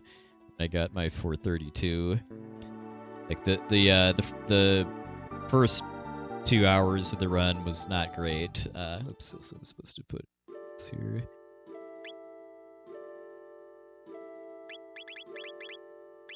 Like I had like my Magus time and my 100% PB was like 7 minutes faster than 80%. But the main time savings are in the first half of the run.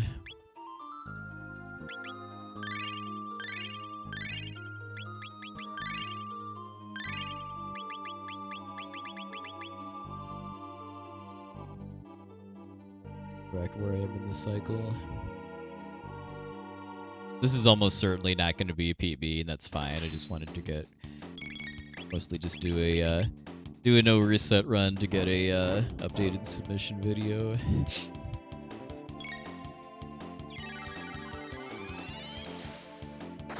Well, if we actually got Crono, that would be using up a large amount of time, but we're not.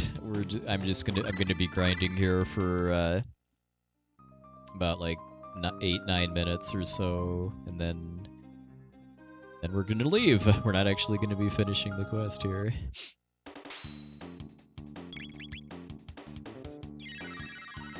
Yeah, what I am the Wolfman said. I haven't even actually made my submissions yet. I wanted to get the fresh video for 80% before making my submissions, but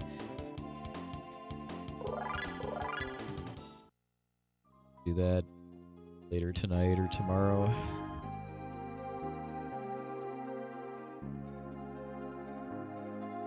Alright, so like I said, this is one of the kind of best known grinding spots in the game.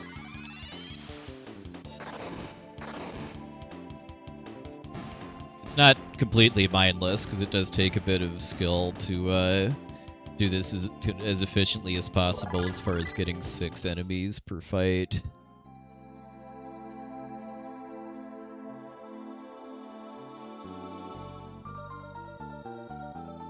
I didn't really seriously look into doing the conveyor belt very much, mostly because of knowing that you're locked into having Robo in your party if you do that. I mean, once I've finished grinding with Marley, I'm gonna bring in Robo, but my gut tells me that trying to grind on the conveyor belt would end up being slower, even though I do have to get the Chrono Trigger and the clone in order to get into Death Peak. And, I mean, and I have to fight the first Lavos spawn too, which, I mean, I get 120 tech points out of that, so it's not like that's a total waste of time. Yeah, I don't do any percent very often, but I wanted to get an updated video with my marathon route.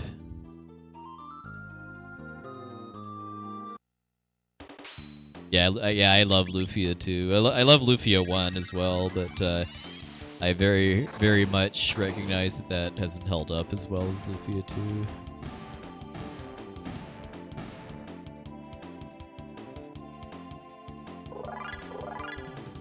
I would love to see Lufia 2 get like a pixel remaster or just get released on kind of modern platform.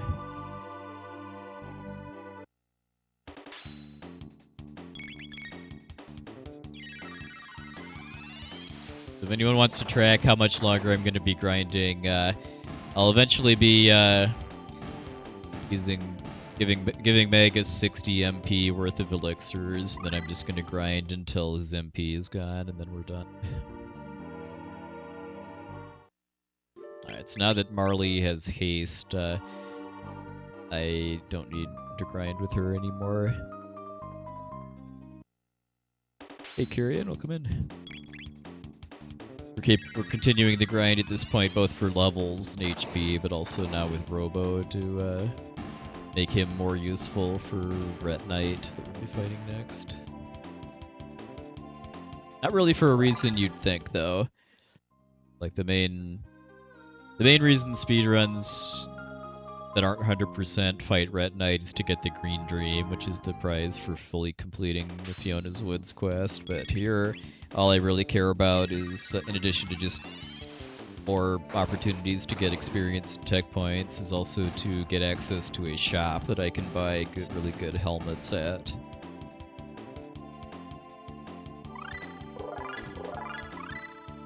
Helmets are the best way to get status protection in this game.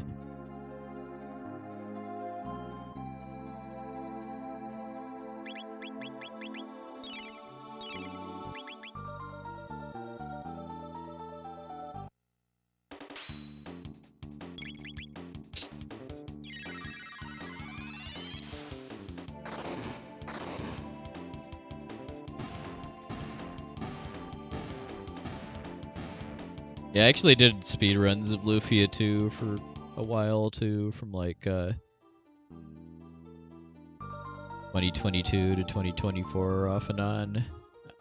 I mean, I never quite hit my PB goal too, so I very much see myself running Lufia 2 again for too long, but it was important to me to not completely burn myself out and run some other games that I had stuff to submit to Limit Break this year. Maybe SGDQ as well. I'm not really planning to submit this to SGDQ just because I don't think my my last showing of it could really ever be topped by me at least, but maybe I'll try a bit harder on the Final Fantasy Legend.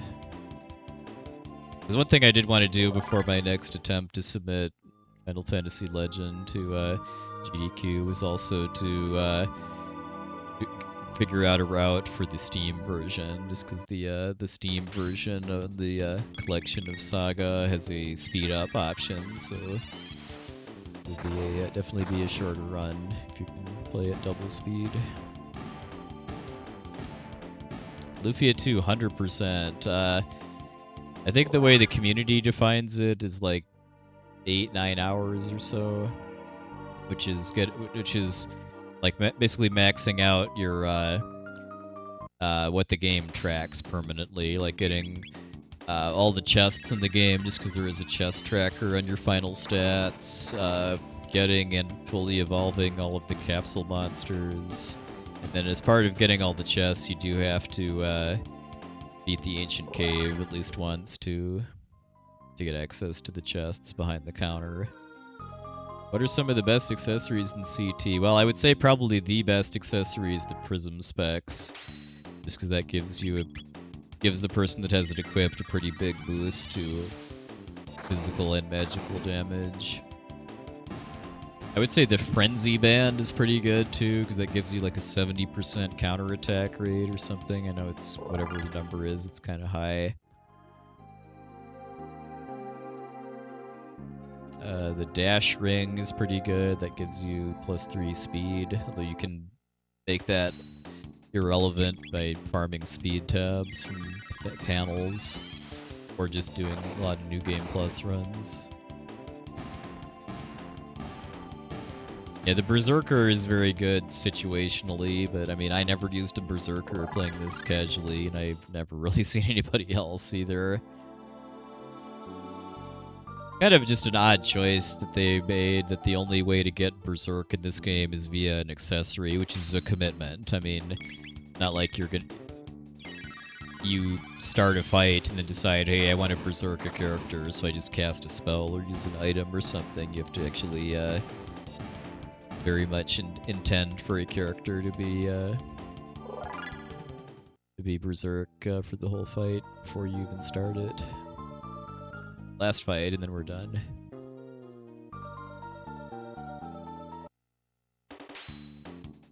Berserk prevents chaos. It does not prevent, I don't think, any other status. Like, it doesn't prevent sleep or poison.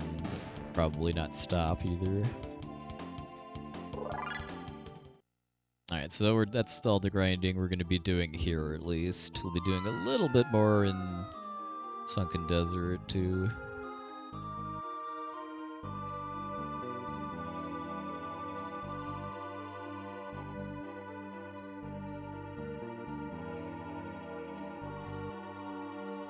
Could have just gone for it first, but I won't. I have no idea, actually. Been a very, very long time since I've equipped the Aussie, or even since I've even gotten the Aussie pants, much less equipped them.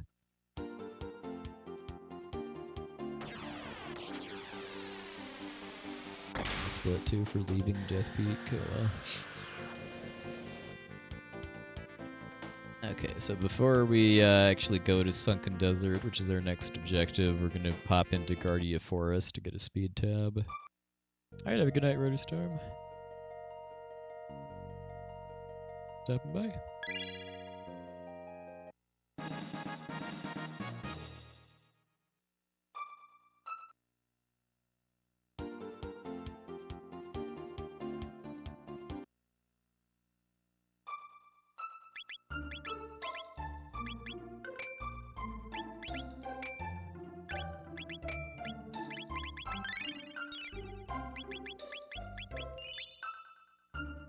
Yeah, I've heard very, very good things about Unicorn Overlord.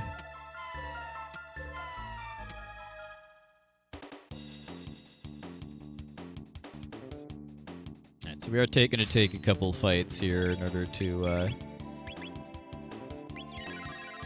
really just kind of ensure that I'll be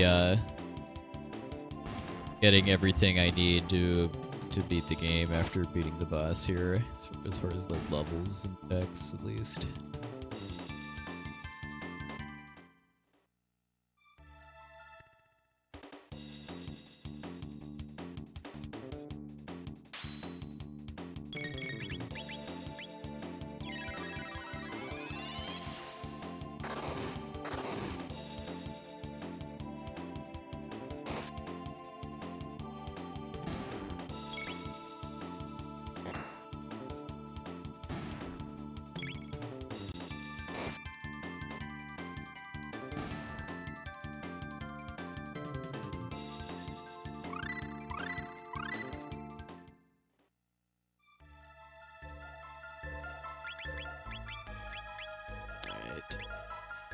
fight should do it. Getting 100 from the boss.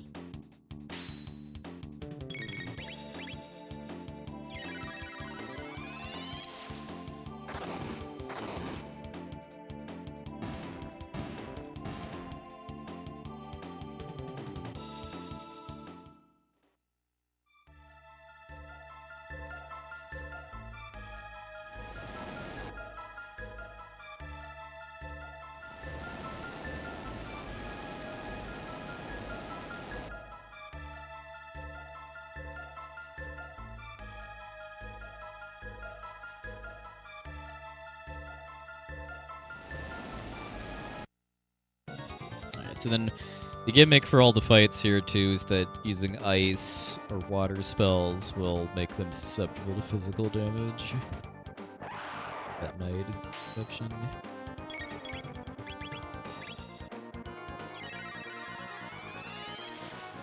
Having a little fun here too with the dual tech I just learned called Beast Toss, which has a great animation.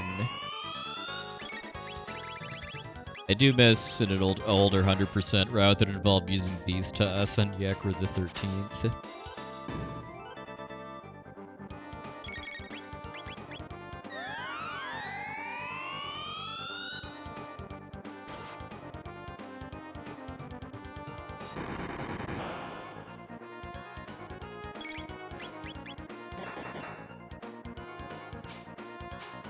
Sadly, Beast Toss only works on Ret Knight's head, not its legs.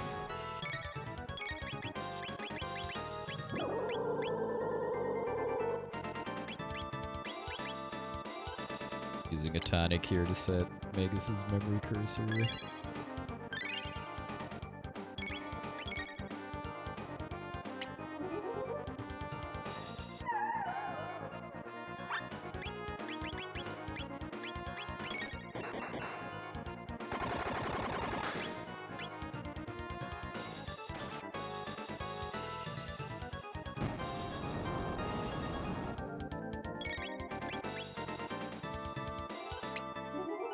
Steal the speed tab from the core.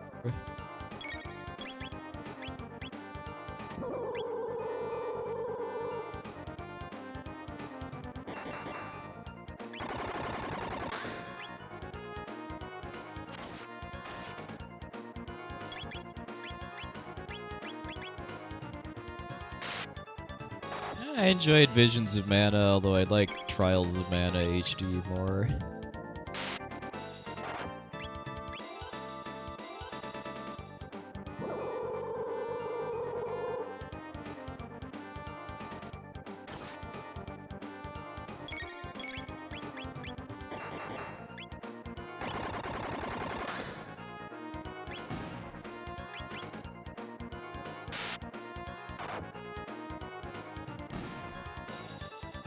Yay, save some time.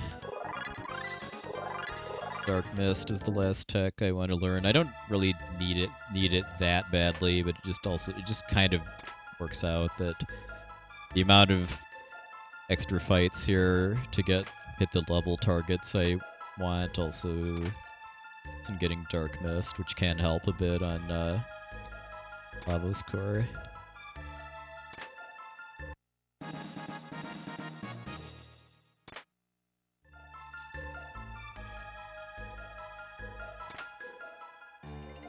Opening these chests around the quicksand is not easy. Alright.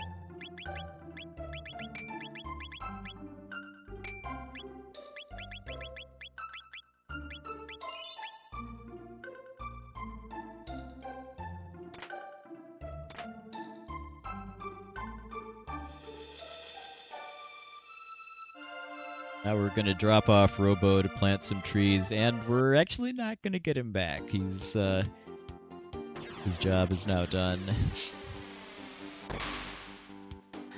In addition to just getting the treasure in the Sunken Desert and the experience and tech points from all the fights, the main reason that I did that quest was to get access to this shop here.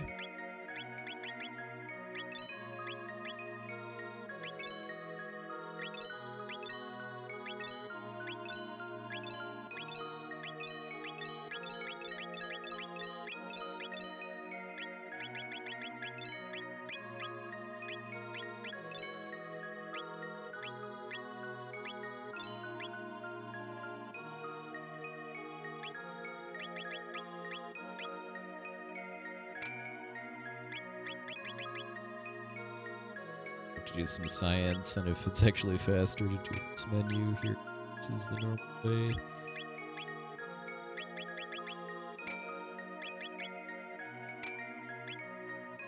Oh, I can do L and R. Okay, yeah, it's definitely faster to do it here then. Okay.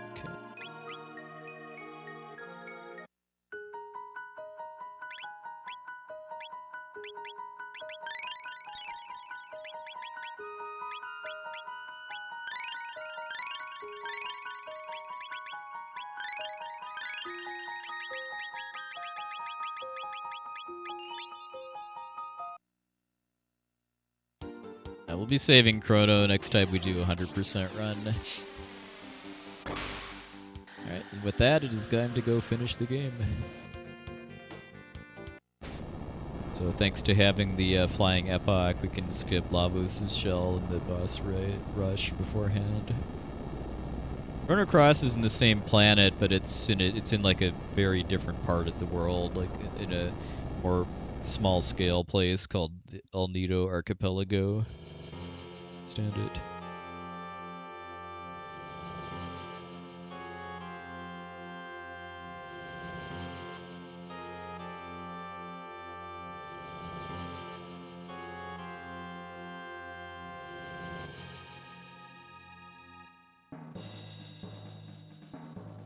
I'm gonna have to focus pretty hard, especially on the first phase here, just because it's very, very touchy, and every turn matters for the most part. But Magus is OP and is actually able to survive Lavos' opening laser barrage, so he's kind of after that happens, the goal is just to pick myself up and then get some buffs onto Magus, and then get the rest of my characters up to start fighting back. The two arms actually have different amounts of health, which is why I have to kind of do some extra damage to the arm on the right side of the screen.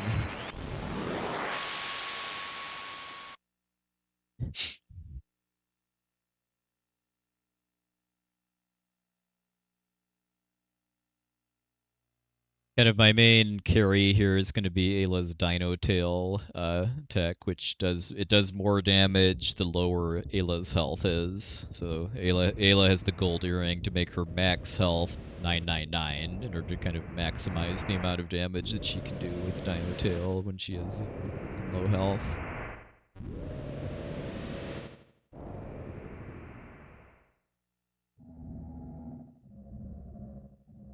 To enjoy about 5 minutes of World Revolution here too.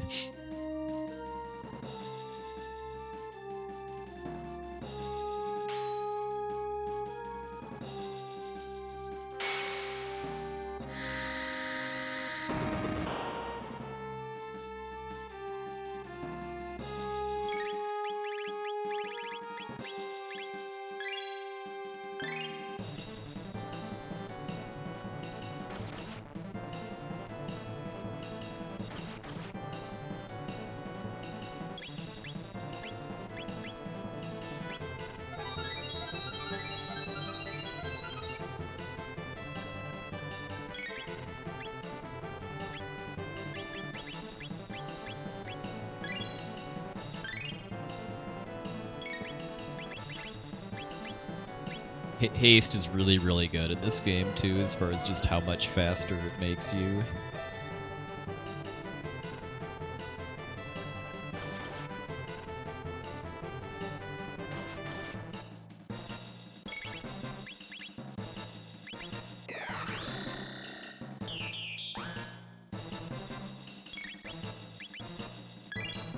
Magus has some buffs on him, so I'm just gonna wait for another laser barrage here.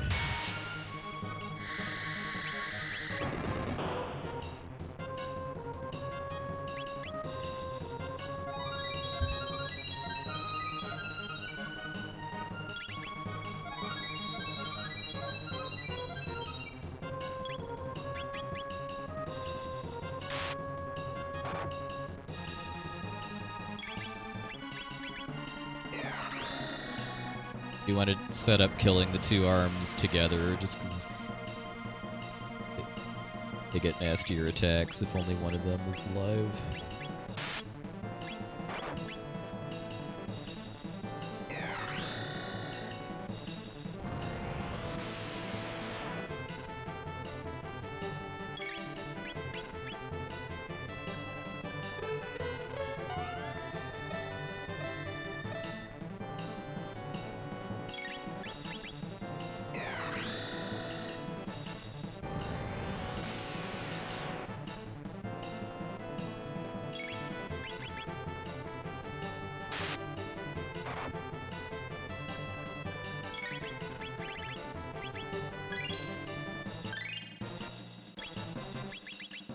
Now the two arms have roughly the same amount of health, so now it's time to start saying hi to Ayla's dino friend.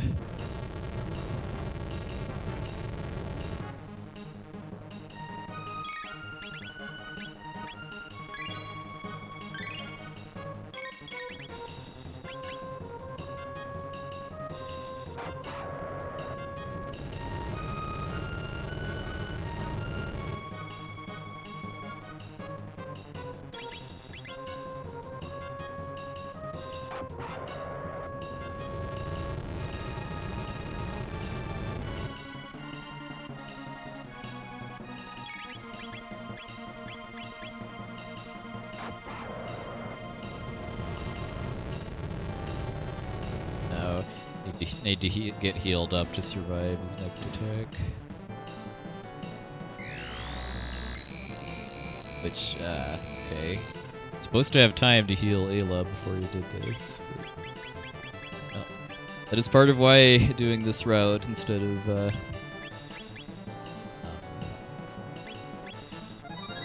Dino Grind route, because I can actually recover from issues on...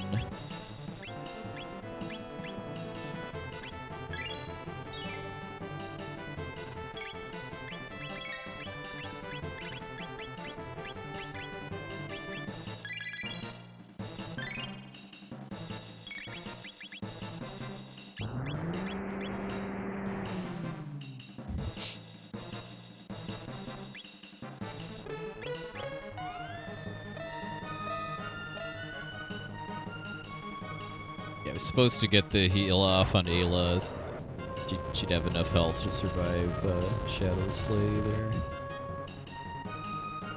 I'm gonna have to improv a bit now that we're kind of off script, but fine.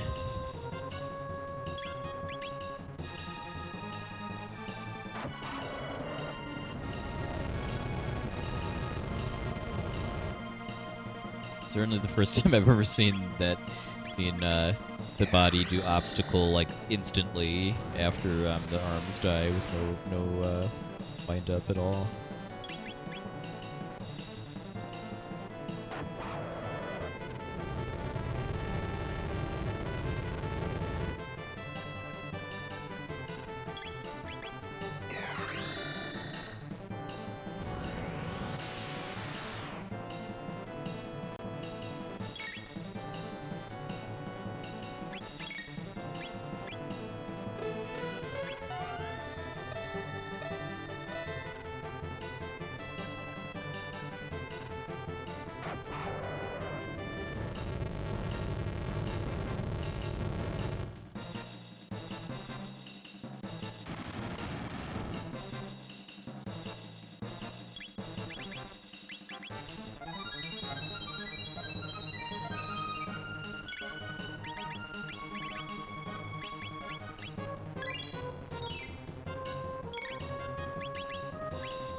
Probably gonna see a Shadow Doom Blaze, but Magus can survive it pretty comfortably.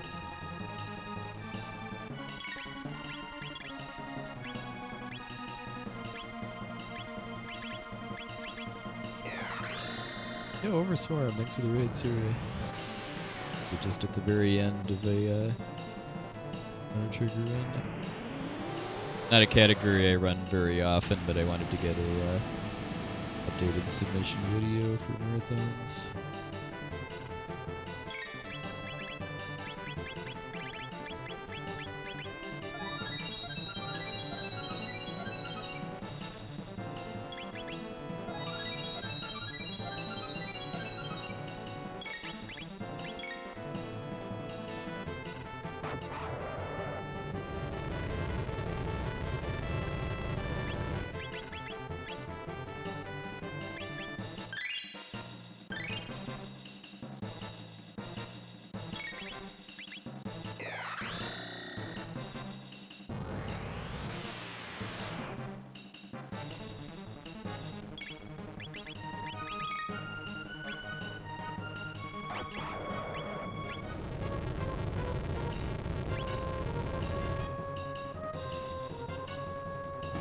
Alright.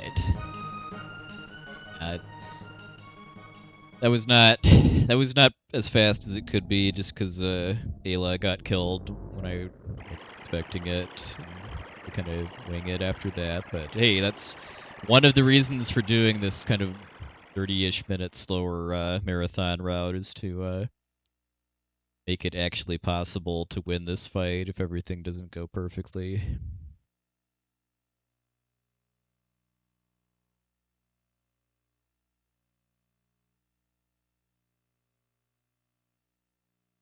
Alright, so Lavos Core is actually quite a bit simpler than Inner Lavos.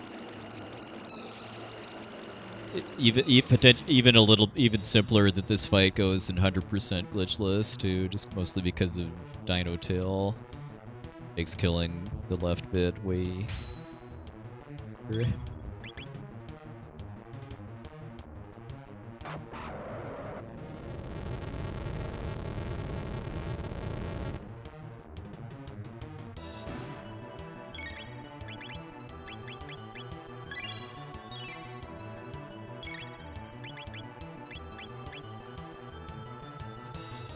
We're really just kind of wanting to see what Lavos does at the start, because that drives what I need to do first.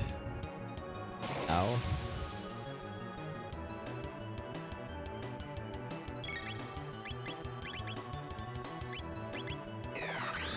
Some safety.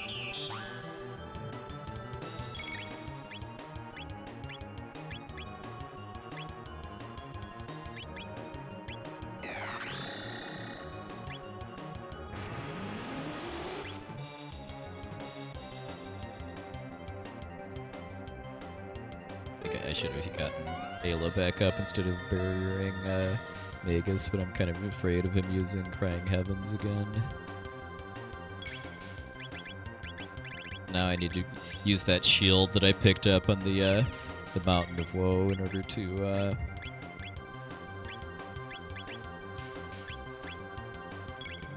just gonna wait it out here. I've gotten some attacks in, but I was tripped up in my menu. But yeah, Magus can survive this thanks to the shield.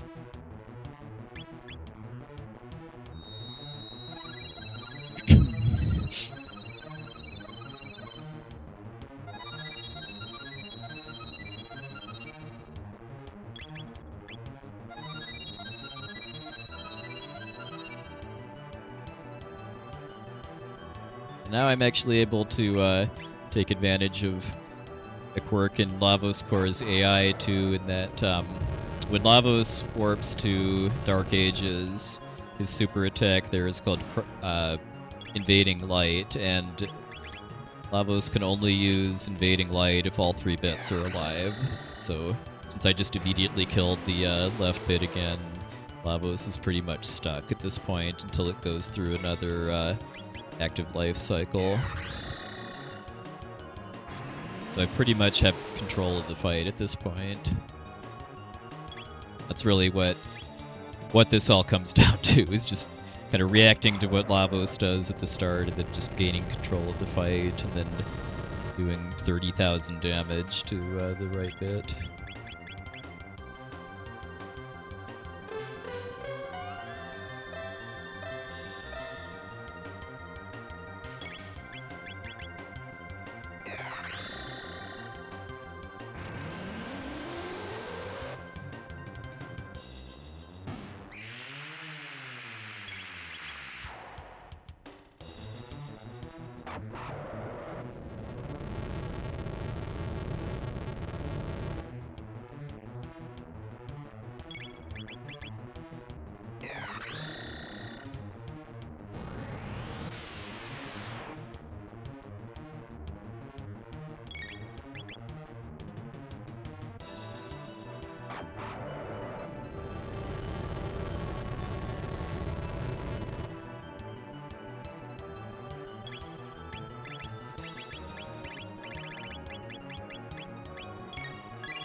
I pretty much I've won at this point. I just need to just keep attacking and I'll win until before Lavos actually revives the other bits again, or very very very shortly afterwards.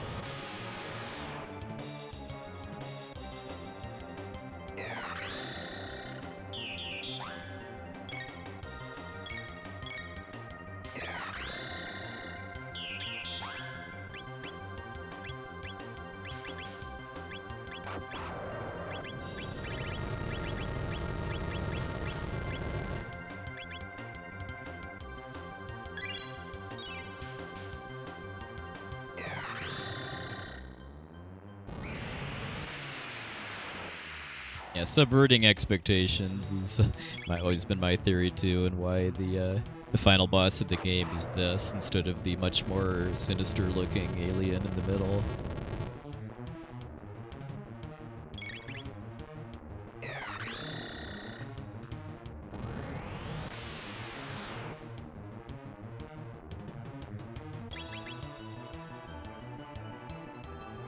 Getting pretty close now. Probably about 535 base, 435.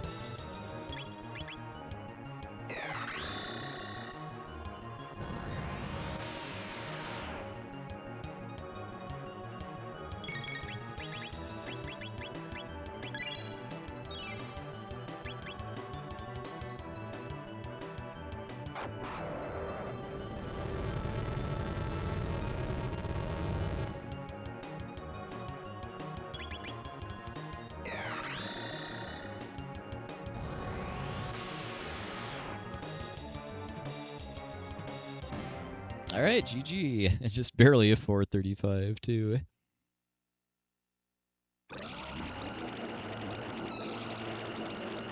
Hey, Japanese here.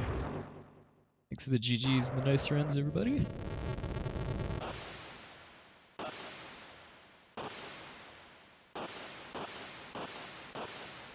So yeah, definitely, I definitely enjoy those fights more than 100%, not only because they're easier, but also because they're quite a bit shorter. But I do appreciate that, especially for the first phase, that it's pretty tense and can't really make any big mistakes or you're gonna lose.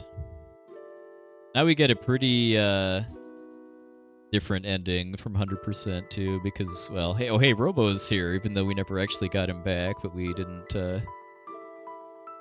actually finish reviving Crono.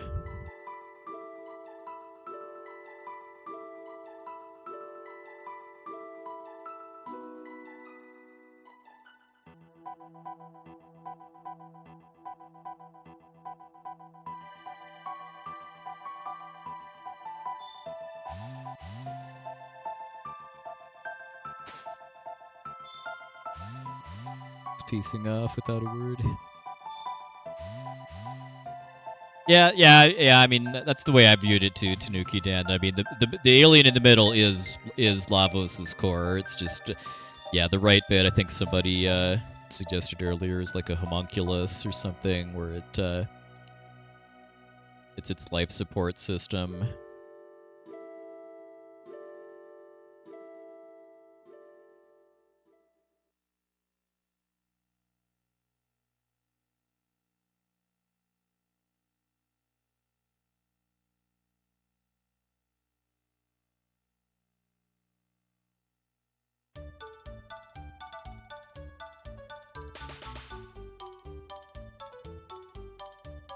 Yeah, there's two different variations on this ending too, depending on whether you crash the time machine or not.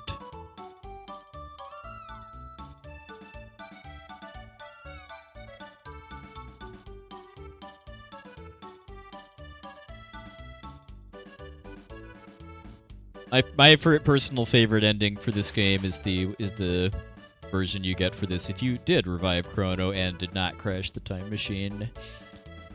I love the way they work the credits theme to faraway times in with the shots of your friends from across time living their lives.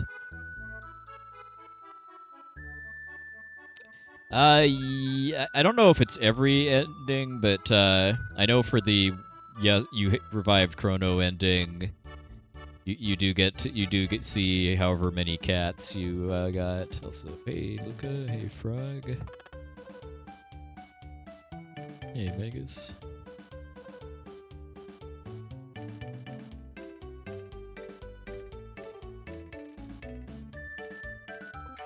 Hey Lag too.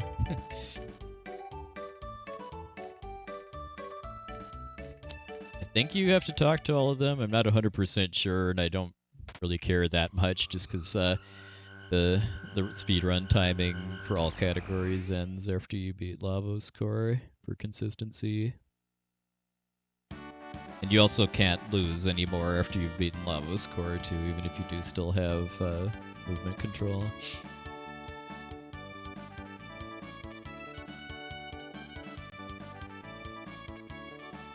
That wasn't me mashing, by the way, too. When Gaspar is saying blah blah blah blah blah, the text is all auto advancing too. They're getting really cozy on the time pod that Luca just conveniently was able to level up and do a time portal.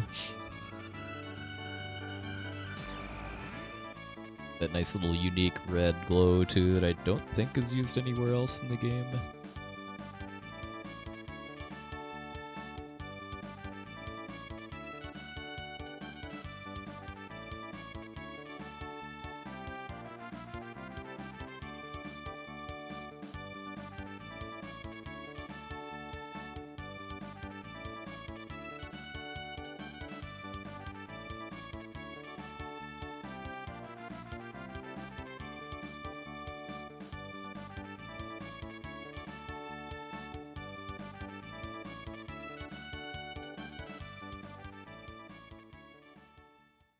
Yeah, it looks very similar to like Luminaire and Dark Bomb. It's much smaller and it's red.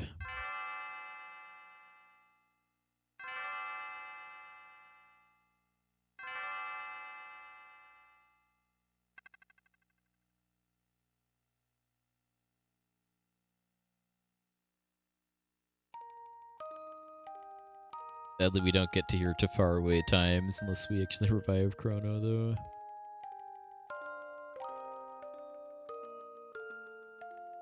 Rest in peace, Akira Toriyama. World's definitely a better place for your work having done.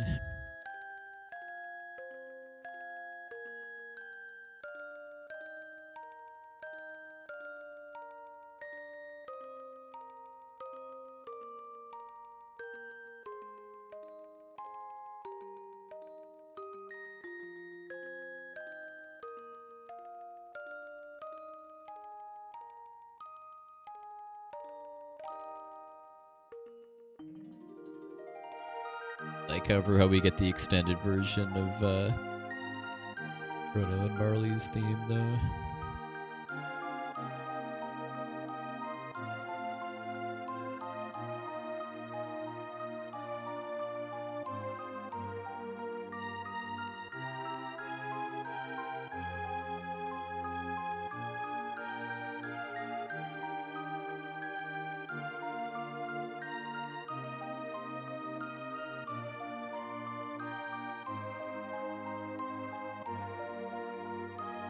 I noticed this morning too. Why is there a remake staff in the very first version of Chrono Trigger? Like, what was being remade?